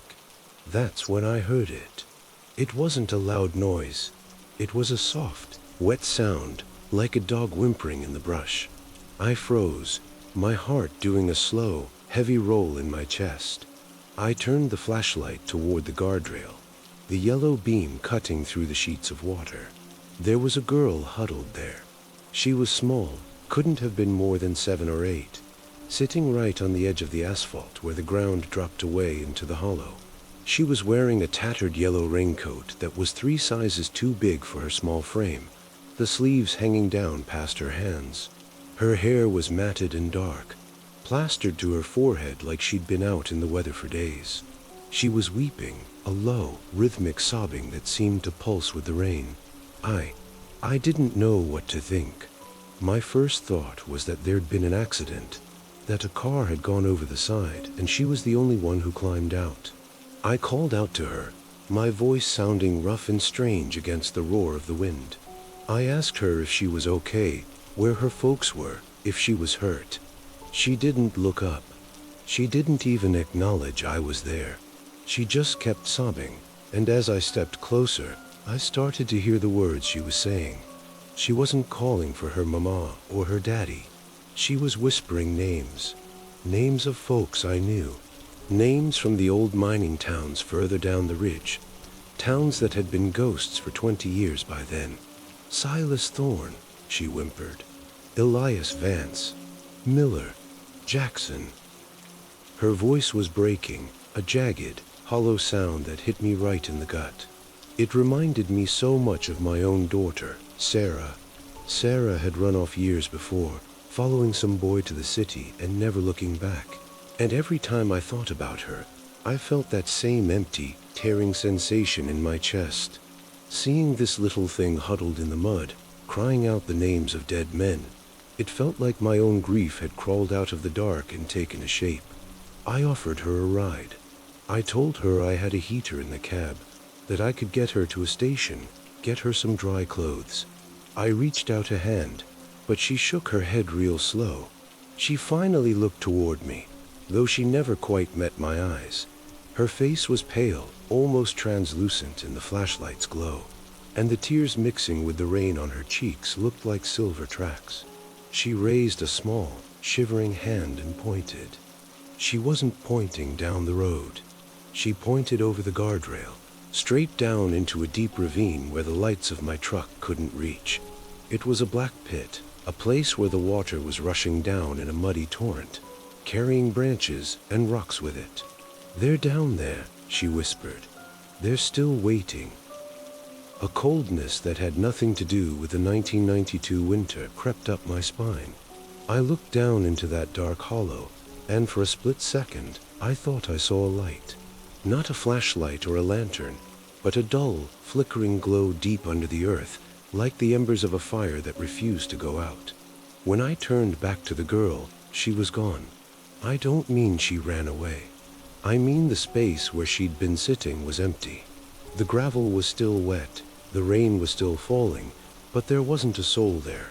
I stood there for a long time, the flashlight shaking in my hand, listening to the wind. The cries didn't stop, though.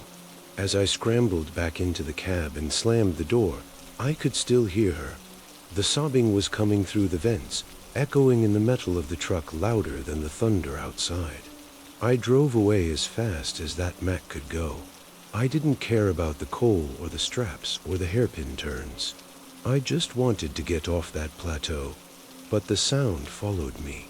It pulled at every memory I had of arguments with Sarah, of the day she packed her bags, of the empty rooms in my house that I'd been trying to ignore for a decade. The sorrow unfolded cry by cry, mile by mile. It felt like the girl wasn't just a child. She was the voice of everything we'd lost in these mountains, every family washed away by the floods, every miner who never came home from the deep seams. I made it to a truck stop near Crossville. My hands cramped so tight on the wheel I had to pry them off. I sat in a booth with a cup of coffee that tasted like burnt dirt, my mind racing. There was an old-timer there, a man who'd been driving these ridges since they were dirt paths. I didn't tell him everything. Folks around here talk enough as it is, but I mentioned seeing a kid on Highway 70. He didn't look surprised. He just stared into his mug and told me that kids like her appear whenever the rain gets too heavy and the creeks start to swell. He called them the echoes. He said that back in the old days, when the mines were still running and the company towns were perched on the hillsides, whole families used to get swept away when the mountains decided they'd had enough of the digging. Those kids, he said, they come back to remind us of the names we forgot to keep saying. I never forgot that girl. That sight lingered in my mind, turning every rainy night into a kind of vigil. If I'm being honest, I started to change the way I drove. I found myself pulling over more often when the storms hit. Not to fix the straps, but just to listen. I'd sit there with the engine off, the cab getting cold, hoping to hear her again. I don't know why. Maybe I was hoping for forgiveness. Forgiveness for letting Sarah go, for not being the man my family needed, for being part of the machine that tore these hills apart for a bit of coal. But the forgiveness never came. Only the rain. The mountains have a way of holding on to things. They don't let go of the water, they don't let go of the coal, and they sure as certain don't let go of the grief. You can see it in the way the mist clings to the trees in the morning, like a heavy, gray blanket that won't lift. You can feel it in the silence of the hollows, where even the birds seem afraid to make a sound. I'm an old man now, and my hollering days are long behind me. I stay here on this porch, watching the clouds move over the ridge. My daughter Sarah never did come back, and I reckon she never will. I don't blame her. These mountains can be a heavy place to live. They can weigh you down until you're just another part of the earth, waiting for the next flood to wash you into the creek. Sometimes, when the rain is real steady and the wind is coming from the west, I swear I can hear a soft weeping coming from the woods yonder. It ain't the wind, and it ain't an animal. It's that same rhythmic sobbing, the sound of a girl in an oversized raincoat, pointing toward a dark place where the lights don't reach. I don't go out there anymore. I just sit here and rub the welts on my hands. They never truly faded, you know. They're like the seasoned skin on that skillet, a permanent part of me now. If you're ever driving Highway 70 and the rain starts to soak into your soul, you watch out for the yellow raincoat. Don't stop for the straps. Don't look over the guardrail. These mountains have plenty of names they want you to remember, and they'll use every tear they have to make sure you don't forget. I think I'll head inside now. The air's getting damp, and the wood stove is probably getting low. It's a lonesome thing, sitting out here in the dark. But then again, in these mountains, you're never truly alone. You're just the only one who's still breathing. You stay safe on those roads. And if you see a child by the roadside, crying for folks long gone, you just keep driving. Some sorrows are too deep to carry, even for a Mack truck. Some things are better left in the dark, where the rain can wash them away, or keep them forever. I reckon that's all I've got to tell you. My voice is getting thin, and the memories are getting thick. Strolling Hygiene. I've been running these mountain roads most of my life, long enough that the curves feel like the lines in my own palm. You drive I-40 through the Smokies in a hard rain enough times, you start to think you've seen every mood those ridges can throw at you. Fog thick as milk, black ice that don't shine till you're sliding, rock slides that come down without so much as a warning crack. But that night in 2016, hauling a tanker full of fuel out of North Carolina, something settled into me that wasn't weather and wasn't road, and it ain't never quite left. It was one of them warm season deluges that hit fast and heavy, rain slamming the windshield so hard it sounded like gravel. Wipers on high couldn't keep up. The whole cab smelled like wet denim and diesel, and my jacket was damp around the collar where it rubbed my neck. I remember rubbing my thumb against that old callus I got from years of shifting gears, back when I drove stick more regular. It's a thick patch of skin, shiny and ridged, like a knot in pine. I rub it when I'm thinking. I was thinking about nothing much, just miles. Then the cold started. Now I know what you're fixing to say. It was rain, it was mountain air, it was a draft in the door seal. I thought that too. I reached down and twisted the heater knob all the way over to red. Fan on high. The vents kicked out hot air that smelled faintly of dust burning off, same as always when you run it hard after a spell of not needing it. My boots were planted firm, hands steady on the wheel. But this cold didn't sit on my skin. It was inside. It started in my toes, which ain't unusual for me. I lost most feeling in 2 of them after winter wreck years back. That was up near the Tennessee line. Black ice caught the trailer just right and we jackknifed. My partner, Dale, didn't walk away from that one. I did. That's how life works sometimes, and I ain't made peace with it. So when my toes went numb that night, I told myself it was old damage talking, nerves remembering. But it didn't stop there. It crept up slow, like frost crawling across a window pane. Ankles first. Then my calves tightened, like I'd stepped barefoot into creek water in January. My knees started aching deep. Not sharp pain, but that dull, bone-tired hurt that makes you feel older than you are.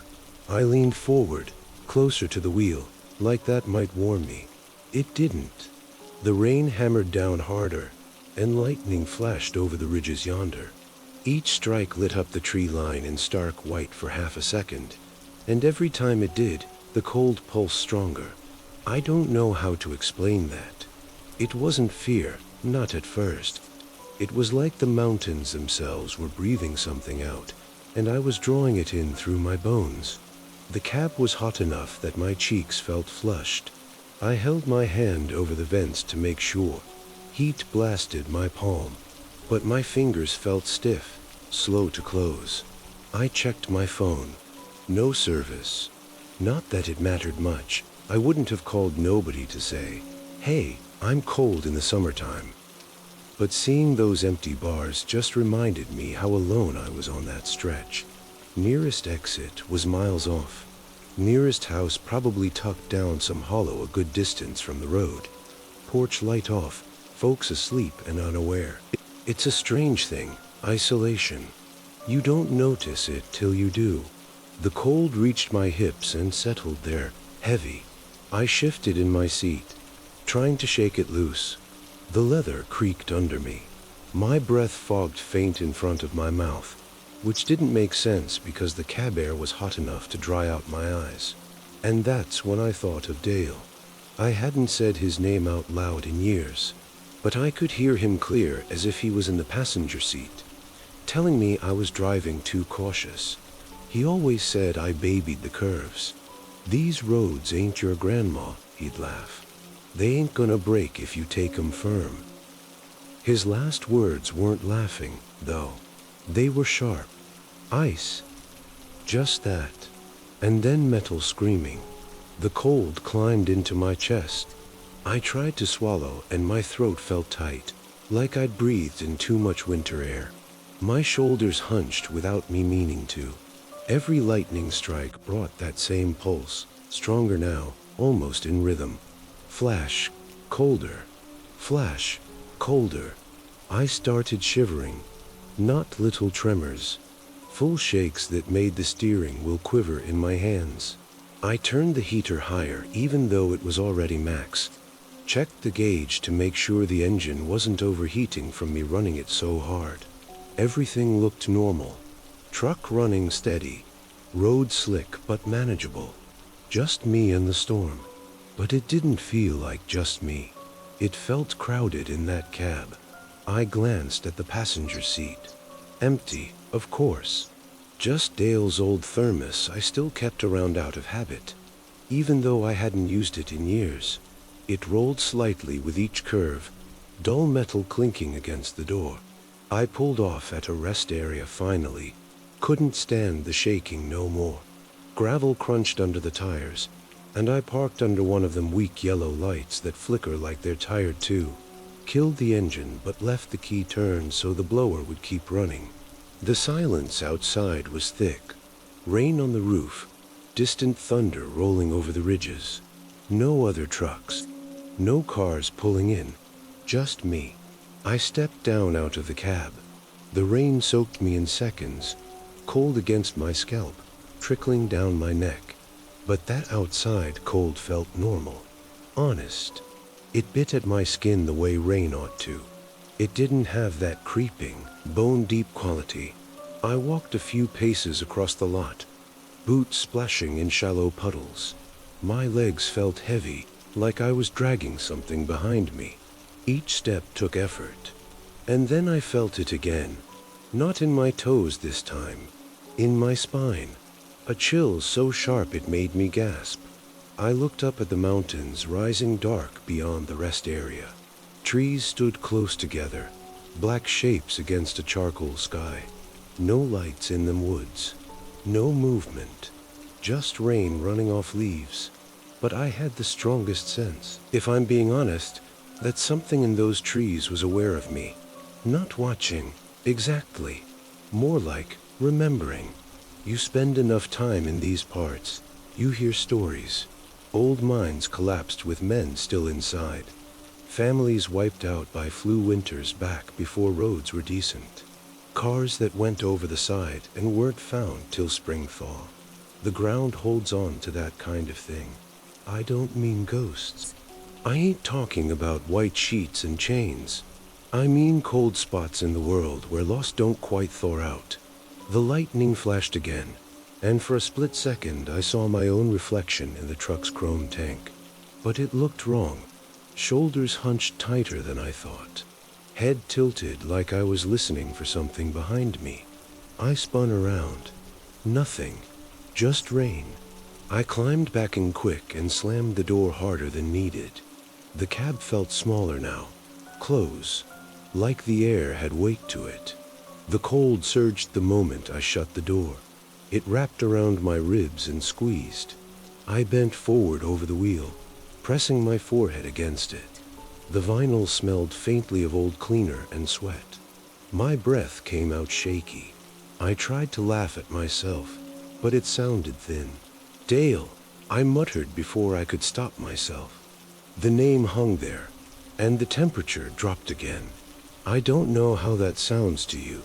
Maybe like grief. Maybe like a man who never dealt proper with surviving when his friend didn't. I've thought that myself, late at night. Thought maybe my mind was just finding ways to punish me. But this felt external. The heater was still blasting. My skin prickled from the heat. But inside, deep in my marrow, it was winter. My hand started to ache, joints stiffening. Same ache I had that night after the wreck, standing in snow up to my ankles waiting on emergency lights to show up. Same ache when I realized I was alone. The rain lessened some, turning from sheets to steady drizzle. I told myself I'd get back on the road. Movement would help. Sitting still was making it worse, so I pulled back onto I-40. The curves felt sharper now. The tanker swayed slightly with each bend, slushing weight behind me. My headlights cut through mist rising off the pavement. No other vehicles in sight. Just mile after mile of wet asphalt and dark tree line pressing close. The cold sunked up with the road. Every curve tightened it.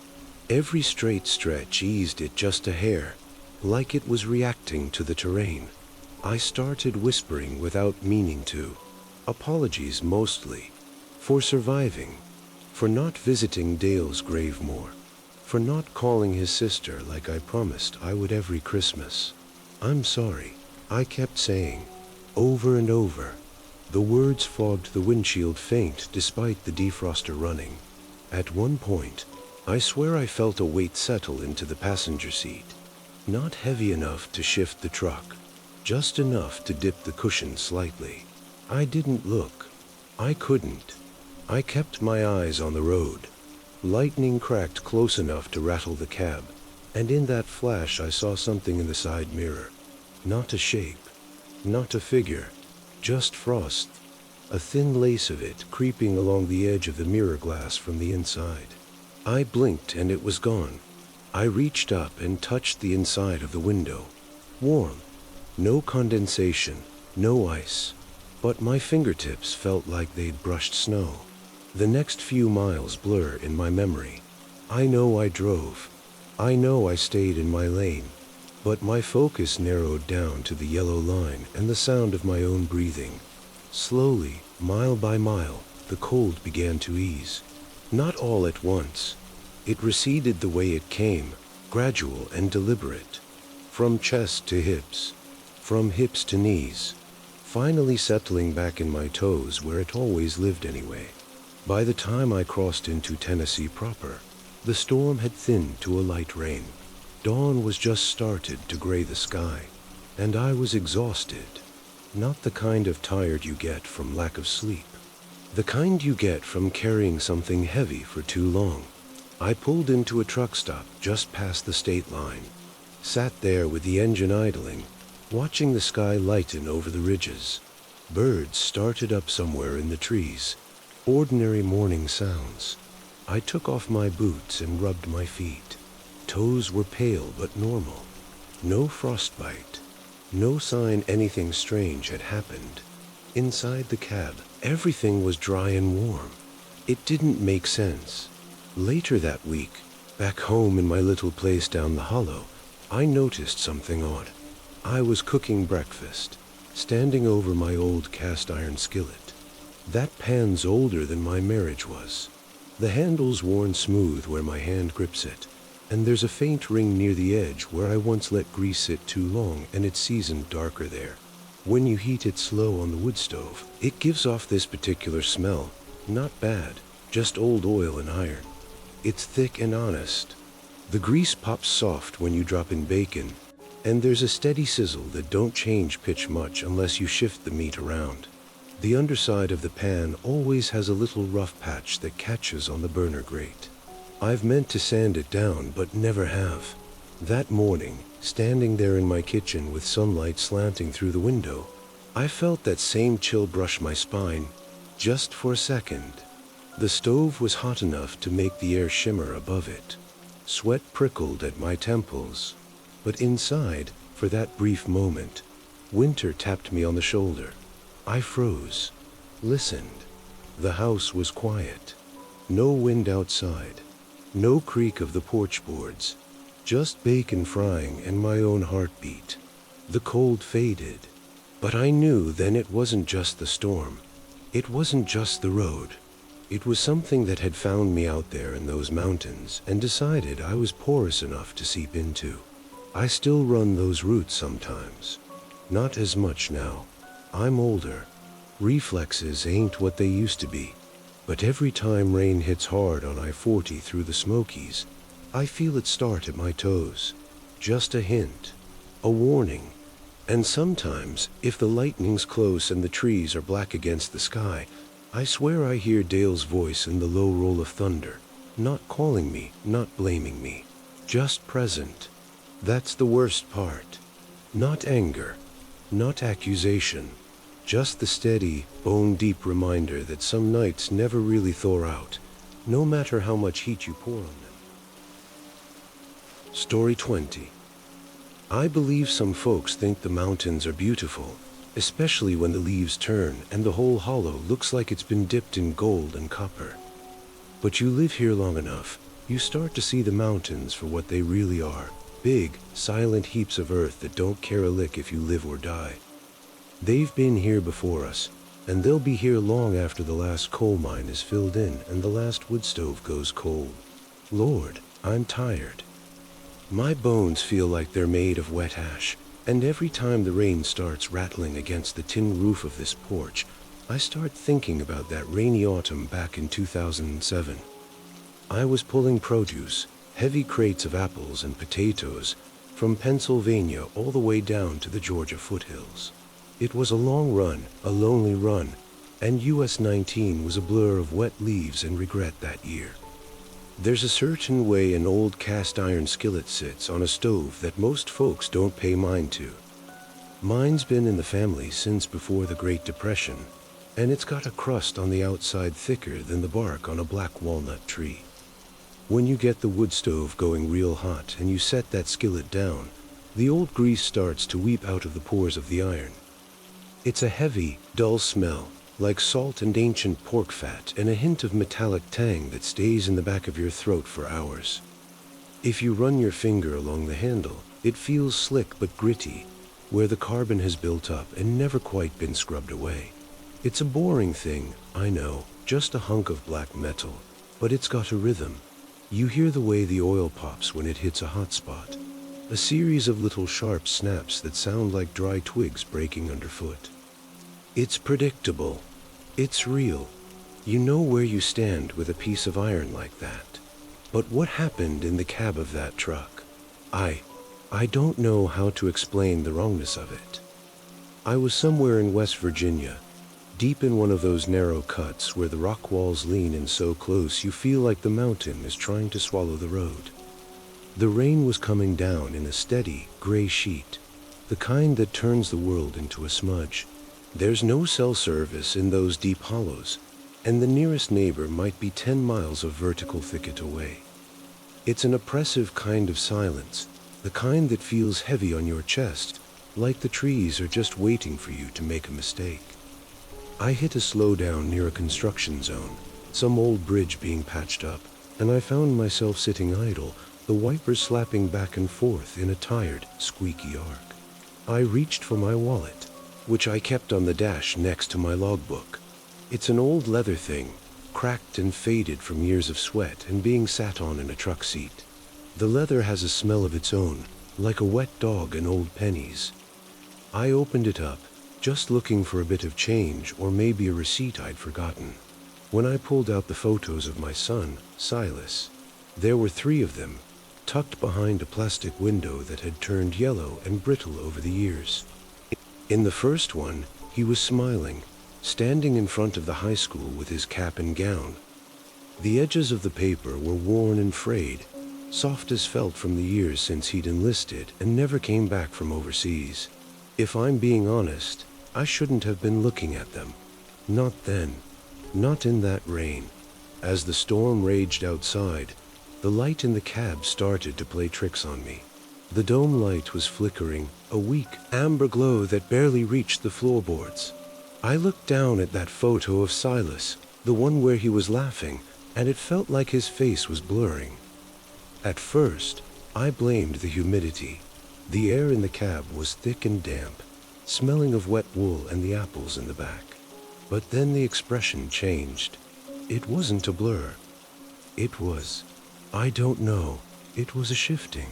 His smile didn't just fade. It turned into a grimace of pain. It was a look I'd only ever imagined in my worst nightmares. The kind of look a boy has when he realizes the world isn't what he was told it was. The photos started to feel heavy in my hand. I tried to separate them. They'd stuck together from the moisture in the air, and they tore slightly as I pulled them apart. Each little rip of the paper felt like a fresh wound, a sharp, jagged noise that echoed in the silence of the cab. I stared at the second photo, one of him in his fatigues, and his eyes were different. They weren't looking at the camera anymore. They were looking past me, staring at something in the back of the truck, something dark and cold. I tried stowing them away. I shoved them back into the wallet and threw the wallet into the glove box, slamming it shut with a bang that made the dash rattle. I put the trucking gear and moved on, my hands shaking on the wheel. But those hollows, they stir up things in the rain. They bring back the ghosts you thought you'd buried under miles of highway and years of work. Every time I stopped at a way station, a lonesome pull-off, or a red light in some dying coal town, those photos would be out again. I'd find them sitting on the passenger seat or slipped under the edge of my seat cushion. They were rearranged every time. They showed moments with Miss. There was a photo of him sitting at a kitchen table I didn't recognize, looking old and tired, his hair graying at the temples. There was one of him standing in a field of tall grass, his back to me, walking away into a mist that looked exactly like the fog outside my windshield. The heartbreak grew photo by photo. It wasn't a sudden shock. It was a slow, agonizing realization that the paper was holding onto a life that had been stolen. I found myself pulling into dark pull-offs just to stare at them and ache. I'd sit there for an hour, the engine ticking as it cooled, the rain drumming on the roof like 1,000 tiny fingers trying to get in. I was miles from anyone, tucked into the side of a mountain that didn't know my name, crying over a handful of torn paper. Every time I looked in the rearview mirror to check my blind spot, I didn't see the road. I saw my own face, but it wasn't my face. It was his face, aged by a loss I couldn't put into words. My skin looked like the cracked leather of my wallet, and my eyes were those white, empty pits from the scratched-out photos I'd seen in other men's stories. I was driving on with empty arms, hauling a load of produce that would be eaten by people who didn't care about the man who brought it to them. I don't know how I finished that run. I remember the Georgia foothills finally appearing, the red clay and the pines replacing the dark oaks of the high ridges. The rain let up, but the dampness stayed in my bones. I got back home and I took those photos out of my wallet. I didn't throw them away. A man can't throw away his own heart. But I put them in a tin box and buried it in the back of a drawer in the kitchen, right next to the wood stove. Sometimes, when the wind howls down the hollow and the screen door starts that Ryog squeak, I think about opening that drawer. I think about seeing if the faces have changed again. But I don't. I just sit here and listen to the iron skillet pop and hiss. I stay in the light. Those mountains, they keep the things we lose. They hold on to the echoes of the boys who went away and the men who came back different, or didn't come back at all. If you're ever on US 19 and the rain starts to feel heavy, don't you go looking through your wallet. Don't you go pulling out the past.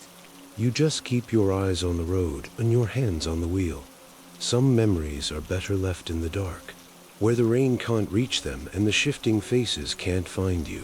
I'm so tired of the blurring. Every time I see a young man in a uniform at the grocery store or a gas station, I feel that sharp, jagged tear in my chest. I think of the paper ripping. I think of the expressions of pain I'd only ever imagined. And I wonder if the mountain is still holding onto the version of Silas that was supposed to come home. If I'm being honest, I think it is. I think he's out there somewhere in the mist, walking between the trees, waiting for a ride I can't give him. I'm going to go stoke the fire now. The house is getting a chill, and the grease on the skillet is starting to go cold and white. It's a boring life, but it's a quiet one. And in these mountains, quiet is the best thing you can hope for.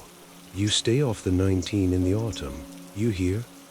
There's things in the wet leaves that don't want to be forgotten, and they'll use your own heart to make sure you remember. I reckon that's all. My eyes are getting heavy, and the rain is starting to pick up again. I can hear it on the tin. I think I'll just sit here a while and watch the embers. At least the fire stays the same. At least the iron doesn't change its face when you aren't looking.